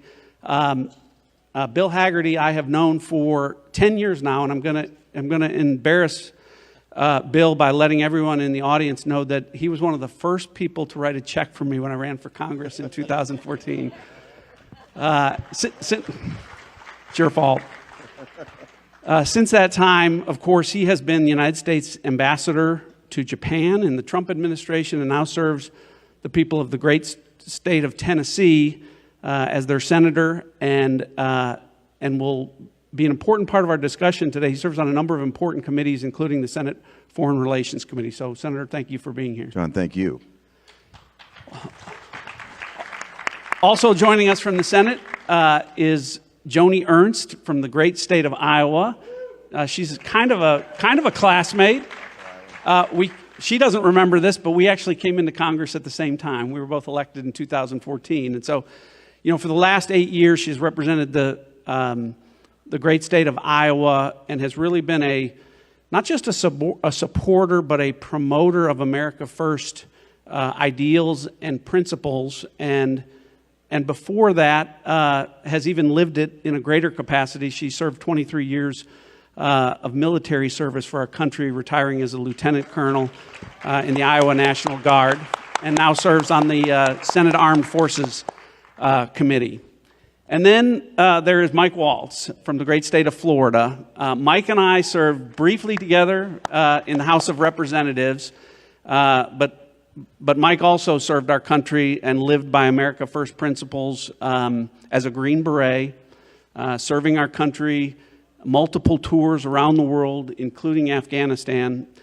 But I will tell you, in a very short period of time in the House, I think Mike has become one of our leading voices there in countering our adversaries, particularly China. And, God willing, if Republicans take the House come November, I expect Mike to be one of the important voices setting our policy agenda from a foreign policy perspective. So we are honored. We are all honored and grateful that the three of you are here to talk today. So, Senator, let me start with you because you were part of the America First administration. You were part of the Trump administration as ambassador to Japan in a part of the world where our greatest adversary lies. So I think give us our perspectives to the point that I made about America First does not mean America alone. Your insights about, hopefully, that an America First policy really means that we can put America first, protect and improve our national security posture, but through cooperation and through sharing, even burden sharing, we can improve this national security posture of our allies. Well, indeed, that's the case. And I'll say this, you coined it exactly right. And the term adversary needs to be part of the lexicon. And I say China is our greatest strategic adversary. It's a force to be reckoned with. I've seen it develop. I lived in the region back in 1988. I first moved to Tokyo, Japan. The firm I worked for there was called the Boston Consulting Group. They sent me out there for 3 years. And I've seen this dramatic change in China's posture. They are the greatest predators, not only in the region, but I think in the world, with respect to their military predatory practices, their economic predatory practices, their diplomatic predatory practices, and you know very well what they're doing from a technology standpoint. We have to wake up and understand that. And if I could take you all back in time to 2015, 2016, I think if you asked the average American what they thought about China, oh, it's our friend, we get cheap T-shirts and goods at Walmart and that sort of thing. It took President Trump stepping up and actually talking about this, actually waking the American public up. And frankly, I think he woke up the rest of the world.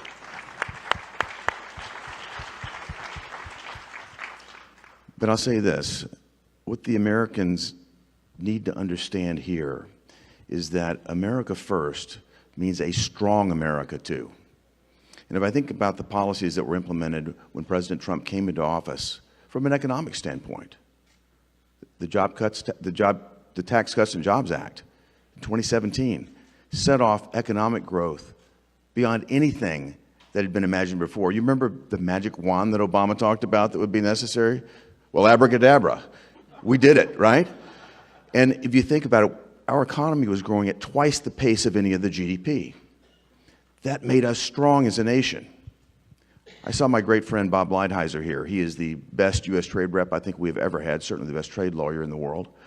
And Bob told me after we negotiated it was a tough negotiation, but we negotiated a strong trade agreement between the United States and Japan. He said that's the best trade agreement that he has seen between two nations, particularly for the United States.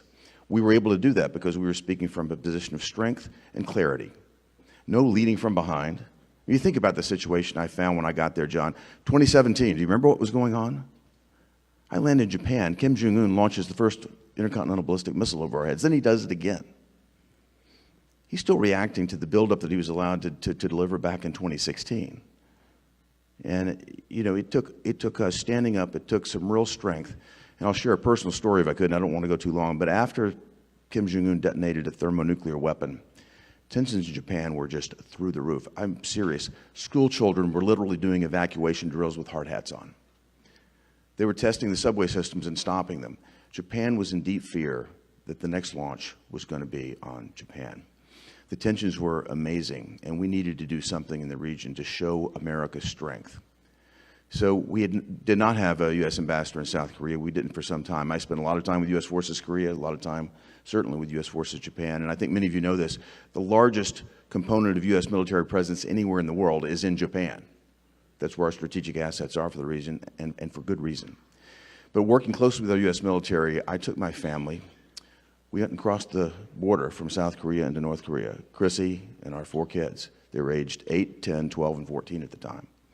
I can tell you, my wife was a little bit nervous about this, but I reminded her that Kim Jong-un knew if he touched a hair on our heads, that President Trump would pave North Korea. And again, with the military escort, we crossed the border. We went into North Korea. But why did I do that? Because I wanted to prove that I had complete confidence in the U.S. military's ability to take care of me and my family the same way we could take care of the entire peninsula and the entire region. That's America first. That's American strength. Very well said. Keith? Yeah, I'd like to ask somewhat of a similar question to Senator Ernst and Congressman Walz. Before we start, though... Got a mic?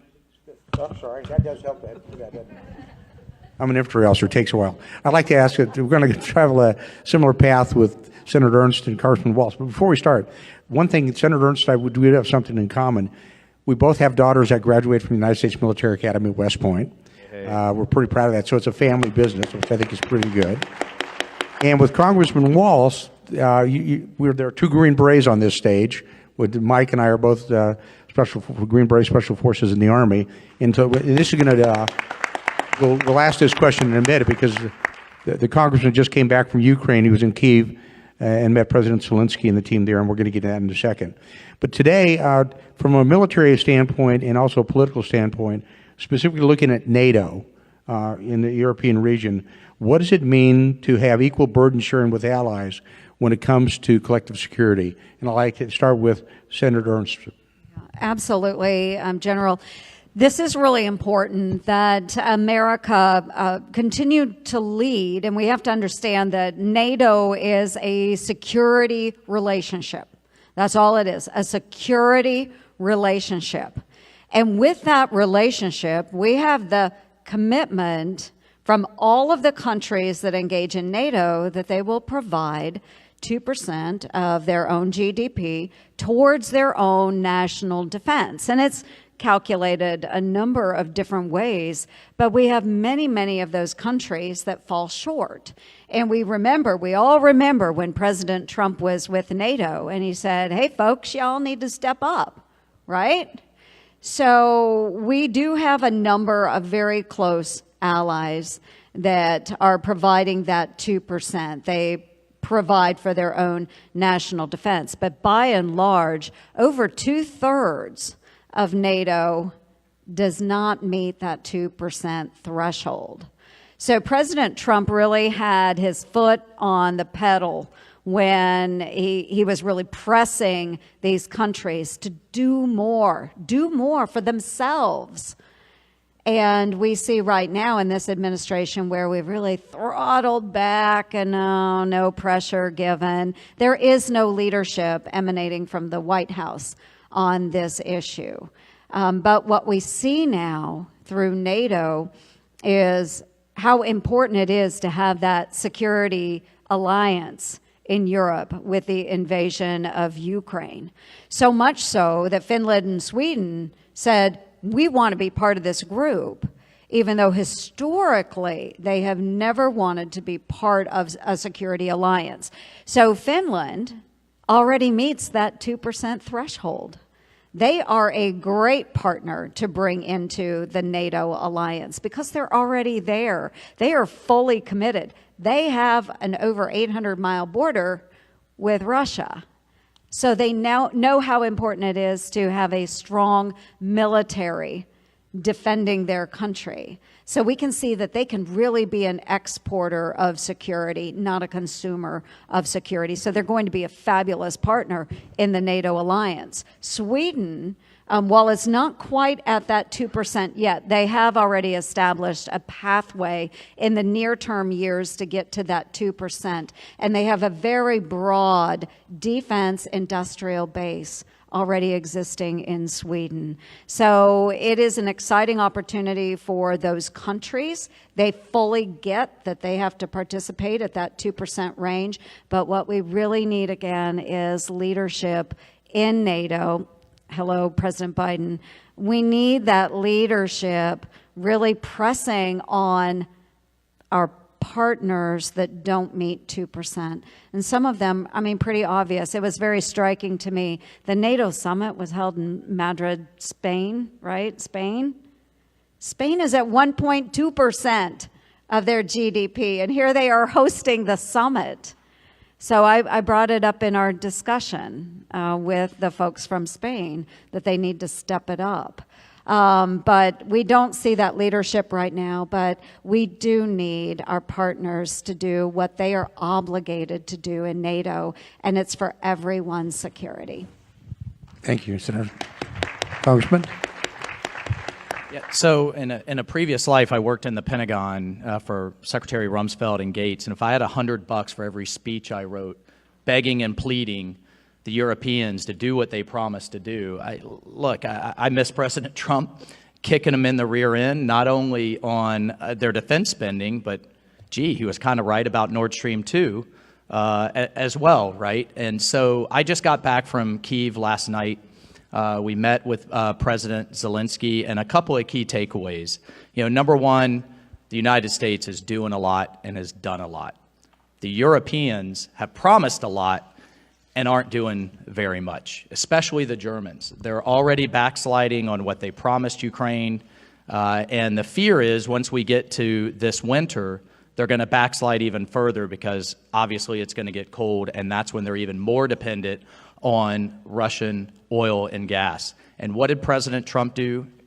He turned our energy independence on steroids and had us exporting LNG, and had those terminals been built like they should have been built, right now they would be completely able to walk away from Russian oil and gas, or at least get a lot further and be on American gas, and which, by the way, is a heck of a lot cleaner for the environmentalists out there, is a heck of a lot cleaner than Russian gas. So key takeaway from Zelensky is the Europeans are not doing what they promised to do, shocker, and we need leadership, not welcoming back into the good old boys club to help them do that. The Brits are doing what they promised. They actually have advisors on the ground helping actually use the equipment in the most effective way that we're providing. Look, here's my worry.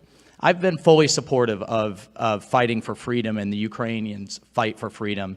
Zelensky has stepped up in a way to be a leader that I think a lot of the European leaders should mirror and should image. But this administration is helping him play for a tie. Actually, right now, they're helping them lose slowly. And if the Brits have advisors on the ground, seeing where all that equipment is going, my worry is we're pushing that equipment over the border with Poland, and we don't know where it's going. We don't know if it's getting to the front lines. We don't know how it's being maintained, how much ammo is being used, whether it's being used effectively. And while I do not support American troops in the trenches, I do support us keeping an eye on the billions that we're providing, making sure it's going to the right place, and at a high level, helping the Ukrainians with their planning, their logistics, and let's win this damn war. Right? I mean, Zelensky's ready. The problem is this administration is going to let this settle into another stalemate, and we're going to head into winter. Putin will be able to rest, refit, and you know what? All he's going to do is hit the pause button and be right back at it. And instead of going for the kill, instead of going for the win right now and helping the Ukrainians when they're at their weakest, we're going to, fiddle fart around and just provide them just enough rather than help them with what they need. And he's thankful to the American people, but he's frustrated with this kind of piecemeal approach from the administration, and he's frustrated with the Europeans that have promised a lot and given a little. That's a great segue to the next question, which is going to go to all three of them. But before we go a second, I think everybody, when you hear the news about an Article 5 for NATO, an attack on one's attack on all, you probably have heard that till you're blue in the face. What I would ask everybody to do is look at Article 3. Article 3 is what I call the funding article, where all of the NATO members have agreed they will provide for the individual and collective defense of the alliance.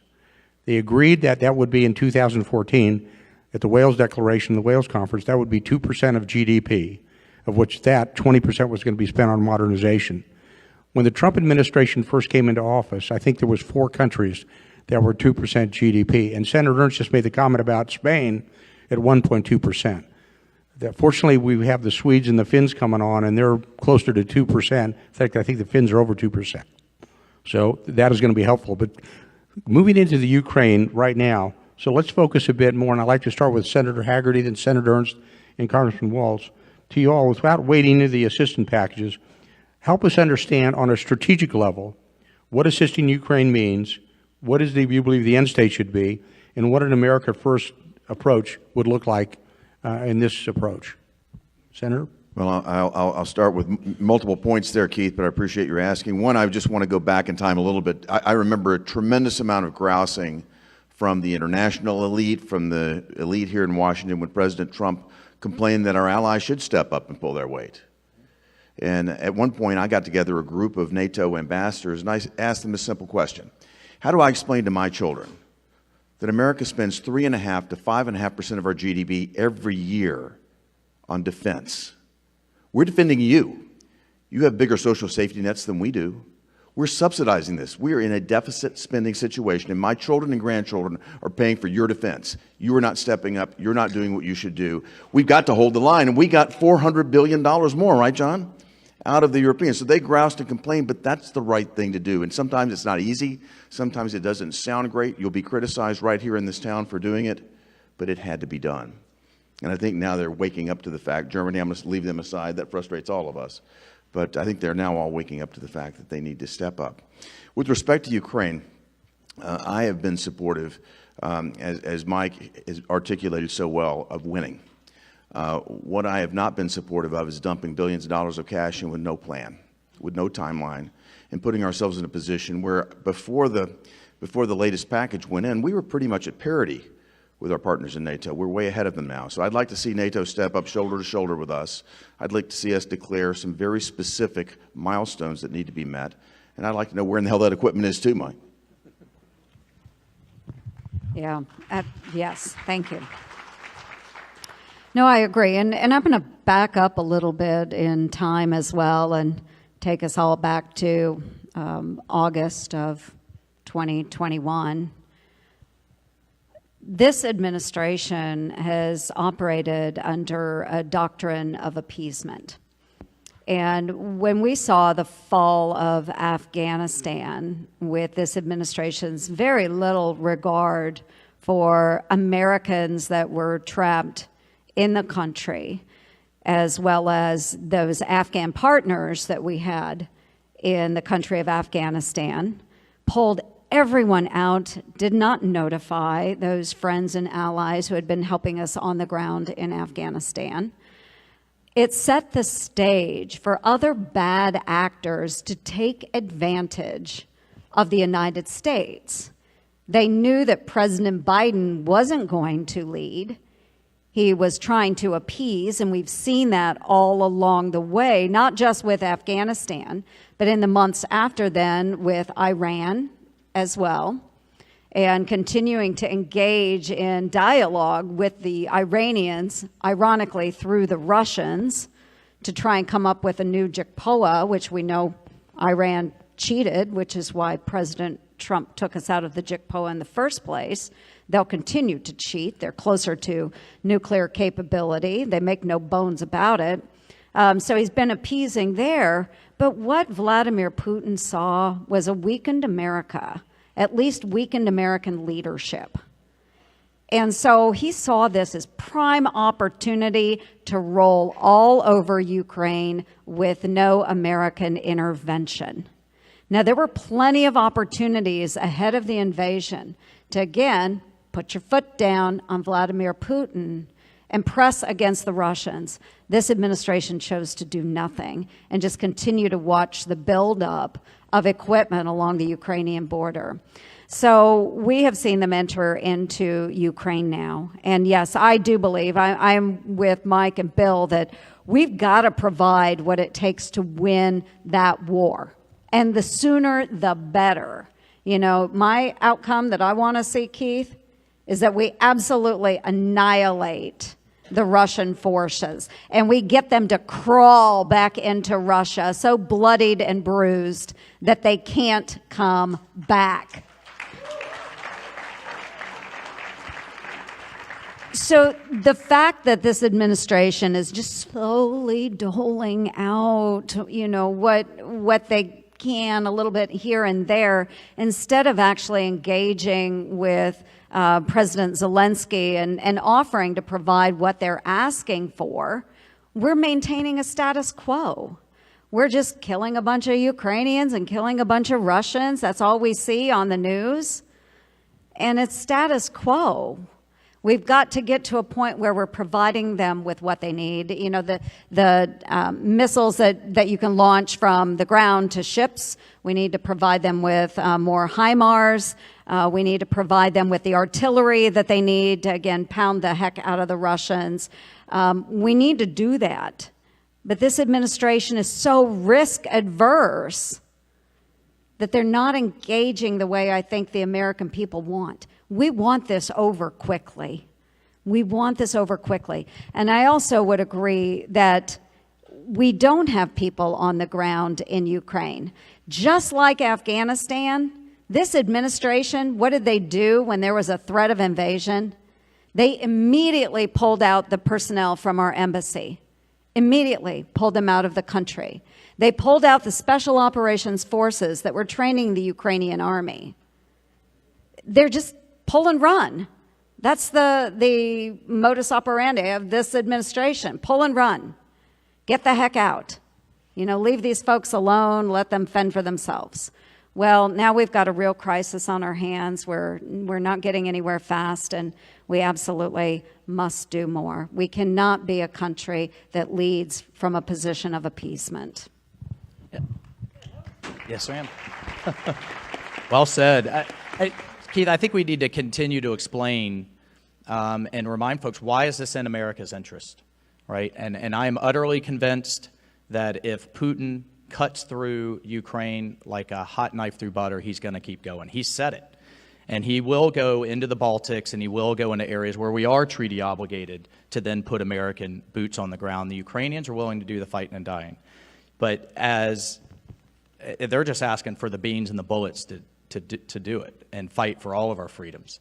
As Joni said, look, it was appeasement after appeasement after appeasement that sent all the wrong signals to Putin. How many of us remember the Colonial Pipeline and the hack of our ability to deliver gas to the entire East Coast? What did Biden do in response? That Russia was clearly behind? Nothing. In fact, he awarded Putin with a summit where he said, "Mother, may I, will you please not hit this list of key priority targets? Like, here's the things we care about the most." The New START treaty, which President Trump was holding the line on in terms of our nuclear reduction, Biden just gave it to him for free, right? And they know, Putin knows that he surrounded himself with the same team that was around Obama, that in 2014 threw blankets and MREs at the problem. Who was the first to give the Ukrainians lethal aid? The Javelins? President Trump was. That's why they didn't do it on his watch, and that's why you've seen them invade on Obama's watch and now invade again on Biden's watch. They knew they could get away from it. They knew they could get away with it. I was out there in December. The Stingers that they were asking for, too escalatory from the White House. Now they're giving them. The jets that they were asking for, too escalatory from the White House. Now they're thinking about giving them. The harpoons that they were, if we had just given those things, I don't know that we would have had an invasion, and they certainly would have been much better off in the first place. Guess who's asking for all of those things now? Taiwan.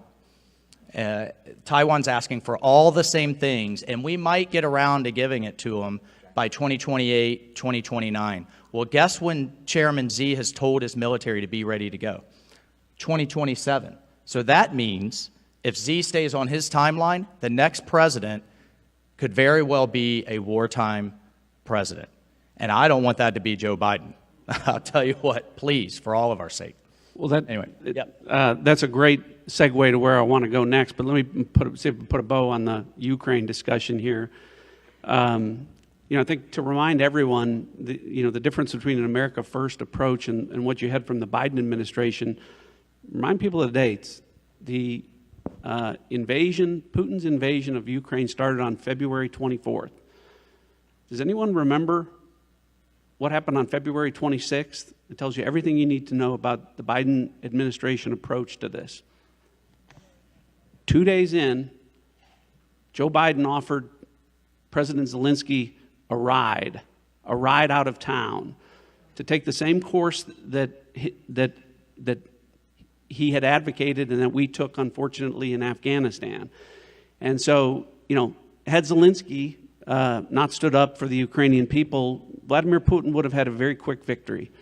The only thing worse than that, and I think what you're hearing all three members of Congress here agree on, is the only thing that may be worse than a quick victory against Ukraine would be a slow victory against Ukraine and all of the NATO countries. There's a difference. What you're hearing all of them say is there's a difference between helping Ukraine and helping Ukraine win. We can disagree about whether we should be there or not, and people have different approaches, but if we're going to be there, we need to win.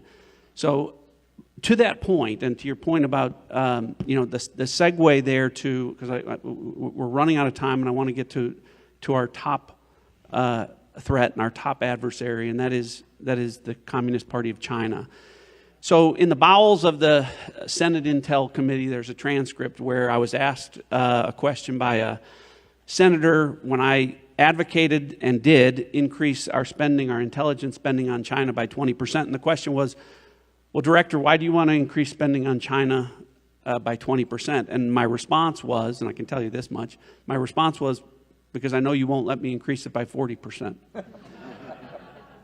Now, we laugh about it, but the simple truth was, as the Director of National Intelligence, I had access to more intelligence than just about anybody, and it was so clear the threat that China was, economically, militarily, technologically.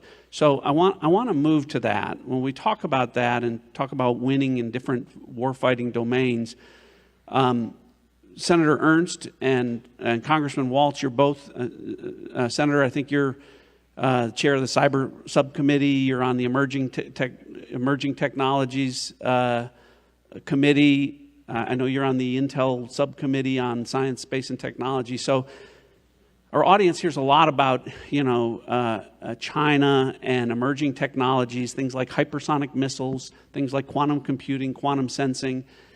I want to get your perspective on that in terms of how you see our capabilities from a technological standpoint with regard to all of our adversaries, but particularly China and what we need to be doing.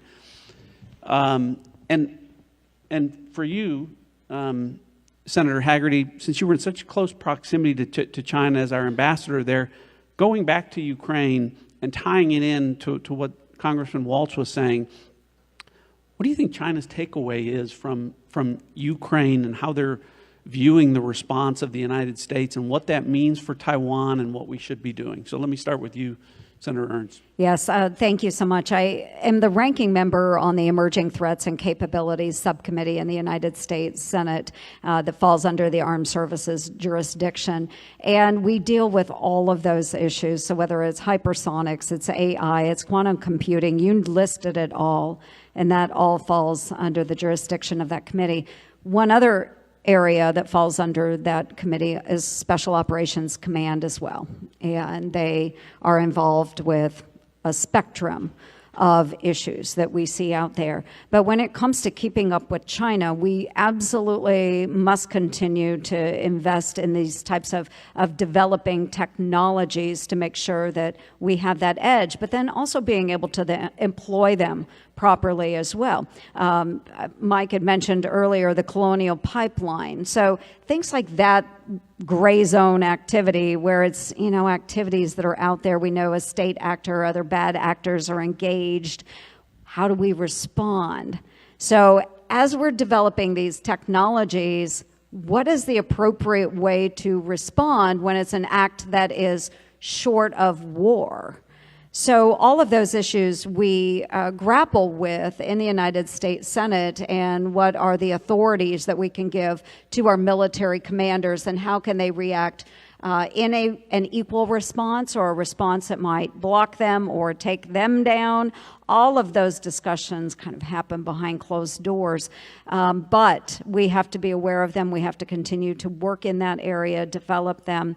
Another area, too, you didn't mention, but one thing we're paying attention to, because we've noticed more and more of this, is drone technology, too. And we're not talking just the $300 drones that you can buy off of Amazon. We're talking about China engaging in swarm technology, where they can employ 100 to 200 drones operating in concert to go after a piece of equipment or military personnel on the ground. And so we have to not only have our own drone technology, but also work on counter-drone technology. But there's so many bad things out there, and you hate to wrap your mind all around it because it's scary you so bad you just don't want to sleep at night.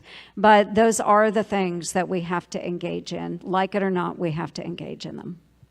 Yeah, I'm sorry if we make you want to drink early this afternoon, but look, this is the toughest adversary I believe the United States has ever faced in its history, because it's the first one with an economy as big or bigger than ours. And so we sit on armed services. We see now that the Chinese Navy is bigger than the United States Navy. They're building ships at a rate of 5 to 1.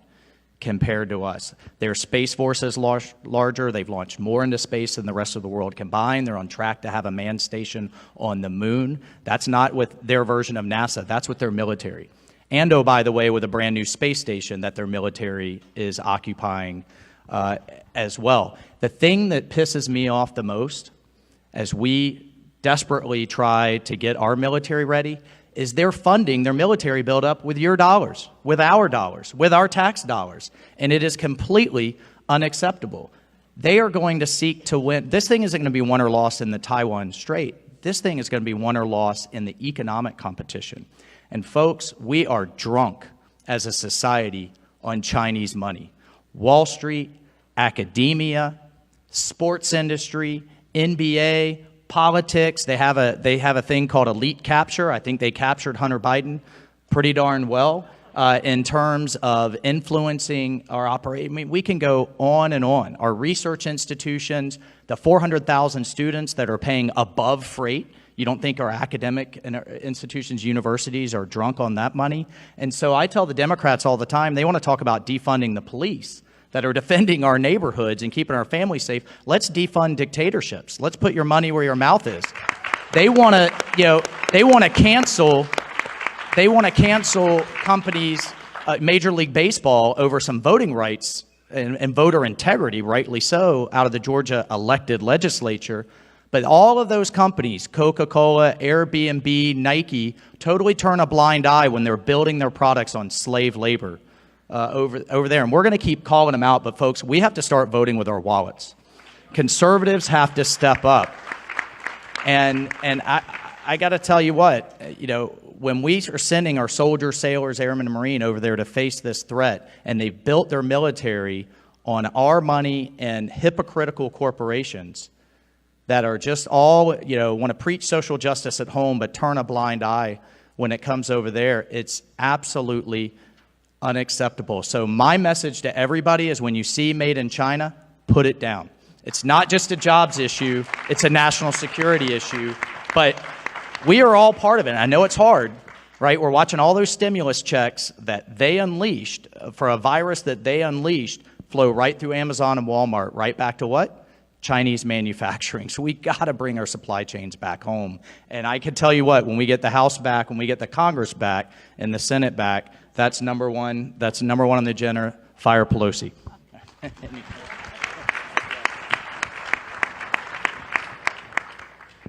Well, John, you and I have spent a lot of time talking about this. Keith, you were in Japan with me on multiple occasions dealing with this. My post before coming to the Senate as ambassador to Japan was looking China right in the eye every day. And the size and the scope of the threat continues to grow. I think we pushed back on it significantly when we came in 2017. I think China had to wake up. But I'll take you back to 2015. I remember President Xi standing in the Rose Garden telling President Obama that he had no intention of militarizing those islands that he was building in the South China Sea. And I would encourage you to write this down if you haven't seen it. Fiery Cross Reef. Google it. That's what these islands look like out there. They're completely militarized. They're occupying one of the busiest sea lanes in the world. Their aggression is unimaginable to us. They don't play by the same set of rules at all, and I'll just bring something very small home. My son was studying what was happening in the Taiwan Strait last summer, and he came to see me after a while, and he brought a book that I'd given him a few years ago, and he laid it down in front of me, and he said, "Dad, it's all in here. What they're doing to Taiwan, what they're trying to do to us is all in this book." It's a very thin book, but some of you may have heard of it. It's called The Art of War by Sun Tzu. And I would encourage you to read it, because then you can begin to get a sense for the Chinese psyche. Then you can begin to get a sense of the direction that Xi wants to take his country. And perhaps we can all get a sense of the threat that we've got to wake up to and address. Thanks. Yeah. And I know we're running out of time, but I want to do just one last question. It's like a lightning round, if we could, because now we'll close the triangle here. We forgot about Iran. Iran's out there. And it's a class reunion of the same Obama team that brought you that before, and we're not there on a deal. But the big concern I have is Iran is marching towards a nuclear weapon. It's going to destabilize the Middle East. But what I'd like to do is get the comments from the senators and the congressmen on what they think we should be doing going forward with Iran and what it looks like into the future. Senator Hegarty, let's start with you. Then we'll go to Senator Ernst and then to Congressman Walz. We should get back into the domestic energy business today. That will take down global prices of energy. That will have an immediate economic impact on Iran. We need to go back to reinforcing the sanctions that we put in place. I'm talking about the secondary sanctions. I worked my tail off to get secondary sanctions imposed, to get the Japanese to stop buying their crude. Now everyone's looking the other way here in this White House, and guess what? The Iranian coffers have been flowing right back up. They're selling that crude oil now, and we are funding their development of this nuclear weapons. We need to put the pressure right back on them. We need to force our allies to do the same. Ditto. No, that was so well done. We really do have to unleash American energy. And we had reached a peak of production during the last administration, President Trump. And this administration has throttled that production way back. These are American jobs. These are American producers that should be out there working and producing more. We want them to do better here. So let's unleash that American energy and be less reliant upon our adversaries like Iran and Russia. And let's make sure that we are developing every avenue possible to support our friends and allies then around the globe as well. Yeah, look, Iran it's all about the signals you send from the commander-in-chief. And what does Iran see right now? They see Russia getting away with literally war crimes and murder and invading their neighbor. And how are they getting away with it? They're getting away with it under a nuclear umbrella, because they see that every time Putin says boo, Sleepy Joe jumps about a foot. Because of that nuclear umbrella. They see what they can get away with, and that's why they are racing towards a bomb at this point. What do we do about it? Well, the thing that a dictatorship cares about the most, obviously not its own people, is its wallet. And the Trump administration had a maximum pressure campaign in place. Iranian oil had dropped from 4 million a day to about 200,000. There are now, the sanctions regime looks like Swiss cheese, because the Biden administration, I think deep down, wants us to buy Iranian oil. And they certainly don't mind the Chinese buying their oil and the Russians buying their drones. Look, why? I think we always have to bring this back from America first. Why does this matter to the American people? 2 reasons. Number one, we cannot let our ally Israel, our main ally Israel, literally be threatened with a nuclear weapon to wipe them off the face of the map. Can never let that happen. And number 2, if Iran gets the bomb, the Saudis are going to get it, the Turks are going to get it, the Emiratis are going to want it, and that is not in any American's interest to have a nuclear arms race in the Middle East. But as long as they think they can have their cake and eat it too, which they believe they can with this administration, to unlock billions to actually help them fund terrorism and fund their bomb. And by the way, the Iranians right now are holding Americans hostage, literally chained to the floor of Evin prison. We shouldn't be having a single conversation with them, much less tea and crumpets in Vienna, with a regime that is holding Americans hostage. That should be thing number one before we get back to maximum pressure. We've all been fortunate today to listen to three great American patriots, with Senator Hagerty, Senator Ernst, and Congressman Waltz. I live here in the Washington, D.C. area, and they battle daily for America, and they are on the front lines of this. And we've been very fortunate today to allow them to tell you what's being done in the House and in the Senate, and what they continue to do as well. So to all three of you, thank you very much. It was a great panel, and really appreciate it.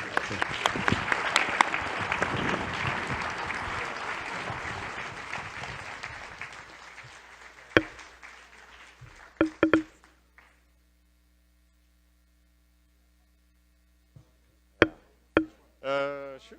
Well, no, you go that way. Yep. All right, we got to give directions up here. Stage right. All right. Well, we're going to keep the party rolling. We're going to take another break. All right, welcome back. We are here live at day one of the American First Policy Institute. Christina, Bob, Brian, Glenn joining you now alongside the Honorable Eric Hargan, who is with the Health and Human Services during the Trump administration. And of course, we've been talking off camera about some of the problems that this country faces right now in terms of the opioid problem, and how under the Trump administration, we didn't necessarily have that problem. Right. Well, what we did was we had achieved in 2018, we got the first downturn in overdose deaths in over 20 years. So we really cared about it. As you may remember, the president had a public health emergency declared. I was actually declared by me, was acting secretary in 2017, and we really devoted a lot of resources, a lot of smarts in the federal government to try to turn the situation around, because we're seeing an absolutely unacceptable amount of deaths that are happening, and they've only increased in the last couple of years. So it's an absolute disaster for the United States.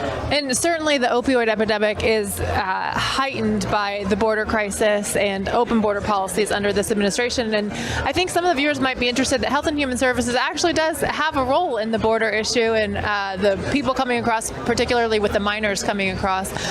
What do you see, and what did you see with the opioid epidemic and the border crisis from Health and Human Services? Well, what you see there is that the fentanyl and a lot of the illegal drugs, the illicit drugs, are coming over the border. They're not manufactured in the United States. So they're either produced overseas, or they're transshipped from where they were originally made, and that is a huge flood. It's incredibly cheap, potent drugs that are coming across and causing a huge amount of havoc, because you get well over 100,000 deaths per year in the opioid epidemic right now, and that's not just counting the overdoses and the lives that are ruined, the families that are ruined because of this thing. And so they really have to turn it around, and we had some initial but real success, limited but real success in turning this around, and then came the pandemic and everything went upside. So what needs to change from the way that the Biden administration is implementing their policies right now to, say, an America First agenda? What specifically needs to change to curb this epidemic? There's going to have to be a lot of attention on interdiction of these illicit drugs. They're going to have to really focus on who's bringing them over, where are they coming from, trying to figure out how can we put a stop to these things flooding into U.S. cities. And it's methamphetamine, it's fentanyl, it's all different kinds of illicit drugs. When I was in office, I met with a sheriff, and he said, I can always tell when a shipment has arrived from overseas because within 24 hours I have an uptick in crime. He said, I can tell it from the crime statistics even if I didn't find the drugs. That's interesting. And that kind of leads me to my next question. You've got several states that have pretty much legalized the use of marijuana in their city, in their state. What's your thoughts on that? And does that tend to go down that path of more hardened drugs or more opioid addictions and violence? Well, marijuana is a background drug for a lot of different things. And there are lots of what they call called polydrug users that use a variety of different drugs at the same time. And so addressing the issue of marijuana, you're talking to a health guy here. So, you know, the fact that we have a smoked intoxicant that's becoming more and more popular every year, and people are pretty relaxed about it. Seemingly, people are more concerned about tobacco than they are about marijuana. They are more concerned about smoking a cigarette than they are about smoking a marijuana cigarette. This is I think it's an unusual situation we're in right now as a country, where people get more worried about tobacco than they are about marijuana. And the fact that we worry about intoxicants and smoking, but you get to a smoked intoxicant like marijuana and people go like, oh, well. Great point. That's a good point there. Yeah. Go ahead. And this opioid issue has been something that has kind of rumbled beneath the surface for quite some time now. Why do you think it hasn't already been addressed? And what is the biggest factor that we need to do to end it? Well, it was not simple getting into it, so it's not going to be simple getting out of it, just to be honest, right? There's a lot of different things that have to change, things that we have to deal with, some of it's even research to get a non-addictive painkiller that isn't in those category of painkillers that people rely on. We have to figure out exactly how things are getting into the country, what's motivating people to get on illicit painkillers. Those are the things that are really driving people, and why are people turning to these? Like, there's a lot of despair out there in a lot of working families and a lot of working areas about what's going on, and I think part of that is causing people to turn to these drugs. Now, I can't help but ask you, since you were the Deputy Secretary at HHS, Health and Human Services, the new Secretary and Deputy Secretary at HHS are taking quite a different approach to health in general, and there's been some focus on some of the gender issues and gender identities. I'm curious about your thoughts on how HHS has transformed just from the Trump administration to the Biden administration. Well, you know, a lot of it has had to do with them trying to implement their own priorities of them and the current president. And I think that foremost among it is a focus on equity and all the things that they have brought to their new political priorities. So that's filtering down through the department, and also trying to manage the end of the pandemic, right? Trying to tail that off has been a huge change for them, because they came in the midst of it. I mean, we sort of handed it over right as the warp speed vaccines were being launched. I mean, it was 6 weeks before that. So there was a lot of activity that they were having to manage and now release. I think one of the big transition points is how they're going to get past the perpetual state of emergency, because that has to come to an end, and they have to figure out how they're going to transition the entire part of the sector that they oversee to non-emergency footing. Because there's a lot of money that's given out because of the emergency. There are lots of grants. There are lots of different ways of doing business. And it's a very complicated factor. Getting into it was complicated. Getting out of it is going to be complicated. I wish them well. I wish us all well in trying to manage that very complicated process. Yeah. Well, we certainly appreciate you joining us here on the set at the America First Policy Institute, Day 1. We're going to take a quick commercial timeout. We'll come right back. We've got a special guest coming up after the break. Don't go around. We'll see you in a few.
We're back here live at America First Policy Institute, Day 1. Joining us now, and he's walking on the media risers as I speak, and we tried to take that quick commercial. Come on in right here. We're live. Chad Wolf joining us. We're doing fine. How are you doing? Oh, I'm doing great. It's an exciting day. We got a lot of good panels. We got more to come. It's been a great turnout. You've had a lot of people show up. We do, and I think that really speaks about kind of the message that we're talking about here, the policies. I think when people look over the last 17 months and they see the crisis after crisis what's occurring here, they want to understand like there's a better way to do this. There's a better way to run the country, putting Americans first, and that's what we're doing here, and that's what we're talking about. And I think a lot of people are excited. I think most people associate you with the wall. Sure. That's probably mostly what you're known for at DHS as the secretary there, although you did more than that. But as things stand today, what do you see when you look at what they have done and have not done as far as the progress that you made on the wall? Oh, boy. What do you want to see going forward? And I'm not sure you have enough time. I mean, we can talk about all the things they're not doing right, and there is a lot. I think, just their overall approach to border security, which is, there is a strategy. I keep talking about they have a strategy, and that's really what's been unfolding over the last 17 months. And so if that strategy delivers you astronomically high illegal apprehension numbers month after month after month, if it delivers you more human trafficking than we've ever seen, more illegal narcotics into our, you have to say that it's a failed strategy and you need to change course. Right. And yet they continue to double down on it. So I would look at, again, new border wall systems, right? You need to build the physical infrastructure, but you need Remain in Mexico. You need the asylum cooperative agreements. You need the variety of network of policies that we had put in place. We called it a patchwork because there's not just one thing that solves the crisis. You need 5, 6 different things all working at the same time.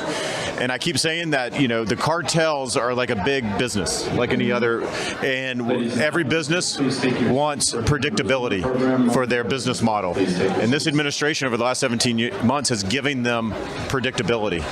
And we have now the cartels have more control over territory, more money, and more power than they've ever had because of the policies. I'm hoping to squeak one more question before they start again, but I saw how hard you worked and how hard they worked at DHS in order to make the progress that you did make.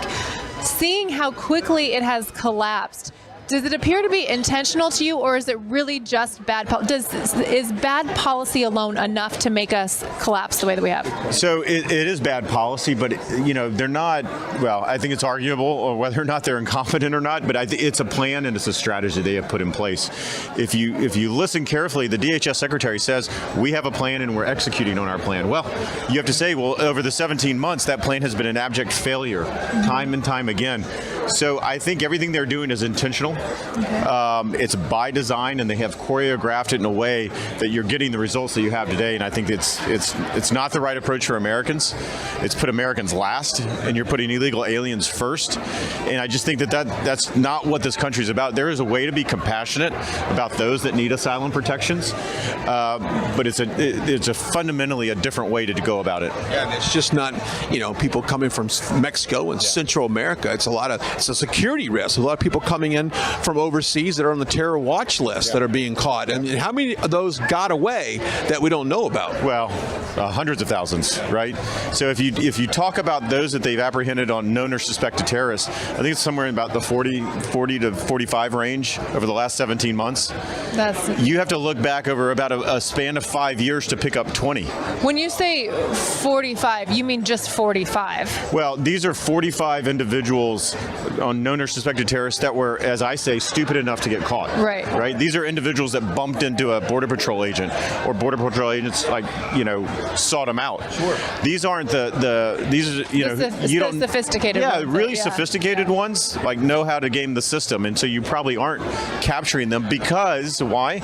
Because Border Patrol agents aren't on the line doing that national security mission. They're back in their facilities just processing paperwork. That's it, to get those people underneath the bridges. That the optics are horrible for the Biden administration, so they shifted people in the administrative roles to shift that line out of there to make it look like the border is under control. But you and I both know it's not. It's certainly not. Absolutely not. And so when I hear phrases like the border's secure, the border's closed, or we have operational control, all three of those are a lie.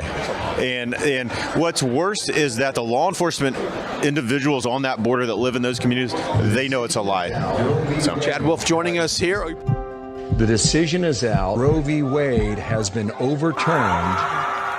If you look at over 60 million babies that have been aborted and loss of life, to see that stain, that mark removed from our nation, that means hope for me, that means victory for me. But all that means is our job is just beginning to continue to defend life. What is radical in my mind is the position they take. They say no limits, and that would include all the way up. And this I don't even like to talk about this because this seems just so wrong. All the way up until just moments before that little child is about to be born. Is that right, Ms. Foster? On their birthday. At its core, the pro-life movement is a movement of charisms. We offer compassion for the unborn baby. We offer compassion for the mother. And we offer compassion for the father as well. As we fight for policies for all Americans, there's no demographic more important than the fatherless youth of this nation. Every year, over 1.7 million kids drop out of high school that are fatherless. We really do have an issue in our nation. I was blessed to be able to see the difference between the way that I was able to prosper and how others had difficulty around me that didn't have the fatherly influence. 18 million children living in our nation, fatherless. Coach Kennedy will prevail in the United States Supreme Court and will have his job back as a high school football coach and be allowed to quietly pray on the sidelines because that is his right as a citizen of the United States of America. America first means that we don't give away our power or walk away from the values that we were founded on. We're winning this battle because people understand that life is precious and we should be defending it. America's future is America first. Oh, if you guys will jump up on your feet real quick, get out of your seat, go to at least 3 people, say I'm probably your biggest blessing and you don't even know it yet. Just let them know, welcome them to America First Values, and come on and just greet someone, go to somebody that you haven't talked to all day long. You guys can come on up front, gather up from the back and come on up, and I'm going to ask Alvita to come along. And Alvita, why don't you get us going? I know that you love to start with a song. Put your hands together for Dr. Alvita King. Hello. Hey, do this for me. Look at the person on your left and on your right and smile. And if you smile, you might not even like them, but we'll never know. So look left and right and smile. This is a wonderful time. All hands on deck. You should have learned this when you were in Sunday school, so sing this with me. This little light of mine, I'm gonna let it shine. Sing, y'all. This little light of mine, I'm gonna let it shine. I can't hear you. This little light of mine, I'm gonna let it shine, let it shine, let it shine, let it shine. Give God the glory and let that light shine, Pastor Paula. Let it shine. Amen. Let Alvita and our panelists know how much you love them. We'll introduce them. We're so glad you're here. We want to thank you for the warm welcome and thank everyone in the audience for joining us here in our nation's capital today for an exciting time as we continue our great work of putting America first. Your voice is so important and your presence is even more important. The basic purpose of the American government is, in the words of the Declaration of Independence, to secure our unalienable God-given rights in life, liberty, and the pursuit of happiness. America was founded on timeless and universal truths of humanity, that all men are created equal. We fought wars to stand up for this belief, and we've sacrificed entire generations of young men to defend these principles that we know to be right, Ralph, and we know to be just. I learned so much from Ralph Reed. Love and appreciate you guys. Today, our primary opponents are no longer abroad. Now these rights are under threat from a multitude of ideas and influences right here at home, all of which run counter to the foundational American values. Liberal agendas and far-left curriculums seek to strip away the primary rights and responsibilities of parents to train up a child in the way he should go. The freedom to worship and even our fundamental values of Christianity itself is being driven out of the public square and replaced by secular humanism that operates without any regard for faith or for truth. Even with the pro-life movement's historic victory, and what a great victory, in the Dobbs decision, which came in huge part because of the courageous acts of President Donald Trump. Yeah.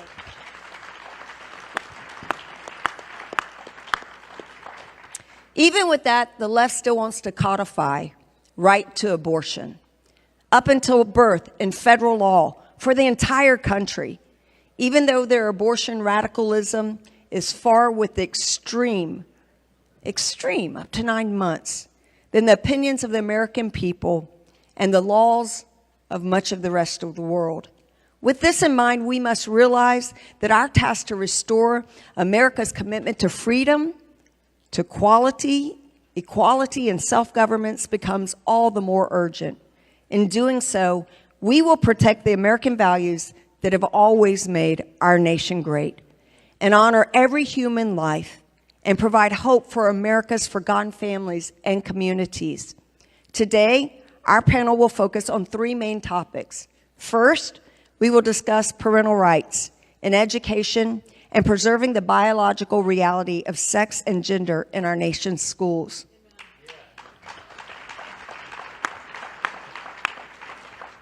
Second, our second topic will be the pro-life movement and our work ahead in a post-Dobbs America.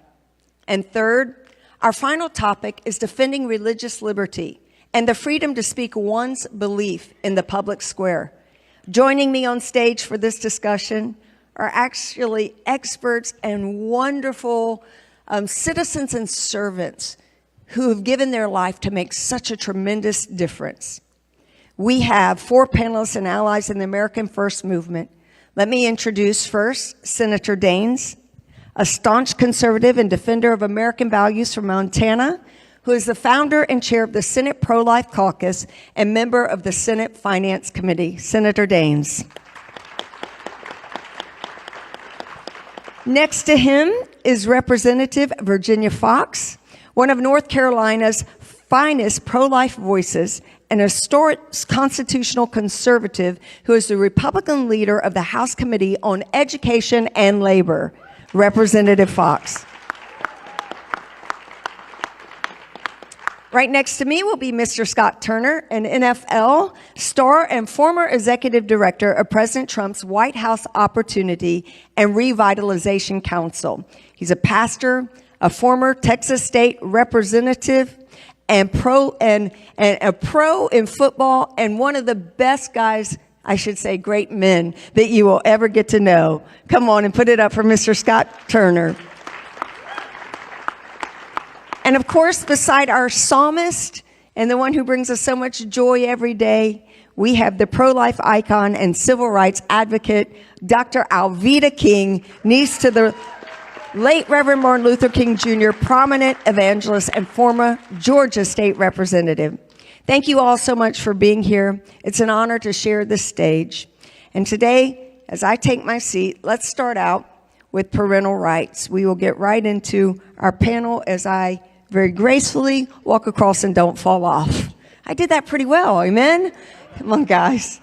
All right, so as we start off today, we have so many topics to cover, and any one of these issues could be an entire panel. They're all so important. It's hard to even believe that we're sitting here having to discuss what we are with parental rights, with the battle that we are in. As a father of 4, Senator Daines, you're well aware of the importance of parental rights in education.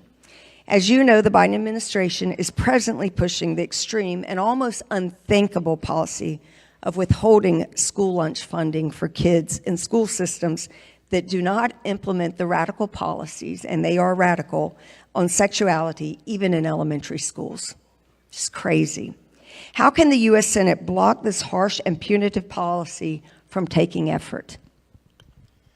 Well, Paul, thank you. We are the parents of 4 children. We have 2 boys and 2 girls. We now have 3 grandchildren. For those of you in that chapter of life, it's a very sweet chapter. But I didn't think I'd live to see the day where the federal government would be saying to poor children, you can't have your lunch money unless your school allows boys into the girls' bathroom, boys into the girls' locker room. As a father of 2 daughters, I'd say, have you lost your mind? For the safety of my daughters and my granddaughter, little Emma. But this is where we've come to this moment. They've lost their minds, and we can never forget that, as we think about religion, we think about the Trinity, the Father, Son, and Holy Spirit. The left, the Trinity they worship is climate craziness, abortion, and LGBTQ. That is what they wake up to every day. And every policy, it seems like now, Paul, on Capitol Hill, is seen through that lens that they worship. Now, how do we stop this? I'll tell you what, we've got to get the gavel out of Chuck Schumer's hands this fall. That's how we start. Because in the Senate, we're in the personnel business. They have to get our approval, Biden does, to nominate and put anybody in a federal position that's a political appointment. And so that's where we start, is we've got to stop these radicals that have infiltrated the Biden administration. And then I think another great idea is in 2024, we elect a new president. That'd be another thing we got to do. So between the controlling the gavel for the last 2 years under Biden's administration in the U.S. Senate, combined with a president in 2024 that will reject these policies, that is how we stop it. But elections have severe consequences, Paul, and we're seeing that today in our country. They certainly do, Senator Daines, and thank you so much. I mean, again, who would have thought we would be fighting for kindergarten and first and second and third grade, possibly not even having lunch if they don't go along with this extreme. Just the fairness question. We talked the safety question. But what about the fairness issue here? Yeah. About allowing biological men to compete in women's sports. Yeah, we're gonna get What's going on at the University of Pennsylvania and Leah Thomas, it's outrageous. And somebody asked me the question, what about, should we have a special league, special division here for transgenders? My answer to that is we already have that. It's called the men's division. That's what it's called. You're so right. Representative Fox, what would you have to say, and what would you like to weigh in on this topic of education? Well, the House has already introduced the Parents' Bill of Rights. We know that's not going to go anywhere in this session of Congress, but we will be bringing that up as one of our first bills in the next session of Congress when we take the majority. We also are doing everything we can to raise the awareness of the American people of what the true agenda is of the left. And some of you may have heard that Randy Weingarten and the American Federation of Teachers recently did a survey, and in that survey, Republicans were 1 point ahead of Democrats in the survey when parents said, who do they trust to run the education in our country? They said they would trust Republicans more than Democrats. And the parents are saying, we don't want our children being taught about transgender and about sex roles and all these other things that the left is pushing. We want them to learn how to read, write, compute, and be literate. They want financial literacy. I just left my office and left some folks from Edwards, what's it called? The Main Street people who help people with financial literacy, and they're partnering with groups to go into the schools. Edward Jones, that's what I should have said, sorry, Edward Jones. And they want to partner with groups to go into the schools and teach financial literacy. But we do not need the left's agenda, and they are hell-bent on continuing their takeover of schools. We need parents to have choice.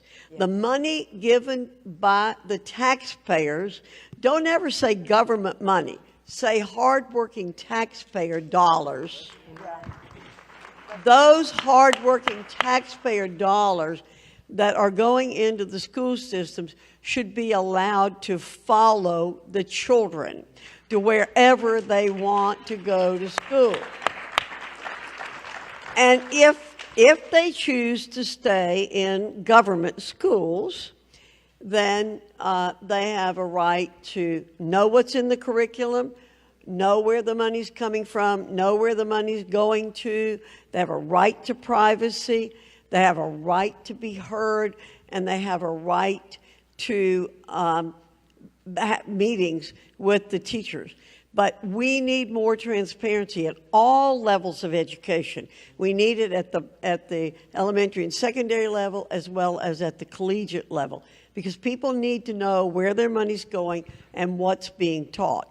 We're pushing those ideas very strongly in our committee. All the Republicans are on board on those issues, and we will continue to do that. We need the majority this fall, just like the Senate needs the majority, so that we will be able to control what the agenda is. Thank you. Representative Fox, while we're talking about this, could you touch on the Biden administration's Department of Education's, their consideration of the new rule on Title IX, which would turn the clock back on the due process and redefine sex discrimination to include gender identity? Yeah. Well, you just said that part of it, which I would have said. They want to reclassify what discrimination is. You know, President Trump and Secretary DeVos worked 3 years to come up with an excellent Title IX rule, which was adopted. The Biden administration wants to roll all that back. They want to take away the rights of the accused. I've met over the years with many people who've been accused and lost all their rights, found later to be totally innocent, but their lives were ruined. The regulation that the Trump administration put forth would protect the rights of the accuser as well as the accused. That's what's fair in our country. We believe in due process, and we had a due process. The way it is now, the colleges and universities are judge and jury and prosecutor. And so the rights of the accused are thrown out the door. So the Title IX regulations that were put in place under the Trump administration were excellent, well thought out, vetted, and should be left in place. But the Trump administration has the most radical agenda of any president we've ever had, and pushing to the left. We need to stop that, and we need to protest it. And I'm doing everything I can. I've made many, many speeches about it. I've issued statements on it. We need to push back on what they're doing with rules and regulations. It's not as much the legislation. They can't get legislation passed.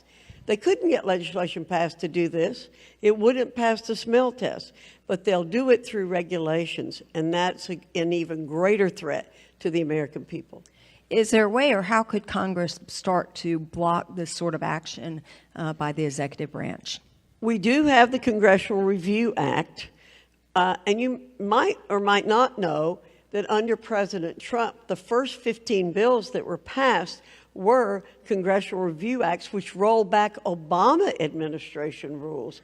And you would often hear President Trump, when he spoke, say, it's not just the tax cuts that are making our country more successful, it's the rollback of rules and regulations.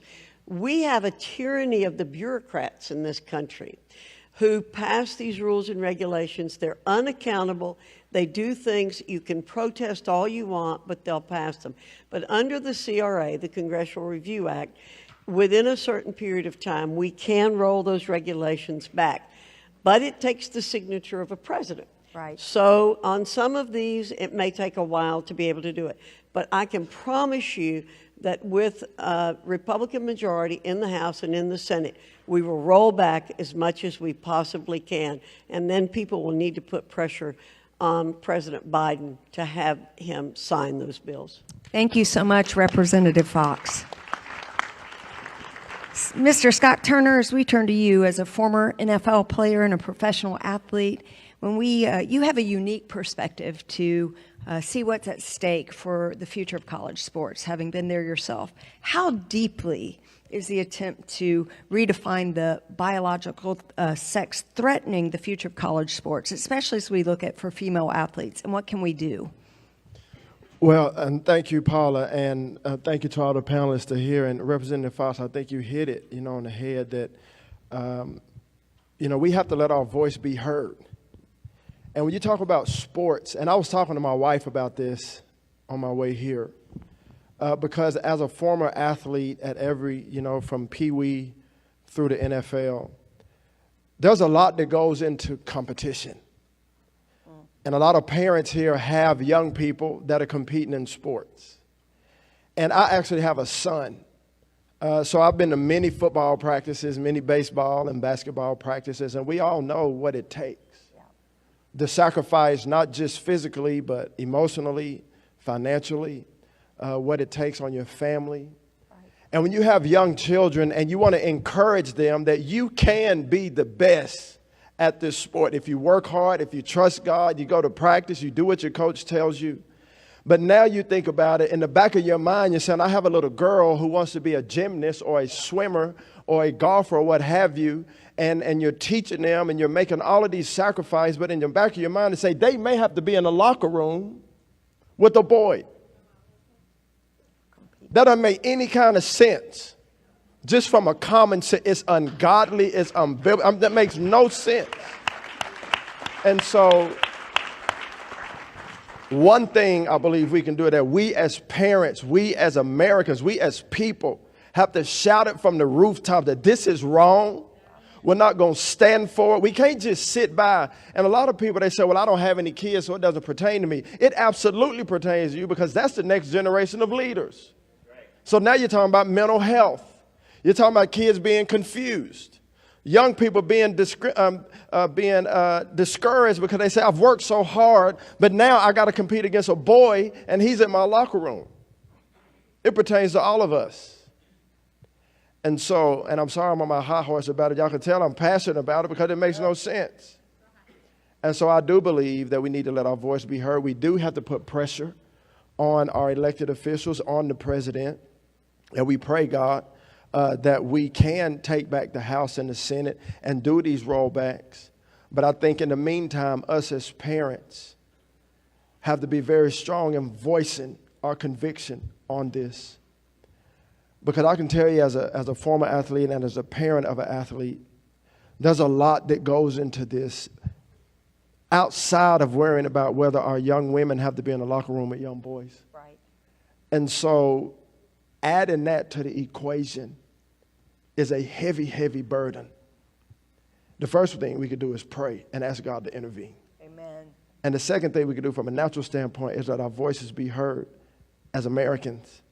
Whether you have a student athlete or not, if you care about this issue, speak up and get in the fight. That's right. And so that's what I have to offer from that standpoint of how we can help, just as common citizens. And as for those of you that are parents that do have athletes, know that we're fighting on your behalf. Amen. Yes, we are. I know right now we've offered out to people to do a weigh-in on something that pertains to this within the Biden administration with HHS, and those are so important to keep up with America First and the great organizations that are putting the information out. Dr. King, how do we stand up for our children whose parents are not engaged in their schooling and help drive parental involvement in the lives of their children? I believe we can take a look at what happened in Virginia in the last election, and they say, wait a minute, no, we have to say something, we have to do something. Yeah. And so the parents became engaged, involved, even in the electorate process. Now, in the Christian community, sometimes Christians will say, oh, all of that is of the world. And sometimes Christians actually don't even vote and don't use that voice. And when they don't use the voice, then all of the other people are elected, and many things happen. How did this happen? What in the world is wrong? So we have to use our voices and our votes, but we cannot depend on a Republican Party or a Democrat Party or the independents. We have to depend on God, and that God will guide those who are in office. We pray for those who are in authority so that we can have peaceful lives, and then we elect folks who fear God. That's very, very important. And then once that happens, you see the victories that are occurring across the land, Mississippi, Texas, all over America. Virginia. And so it becomes our responsibility. We're dealing with human beings. Human dignity is very important. I'm the chairman of the Center for the American Dream at AFPI, and I always remind us of human dignity. For example, there was a case where a transgender person, Pastor Paula, was incarcerated, and it was a male, biological male, that wanted to be a woman. So the person was put into the jail with the biological women and impregnated 2 women. So can you imagine the torment and the confusion of even the person who did that? One moment I'm a girl, the next moment I'm a boy. And so we are dealing with human beings, but we cannot allow and be silent. Oh, that's terrible. I'll just keep all my children at home. Well, that has not worked in our education system. It has not worked for us. We'll stay home and not vote, and we'll just take care of it ourselves. So we have to be engaged. We have to be active. Our pastors have to teach truth. Our elected officials have to have courage. I'm so pleased, Pastor Paula, you and I have talked about it, Supreme Court justices, against all odds, threats for their lives, everything, just went ahead and did the right thing, not just for a Roe v. Wade reversal, but there was an education decision and a religious freedom decision right before that. So we have to engage as parents, as grandparents, as concerned citizens, as Christians, as human beings. That's just what we have to do. Thank you so much. I love when we talk about how when parents got involved, the difference that made in Virginia. Senator Daines, you have just been such an advocate for the pro-life movement. And you're the founder of the chair of the Senate Pro-Life Caucus. And many of your colleagues in the Senate recently voted for the misnamed Women's Health Protection Act, which would codify the right to have an abortion up to 9 months of pregnancy into federal law and remove the issue from the states. Now, first off, this is just so out of touch with the American people, because this radical approach is just wildly so far from the 1 in 5 Americans that share the absolute view that abortion should be allowed up to 9 months. So that's only 20%. But what's even more so is that they put it in law. Only 6 other countries in the world practice this. I know when I went into the administration as advisor to the president with Faith Initiative and Opportunity, and we were working so hard on our pro-life, I was in shock. I said, well, what countries do this? What countries would allow late-term abortion? And immediately it was North Korea and China. And I thought, how can we even be in the same sentence as that? I mean, it just was unbelievable. And by the way, the first year in the Biden administration, there were 18 pro-life policies from the Trump administration that were overturned, and 12 religious liberty right away that were overturned. As you said, Senator, elections matter. So can you reflect a bit on the left's radical approach on abortion and share what a pro-life legislation can do at both federal and state level to protect all stages of life? So I'm about 30 minutes away from going back to Capitol Hill. We've got a vote tonight. Wow. It's a 50-50 Senate. Now, just for a moment, go back in time to 2012, 13, coming into 14. In fact, I had the honor of serving with Representative Fox in the U.S. House for a term. If you were to walk up to Capitol Hill on one of those nights, it was a 45-55 U.S. Senate. And then what happened in 2014? There was an election. It was the last time there's been a midterm election when there's been a Democrat in the White House. That was Barack Obama. And we picked up 9 seats that night. It flipped the Senate from 45-55 to 54-46. In fact, I was elected to the United States Senate that night in 2014. I was the first Republican elected to this seat in 100 years. Wow. One of those 9 pickup seats. Now, nobody knew it was going to happen in 2016.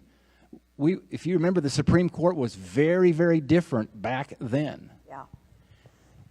And then if you remember, in February of 2016, there was a presidential election that was heating up. And you remember Justice Scalia suddenly died. Yes. I remember I was flying back into an airport in Montana, and I got the message. And if you remember, within 2 hours, your Republican senators locked arms, and we said, we're going to wait for the election before we fill that Supreme Court position that Justice Scalia was probably one of the smartest and most conservative justices that we've had in our generation. It was a gut punch, but we had to stand up and fight. And you know what happened. The rest is history, and it's a great history. President Trump was elected that fall. And then he took power in 2017. And we had the ability then, remember, we held off Merrick Garland. Can you imagine if Merrick Garland were a Supreme Court justice? Oh my gosh. But we didn't know we were going to have that fight back in 2014, but there it came. Yeah. And we held our ground. And then, you know, we put Gorsuch, Kavanaugh, and Amy Coney Barrett on the bench. And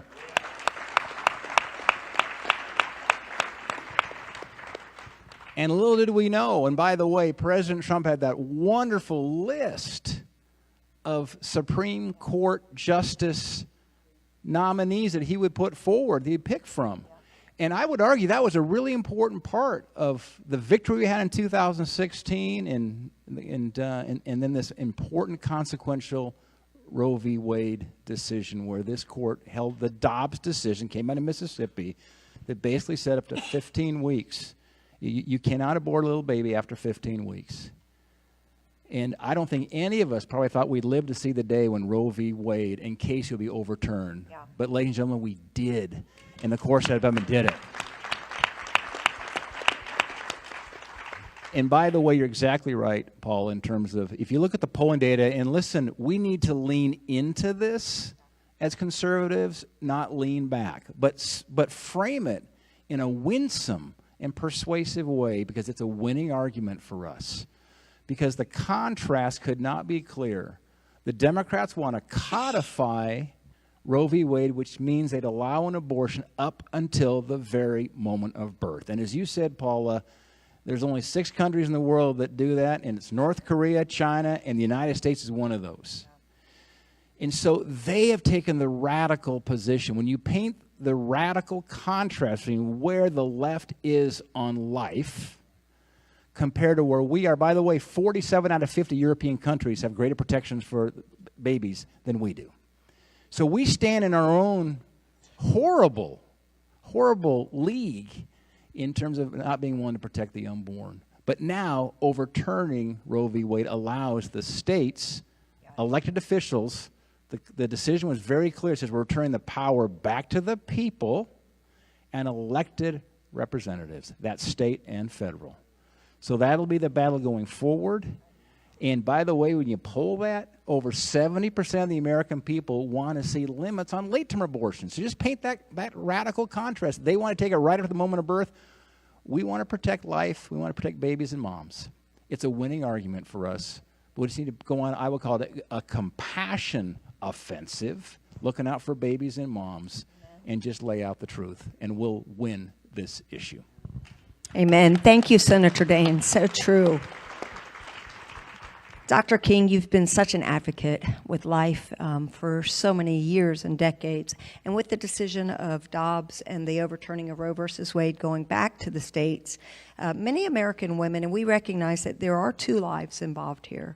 There's the mom, there's the child, and there's more. There's a father in there too.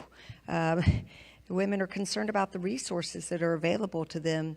And when they face these hardships, what do we need to do in a post-Dobbs America to help the vulnerable, and how can the pregnancy crisis centers step up, and how can churches, and what can we do as a community and a people to be effective now?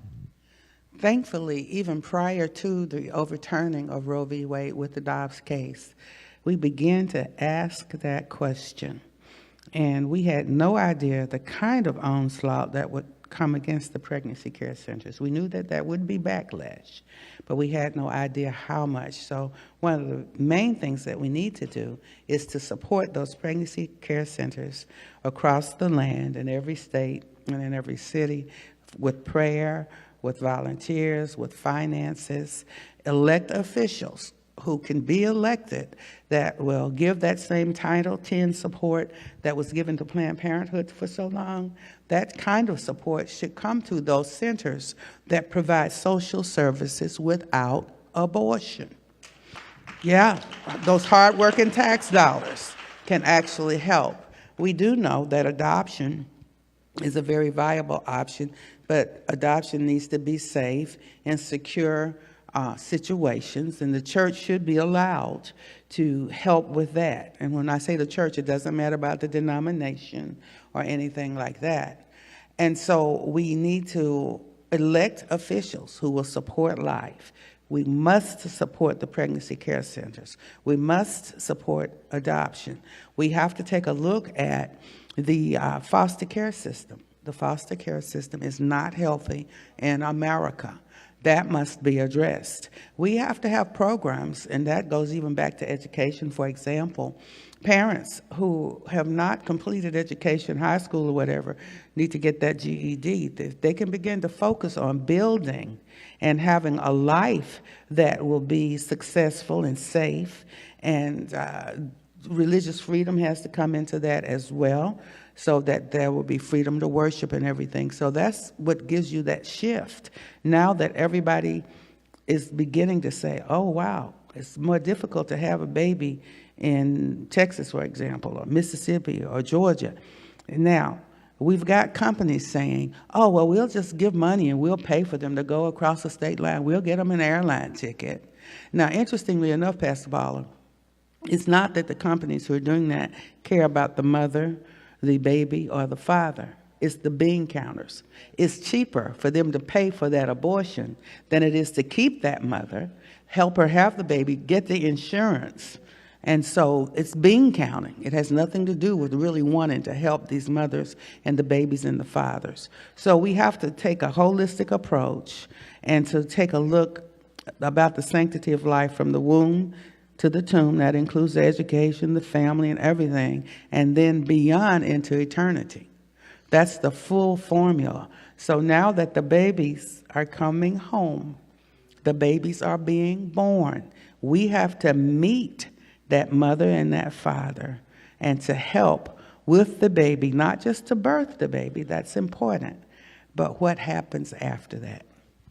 So agree. Thank you, Dr. King.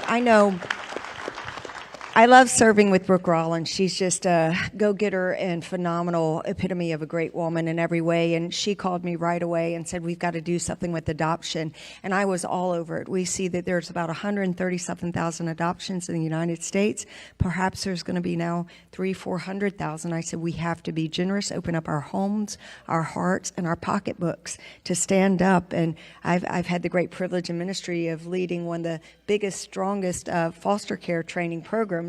So with people like Kellyanne and Lynn Johnson and their team at America First, we really are in a very hands-on way tackling these issues, and I'm excited about it.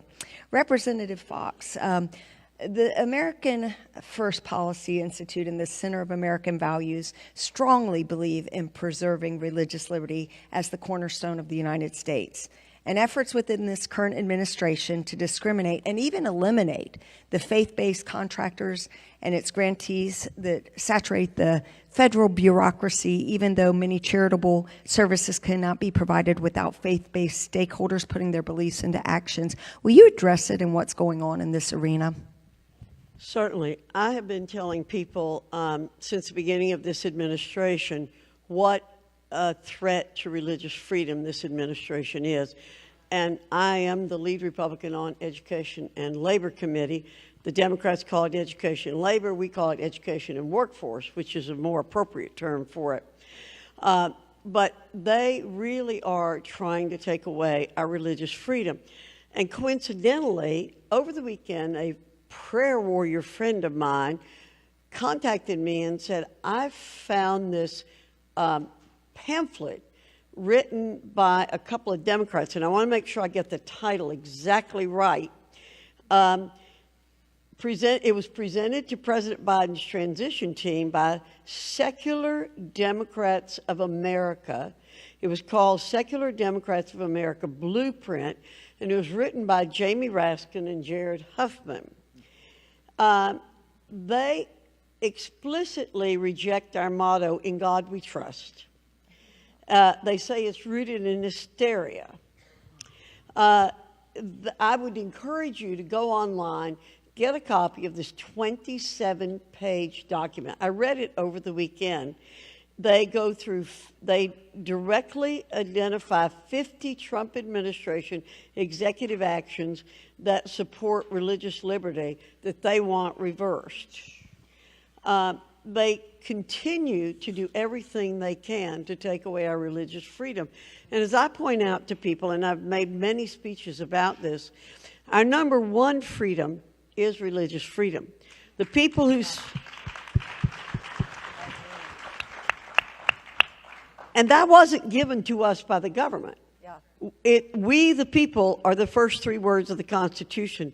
And I always say when I speak, particularly to young people or to other people, the most important words outside the Bible are those words, we, the people. And what the Constitution is, many people don't realize, it is an abridging of the government against our freedoms. We're telling the government, this is all you can do, the federal government. This is all you can do. If we didn't outline it for you to do here, and then of course we amended the Constitution to get it signed with the Bill of Rights. So we have to be very wary of what this administration is doing with trying to take away religious freedoms, taking away the ability of religious organizations and nonprofits from being able to compete for government grants and government contracts. But they are eroding that all the time. And one of them said to me several years ago when I brought this up, oh, religious people use their religious affiliation to discriminate. I said, I don't believe that. That's just not true. Now they say it out loud. And part of the reason is this document. Again, if you want to be really scared to death about what these people are doing, and you can follow this manifesto, I would call it, you can see exactly where they are going. Take away the motto, "In God We Trust." Say, no, Christians should not be, we are not a Christian nation. Do not use the term Judeo-Christian, they advocate. Don't use that term anywhere. So we are in a very, very dangerous time in this country. And Dr. King, I will tell you, when people tell me that they don't want, Christians shouldn't be involved with government or voting, you know what I tell them? If the Christians don't get involved, you're leaving it to the Philistines. And that's what we're dealing with, folks. It's a battle between the Christians and the Philistines. So we're in a battle.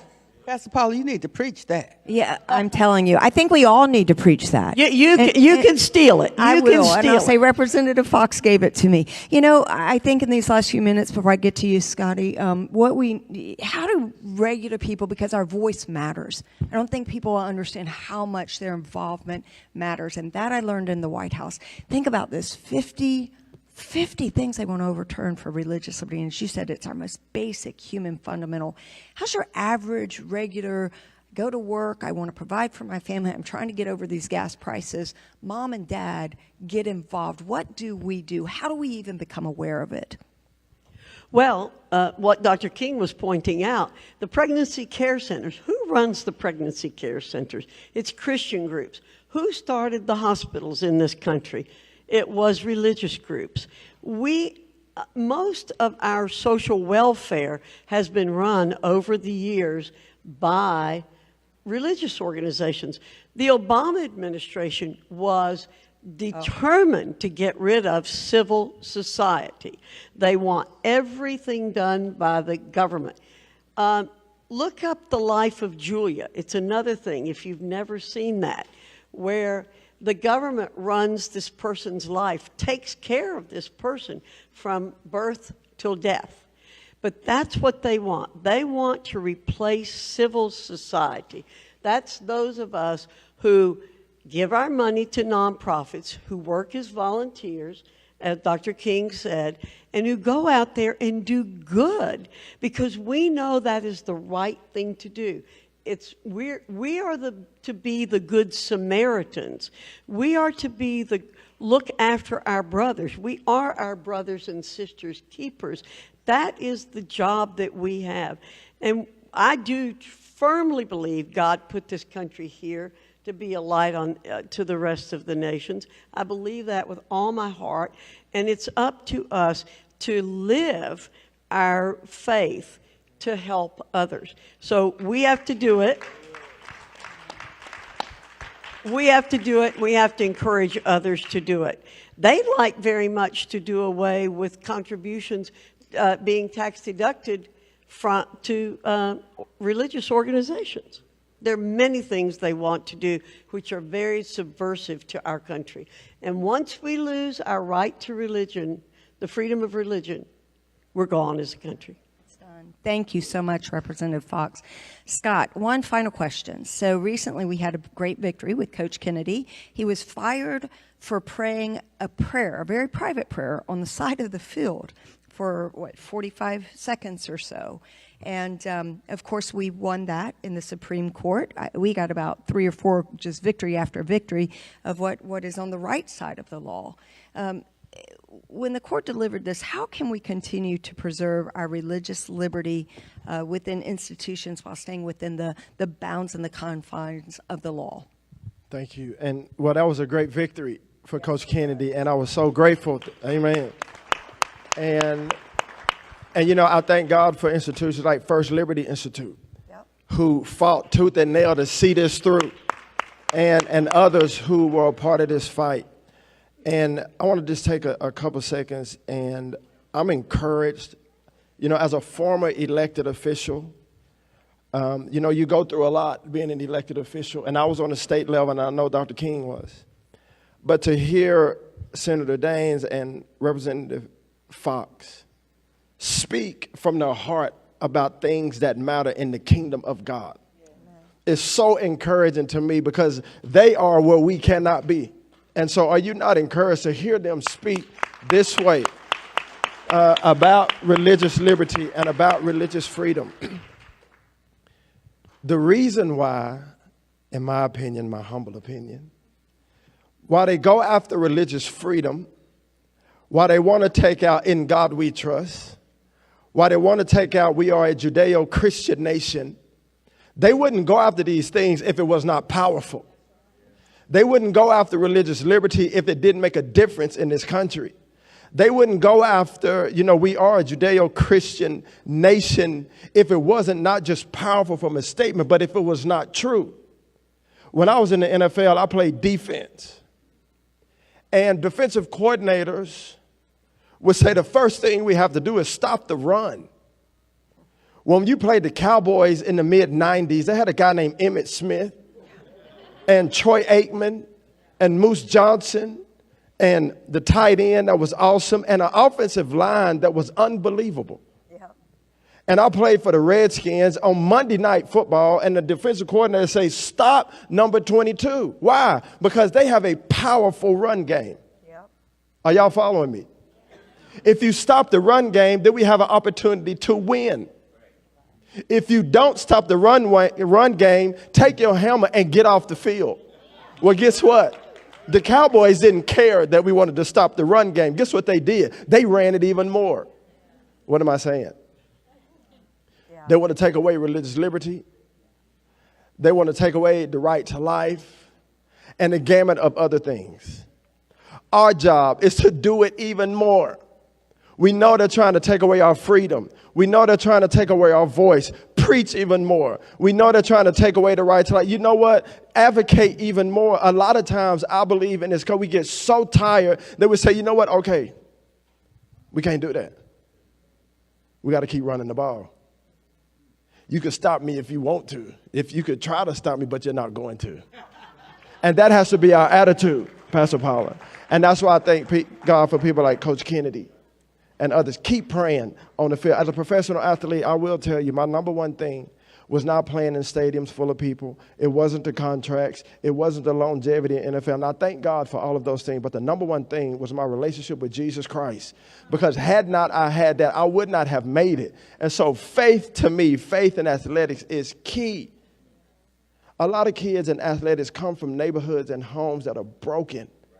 And their faith is the number one thing they hold on to. That's why they want to take it from you. But I say keep praying.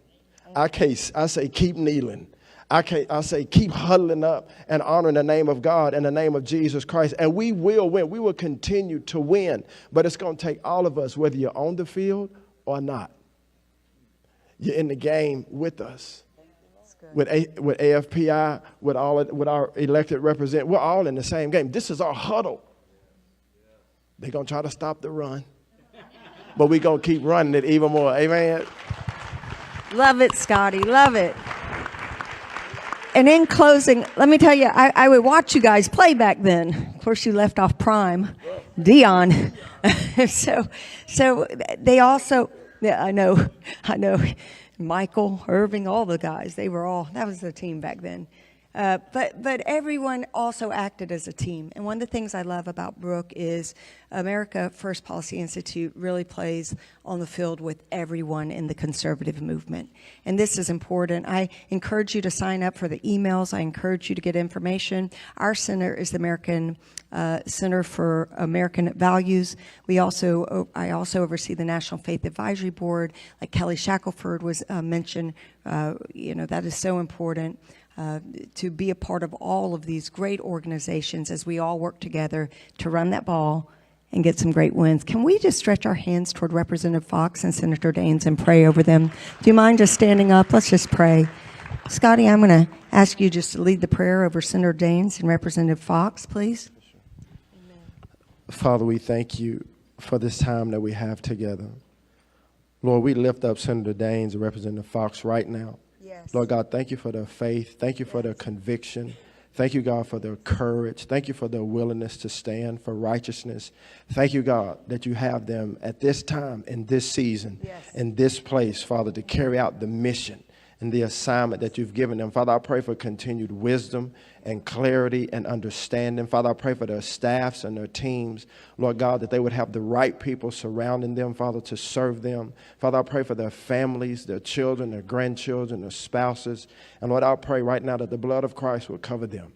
Every step that they take, Father God, I pray that you would strengthen them. Father, everything that they touch, I pray that you would bless it. I pray, God, that you would increase their voice. I pray, God, that you would increase their influence. And Father, thank you that as they humbly serve, Father, the people of the United States of America, that God, that you would have favor upon them. Thank you, God, for them and others like them to carry the torch of Christianity and religious freedom, Father God, and carry out the mission of honoring God in this assignment that they have. Lord, we thank you.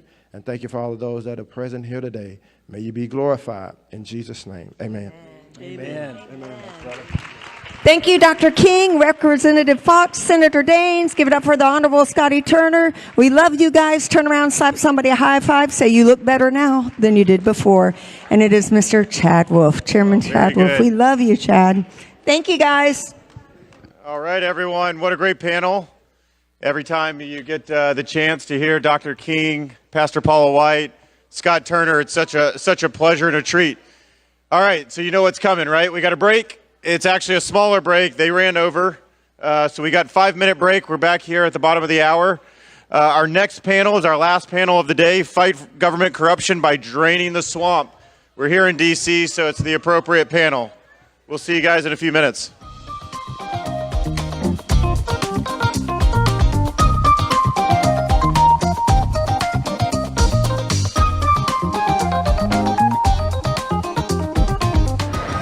We're back here on our interview set. Christina, Bob, Brian, Glenn reporting here at America First Policy Institute's day one of the summit. And you just heard a preview of the last segment, and I think it probably is the most fitting segment all day. I'm is how do we drain the excited to hear swamp? about it. Yes, draining the swamp is always a good topic. It's always something that our viewers and America First patriots want to hear about. Is how are you draining the swamp? What do you do about it? How successful has it been, and how much further can we go? So, did we ever think that coming into 2016, President Trump would ever think how deep the swamp is and how corrupt it is? I mean, we found out how corrupt it was throughout his administration, but is it any less drained now than it was when he came in 2016? Yes and no. Yes, it is, in the sense that I think we're seeing it happen. You know, a lot of the swamp creatures that we need to get rid of are in state and local houses, and we didn't necessarily appreciate that until President Trump came along. And the swamp goes all the way down to county commissioners and to local offices, you know, around the country. So I don't think, myself included, I don't think we as Americans necessarily appreciated how deeply rooted the swamp was in our own communities. And so right now you've got the Biden administration in, which is probably the swampiest of swampies, you know, who maybe compared to the Obama administration, which is an extension. It was pretty swampy. Yeah, it's pretty swampy, right.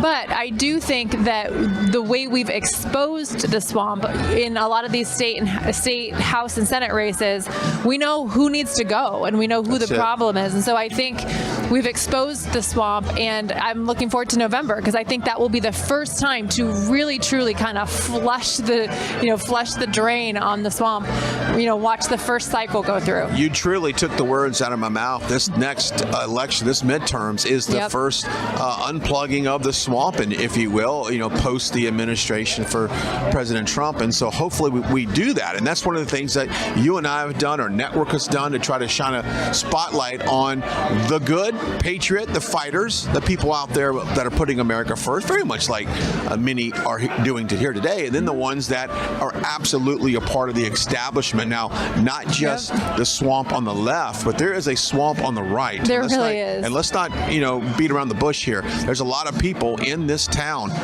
perhaps a lot of people watching us right now, this broadcast, are a part of the establishment on the right that needs to either get aboard this America First agenda or step aside, because your political life is probably about to end.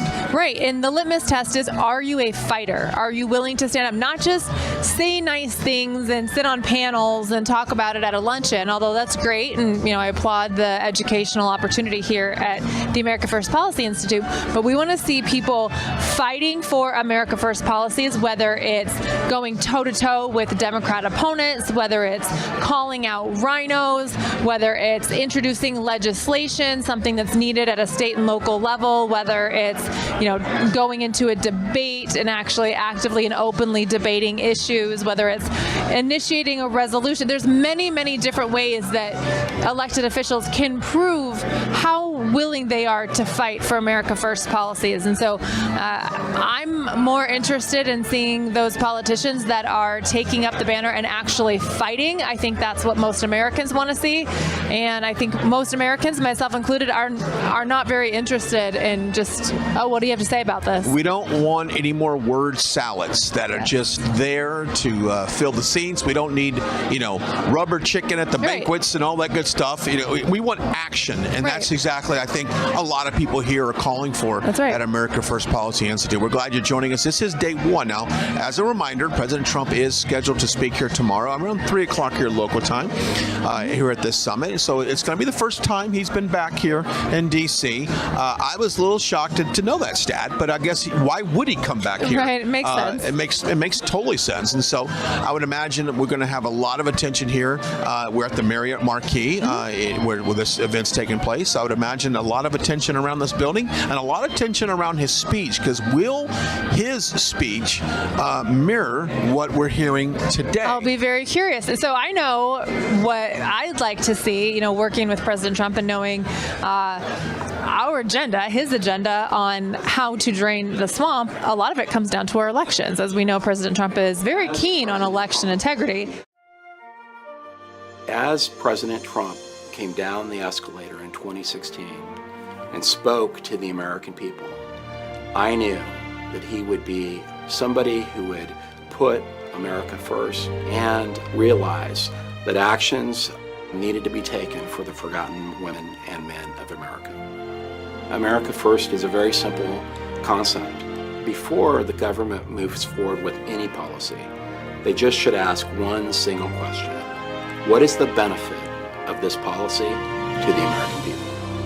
Well, you know, the reality is that when we think about freedom, we often think about the principles that are laid out by our founding fathers, that are laid out in the Declaration of Independence and the great American experiment. But when people start talking about regulations, their eyes tend to glaze over. But the reality is that regulatory law is an area where the rubber meets the road in terms of the ability to exercise our individual liberties, to thrive as individuals. And so as a result, this center is focused on ensuring that as government acts, they do so in a way that's representative of the American people's wishes. There needs to be a voice helping to educate America and ensuring that liberty is at the heart of the discussion. America's future is America first. As President Trump came down the escalator in 2016,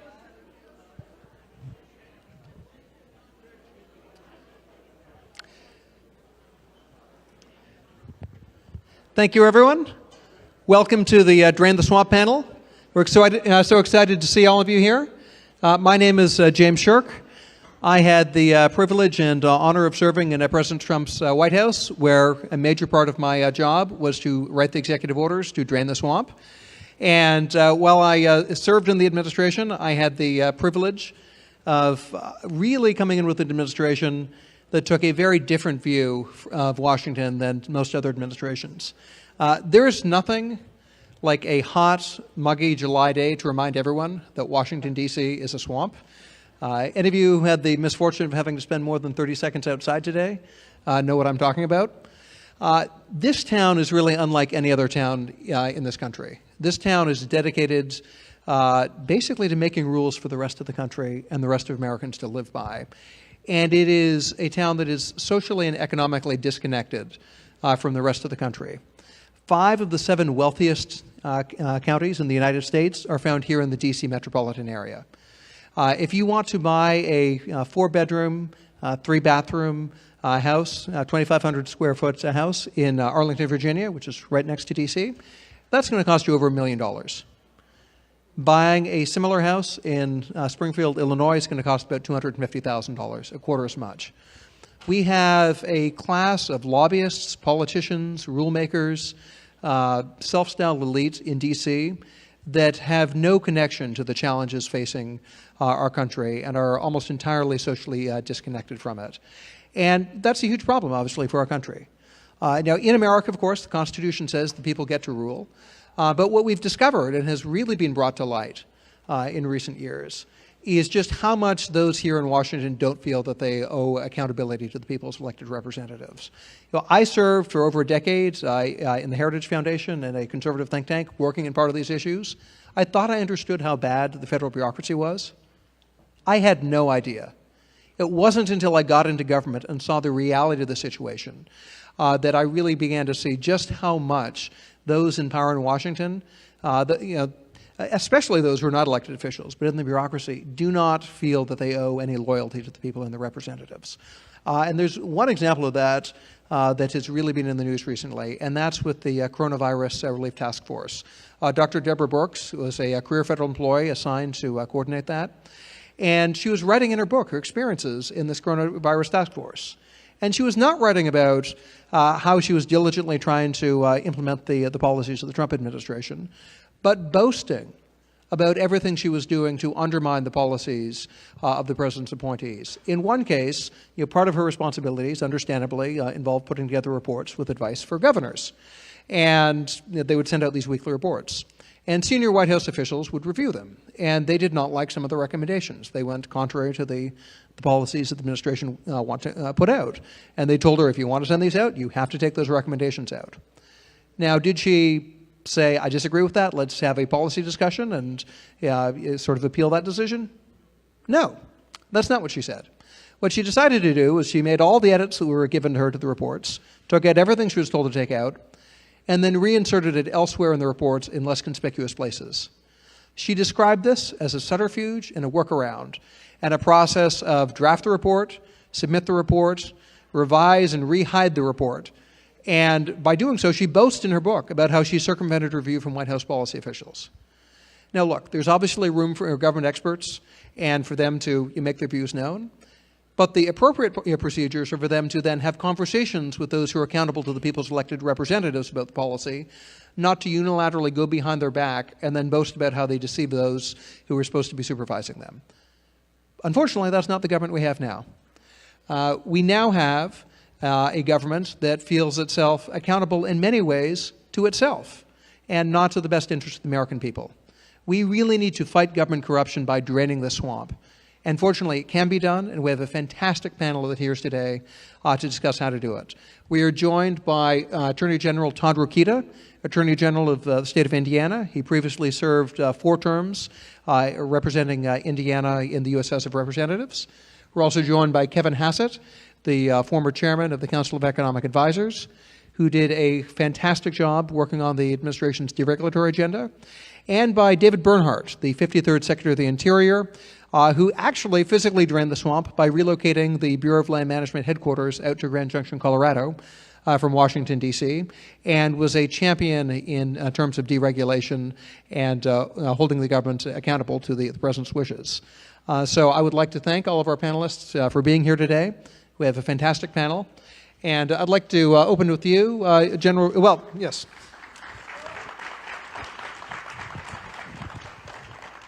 I'd like to open with you, General Rokita, that you spent 4 terms in Congress here in the swamp, and now you've gone back to Indiana, which, as some on the Vice President's staff would call the belly of the beast, but I'm not sure that's what most Americans would describe Indiana as.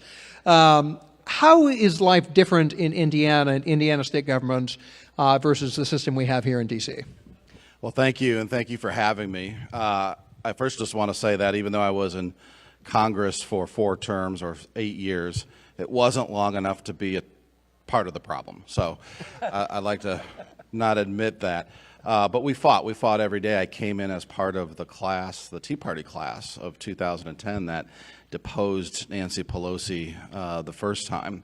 And so we don't have, what's left of our class at least, doesn't have much a sense of humor for any of this that's going on now, or that has gone on.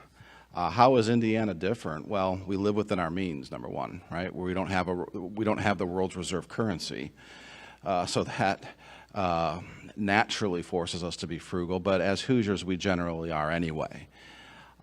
We have a libertarian streak in us as well that is just that.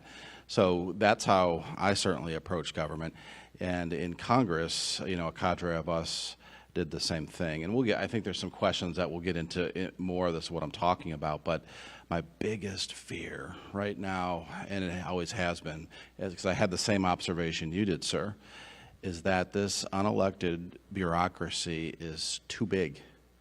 It's too big to control. So my first, look, I know I'm sure we have donors in the room. We have a lot of people who have spheres of influence with their elected representatives. You should judge them, if not solely, but in majority on how much they have contracted government, what they have promised and what they have done to make government smaller, including the repeal of legislation. But really, it's in the budget, too. So much of our budget is mandatory spending now and not discretionary spending. So all this stuff, when you hear, and this will be the last 2 sentences, these things you hear in the news about omnibus spending and are we going to go off a fiscal cliff or are we going to go into shutdown tomorrow, that's all based on discretionary spending. The 12 appropriation bills that come from the budget that get rolled up into one omnibus if they're not playing by regular order, which they hardly do anymore. It might be less now, but when I left Congress in 2018, discretionary spending was only 1/4 of the total spend, meaning the rest, the 3/4, was mandatory, meaning Social Security, Medicare, some of Medicaid, and not just the health care programs or the social programs, but everything else. So it's everything that you don't vote on. So this is on autopilot. 3/4 of our government spend every year is on autopilot. Your elected representative doesn't get to decide how much a Social Security check is going to be that year. It's all baked into, for example, a formula. And if most of your budget is mandatory spending, then, and that's not even the military. Military is discretionary spending.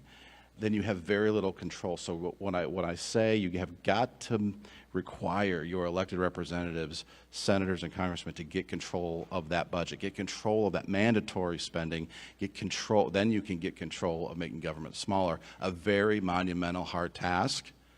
I know it might sound naive, but again, I was there 8 years, and that's the only way you're really going to get control of this thing again.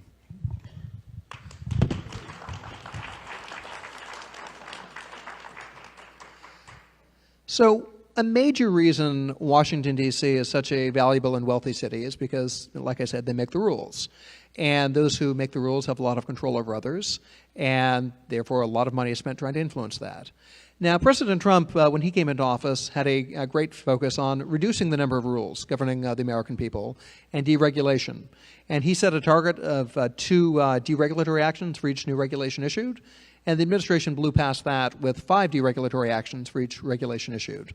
Now, Kevin, you led the Council of Economic Advisors. Could you describe what effect this sort of weakening of the swamp script over the American people had on the American economy and the American people? Sure. And I'd also like to start by sort of defining the problem a little bit, because I think the scale of the problem is something, I know everybody here knows, oh, the swamp, I don't like the swamp. I kind of like the Everglades, actually, but the D.C. swamp. So I grew up in dairy country, and then in the winter, you have to scrape the manure out from under the cows, but then you go out and you throw it on top of the snow, and it ends up fertilized and stuff. And so what the Democrats are doing with a similar content is they're fertilizing the swamp right now.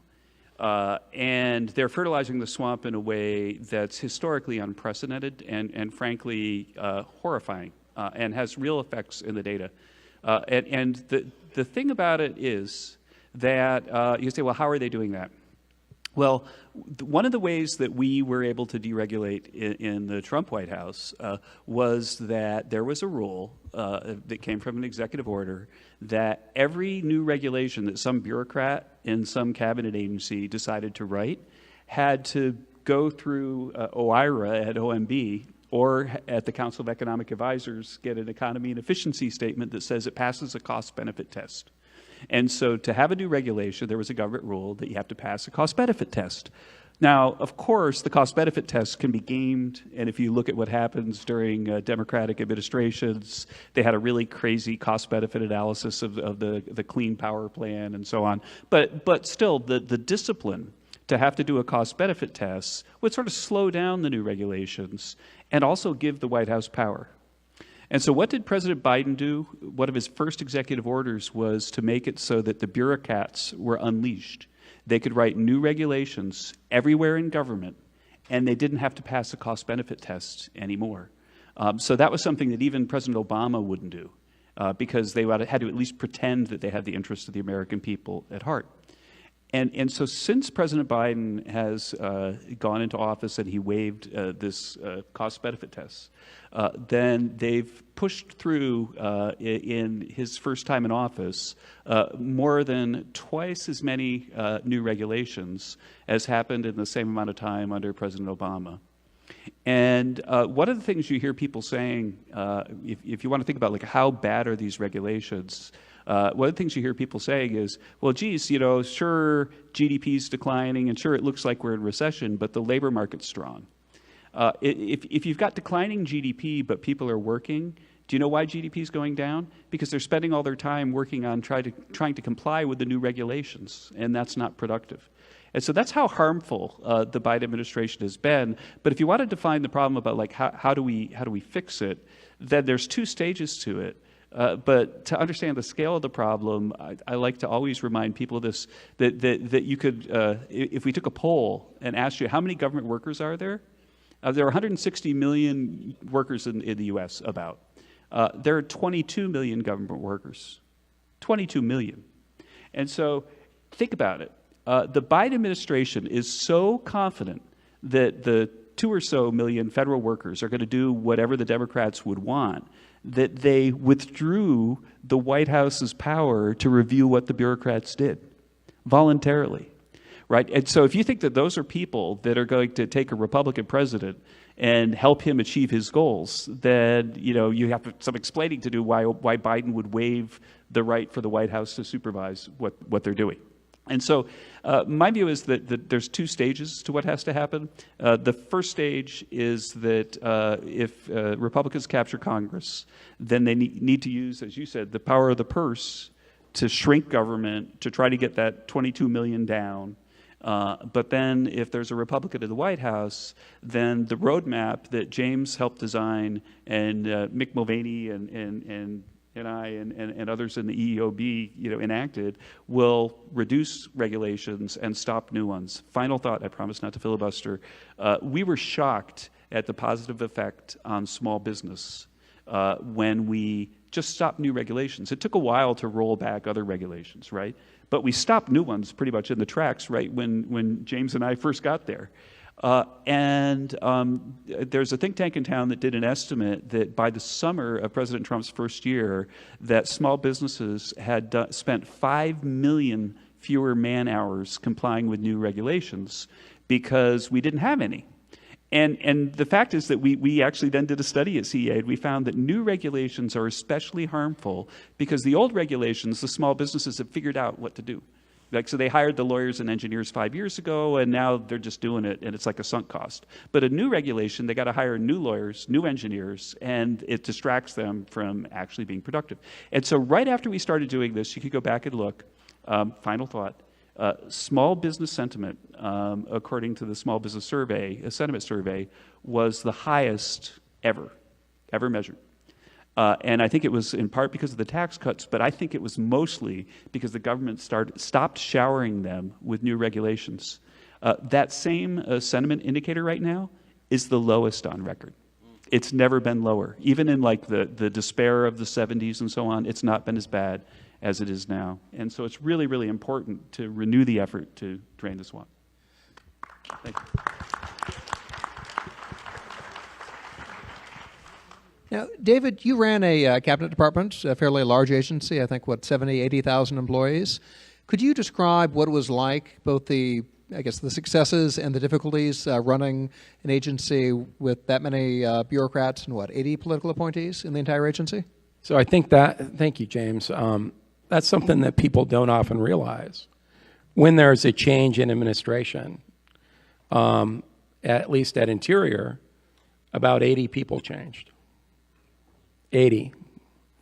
And it takes about a year for those 80 to all get there, to be honest. So the challenge, and President Trump was great at this, is first you need some clarity from the administration on day one. And President Trump gave very good direction, certainly on issues related to Interior, on the dereg effort, so that there was a clear edict to government officials, here's our new policy. But part of it is making sure that the new landing team has people that are competent. That's really, really important. You have to know the rules. And then you have to be able to not be bullied and not be BS'd. And that is the truth. Those are the things. You have to have the willingness to act, the willingness to examine the facts yourself, and the courage to be accountable for your own decision. All too often, political appointees want to just simply let the ship keep going, okay? Because it's easy. There's an entire institution set up. When I worked in the Bush administration, I watched this happen. It was beautiful. The Park Service.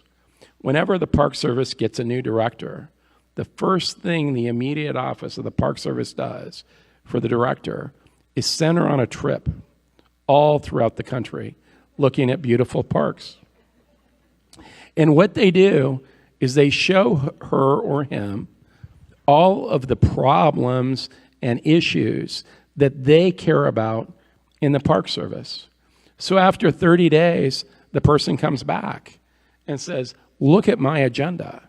And then you have to sit down with them and say, actually, the president, there's this guy called the president or gal, and they have this whole new set of ideas that weren't discussed in your 30-day trip.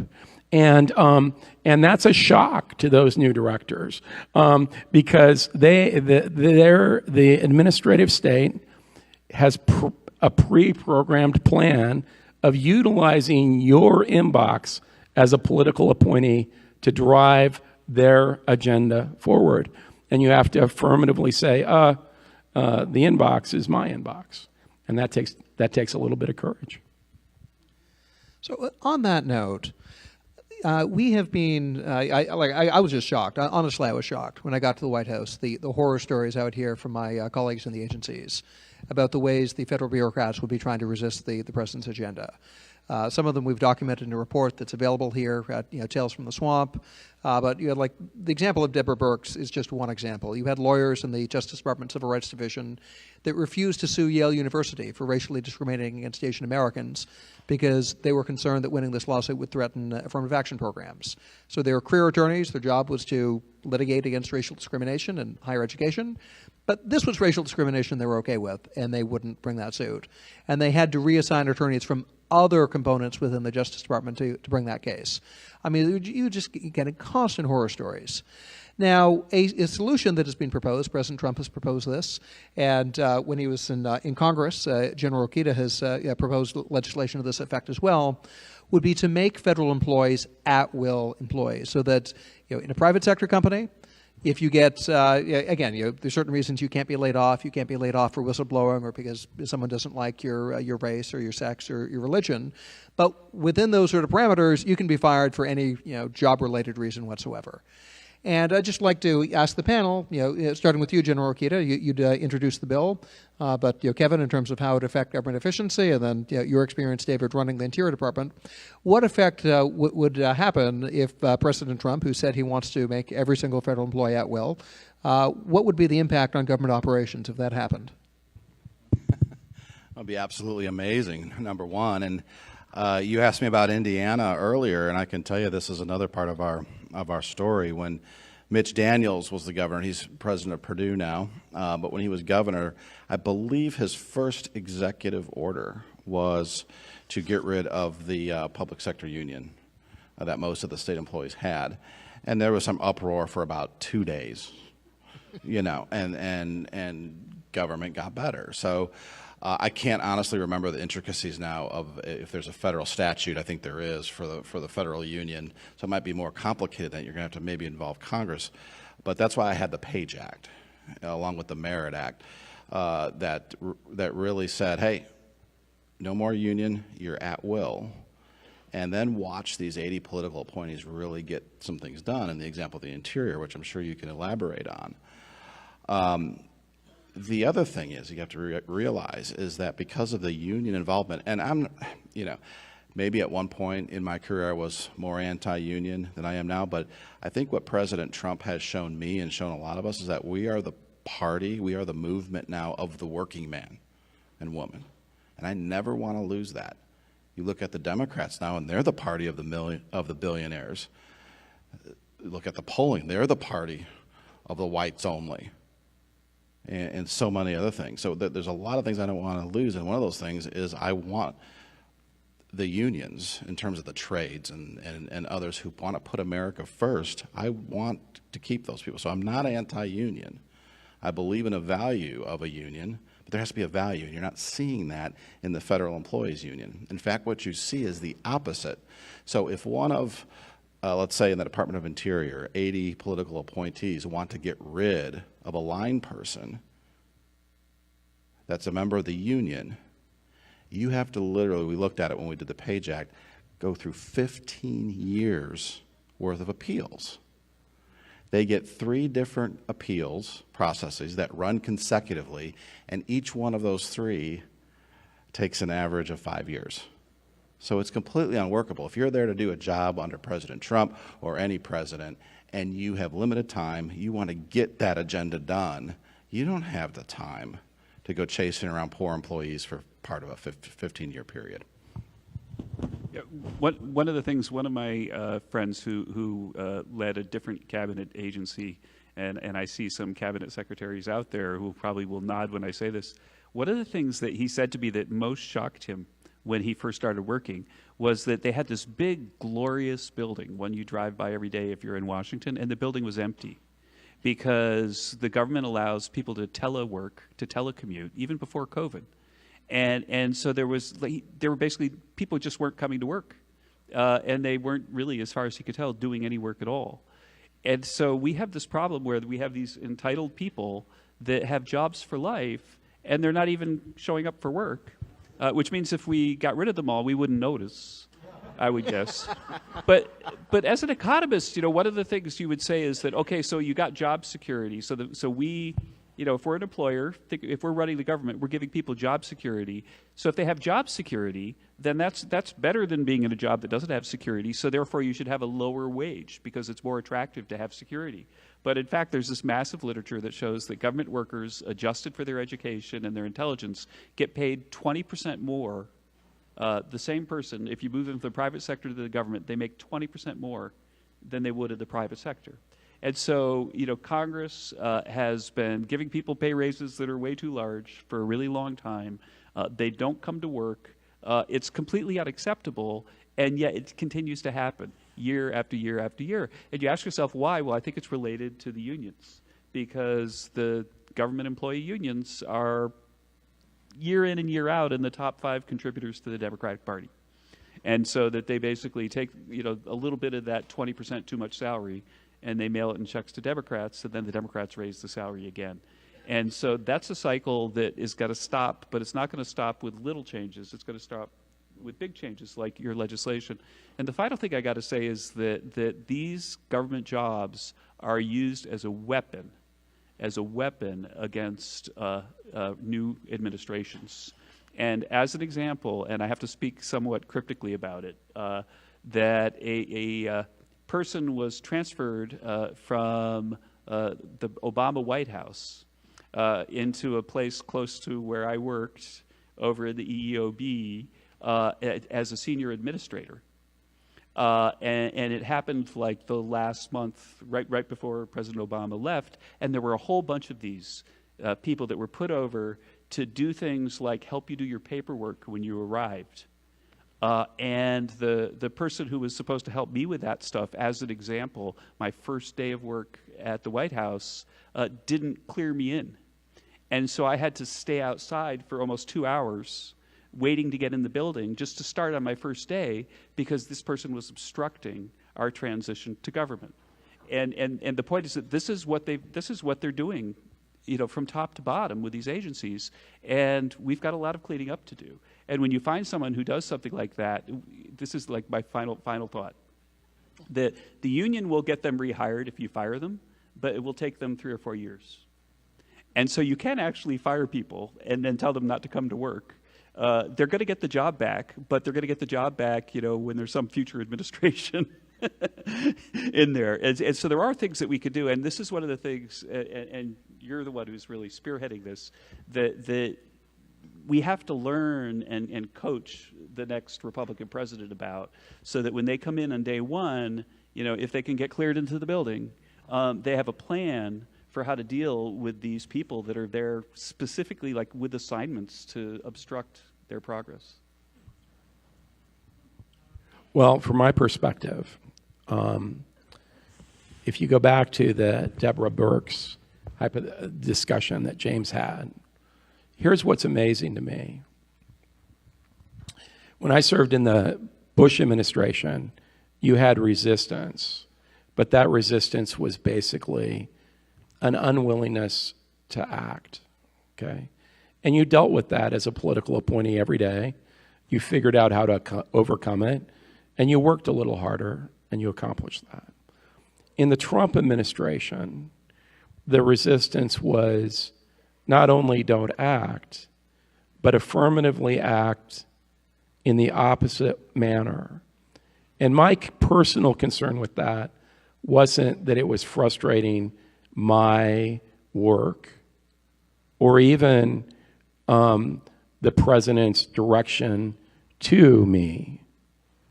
What I found most frustrating about that was effectively negating the will of the American people who had decided to vote and elect President Trump.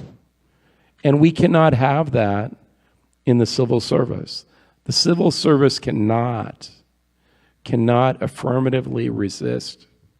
And now, with the Burks example, what we have is not only a willingness to affirmatively resist, but a willingness to tell the world we used subterfuge and workarounds to do it.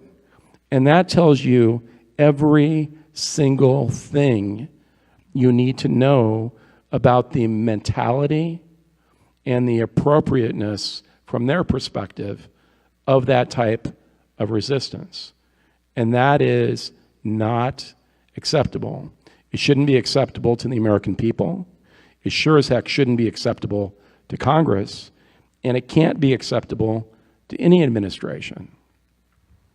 Now, from my perspective, it does take effort to demand accountability for employees. And so the at-will notion has great value, or other ideas that go to this question. If you're going to engage in subterfuge and workarounds, there cannot be no accountability for that. There simply cannot be.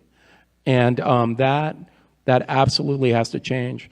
And no one, when they developed the civil service, no one was contemplating that would be the outcome, that we would negate the will of the American people and let whatever employee decide whatever their policy vision is and implement it without coordinating with the elected leadership.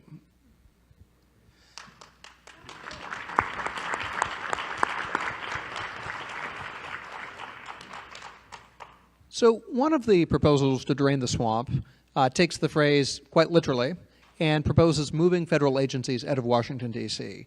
General Rokita, when he was a congressman, introduced the Drain the Swamp Act that would have moved agencies out of D.C. Into America. And David actually did this at the Interior Department, relocating the headquarters of the Bureau of Land Management. And I'd like to ask the panel their thoughts on this proposal and how you think it would affect America and affect government in this country.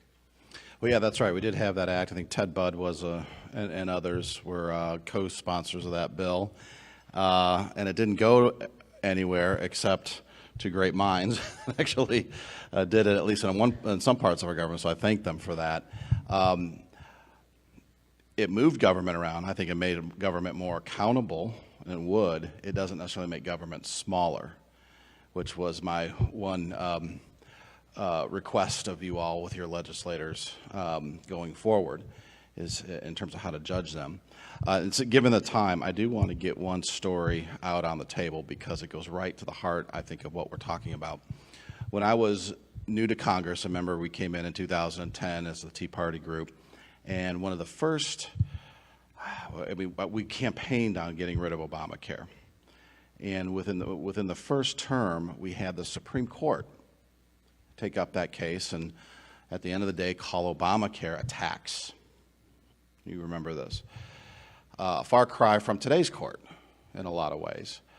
But about that time, I got a call, an invitation from Antonin Scalia. And he invited me and a couple others, there were just about 2 or 3 other congressmen, new guys, to have dinner with him. Now, usually when an Italian invites me to the back room of an Italian restaurant, I don't go. But this time I felt, what are the chances? So I went, and we had a nice dinner, and he asked for questions. So immediately, for those, any of you who know me, I'm launching my hand up. Judge, judge, judge. Justice, justice, justice. Why did this ruling happen this way? Don't you know that we are fighting as hard as we can in the House of Representatives, but we still have a Democrat Senate, we still have a Democrat President. We really need your help. And in a very Italian way, and I tell this story to give him honor, so please don't take it any other way, he shook his finger at me and said, "Young man, you come here and you say you know the Constitution and that you're a constitutionalist, then you should know this. In terms of the lawmaking, you are the most powerful branch of government. I am the weakest, yet you come and complain that we're not helping as we should." Right? You feeling this? And then he said, "You do not write your laws with enough specificity." And that is so true. He said, "You cede your power. You cede this God-given gift of lawmaking as manifested in our Constitution to unelected bureaucrats because you let them make rules. And they're not accountable to anybody. You don't have to allow rulemaking. If Congress really wanted to on any given subject, they can write their rules so specific and not allow rulemaking and let the industry carry on. Now, maybe it doesn't work every time, but you shouldn't cede that. You should absolutely try, and our lawmakers should absolutely be trying to write their law so specific and limit, if not eliminate, the rulemaking powers of these unelected bureaucrats, and that would drain the swamp.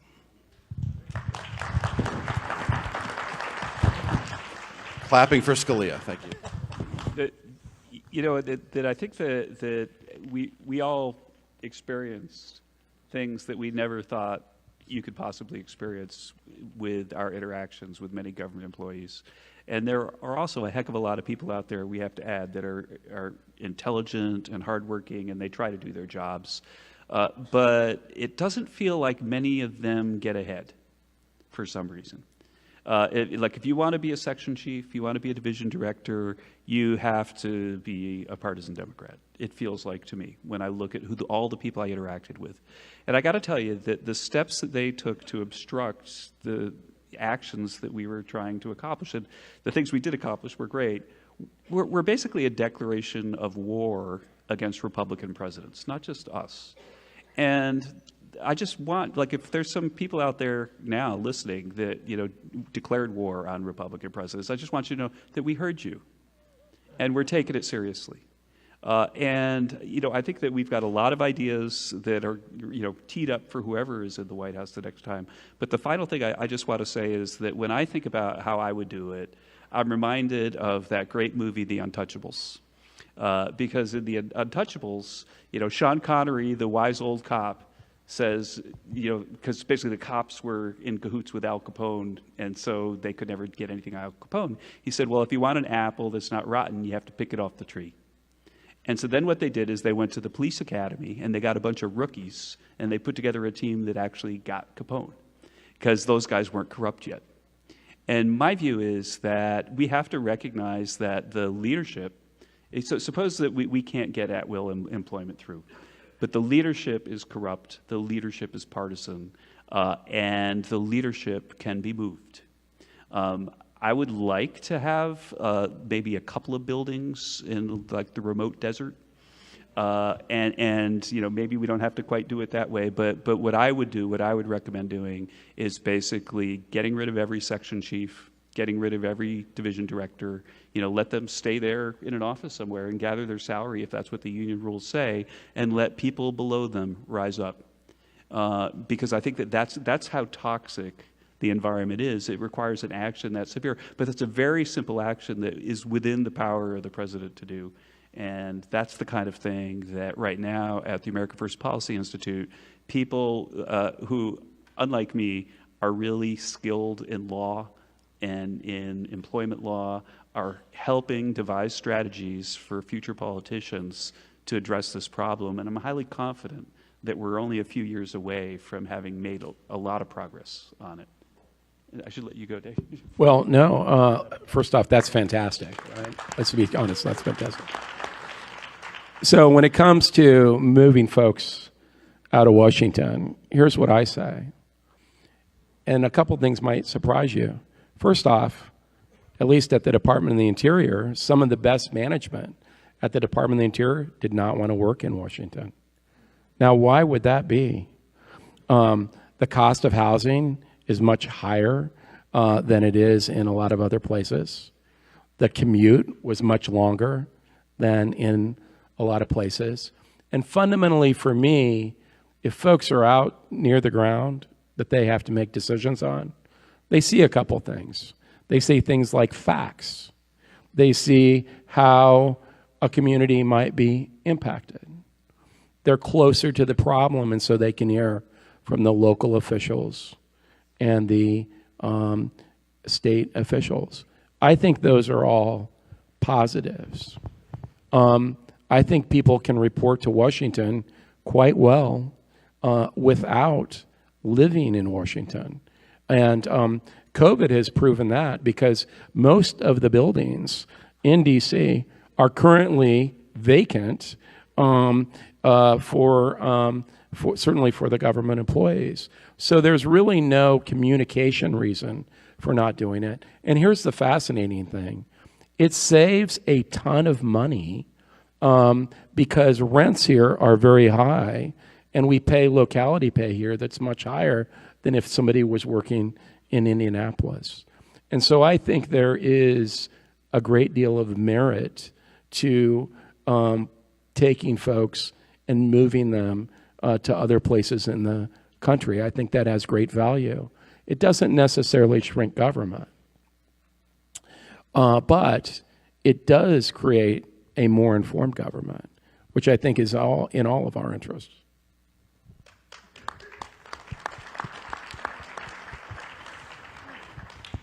Thank you so much. Final question here for General Rokita. While you were in Congress, you proposed legislation that would prohibit former members of Congress from ever working for a lobbyist firm again. Could you discuss why this reform would be helpful in terms of fighting corruption and draining the swamp? The reason it was my bill is because I think we all knew in the caucus that if I had to ever be a lobbyist when I got out, my kids would starve. So, I mean, listen, I don't think that of all the things we talked about, quite honestly, in this short time, this is probably the least of our problems. Not that it's not a problem, please understand. But the fact of the matter is we're all represented by lobbyists, depending on our gender, our age, our hobbies, our profession. And as a lawmaker, I need lobbyists to help inform me. I need good ones that will tell me the good, the bad, the ugly, who will be honest with me about different policy options. That's a help. It's not a substitute for talking to your constituency, which I did a lot of, but it's a good reminder of the different constituencies that you have. And so there is a valid part of that process, and it's just been like everything else, corrupted by bad actors. So the best thing we can do is, we can say, hey, never lobby if you ever serve. And I'll vote for that. That's fine. But again, know that that's a little bit of a two-way street, and that legislators need good lobbyists to help them do their job.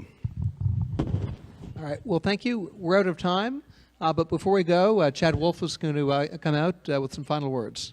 So please give a round of applause, though, to the panel. Thank you guys very much for staying late.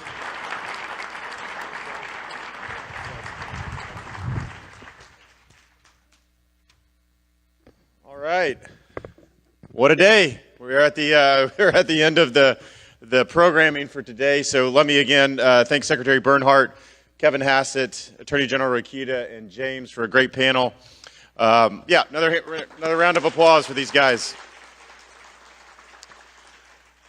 Look, the America First agenda is a proven success story. We did that during 4 years of the Trump administration. You've heard a little bit about it again today with a handful of panels. You're going to hear more panels tomorrow. And obviously, we've got a number of folks that we're going to hear from. We're going to hear from Larry Kudlow tomorrow. We're going to hear from Sarah Sanders, Lou Holtz.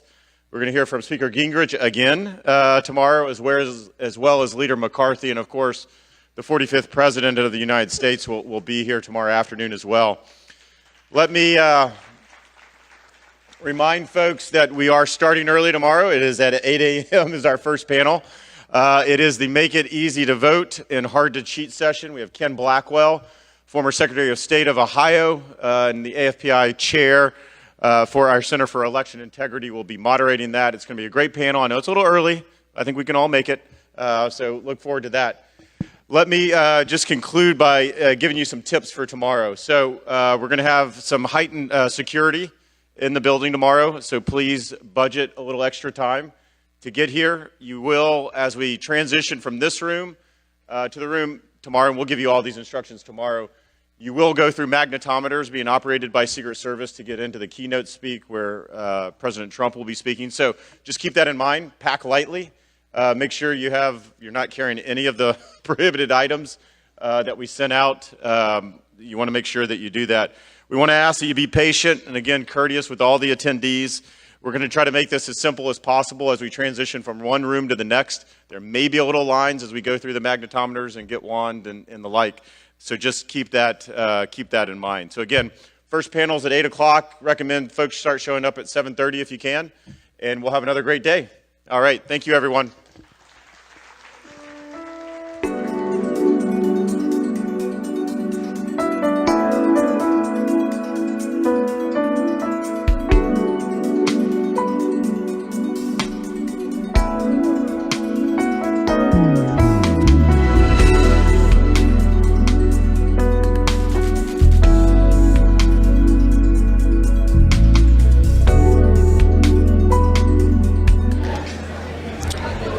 Long day we've had here and some great topics, great speakers, Christina, Bob, Brian, Glenn, as we conclude day one here at America First Policy Institute Summit here in Washington, D.C. And that last panel, we thought that would be the most, really the segment that we get the most spark from. Right. How do we drain the swamp? Right. That certainly is a topic that a lot of Americans care about, is draining the swamp. And Donald Trump started that narrative back when he ran 2015, 2016. And that's largely what got him elected, is wanting to drain the swamp. And there were a lot of interesting ideas put out about drafting legislation tighter and, making policy initiatives cleaner, which maybe could help. I really would have liked to hear more about getting the American people to elect America First leaders, because really draining the swamp has to come from the American people. And I think the biggest help that Donald Trump did and has continued to do is exposing the swamp for what it is, and exposing the swamp all the way down to the local level. We see, Maricopa County Board of Supervisors is a great example of the swampy Maricopa County. The Arizona voters now have that information and now need to clean out their Board of Supervisors, clean out their local officials, clean out their state officials. And so we see that. I would have liked to hear more about the voters and the American people actually getting involved. And we've seen so much activity coming from the grassroots and coming from the states that personally I believe it's going to be the American people who drain the swamp.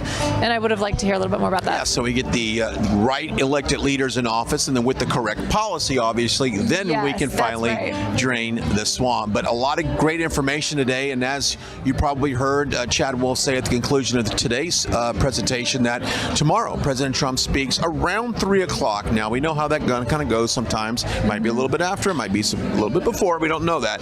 But we're going to continue our coverage here for day two tomorrow, bright and early in the morning. I believe 7:30 might be our pre-show for the 8 o'clock open here. And then we are going to transition into the bigger room, which is the Trump room. It holds about 1,000 people. We just kind of took a quick tour of it just now to see the size of it. It's going to be an amazing experience. So we got a lot of content tomorrow. And just as a reminder, we will start off on all the other platforms that you're used to seeing us on, but we're going to have a cutaway period. We'll transition into Rumble, our app, and of course our website as well at rspeednetwork.com. You'll be able to transition over there as well. So you can make sure you follow us on there. Plus, we want to talk about real quickly before we go. We didn't hear his name here today, but I can promise you Mike Lindell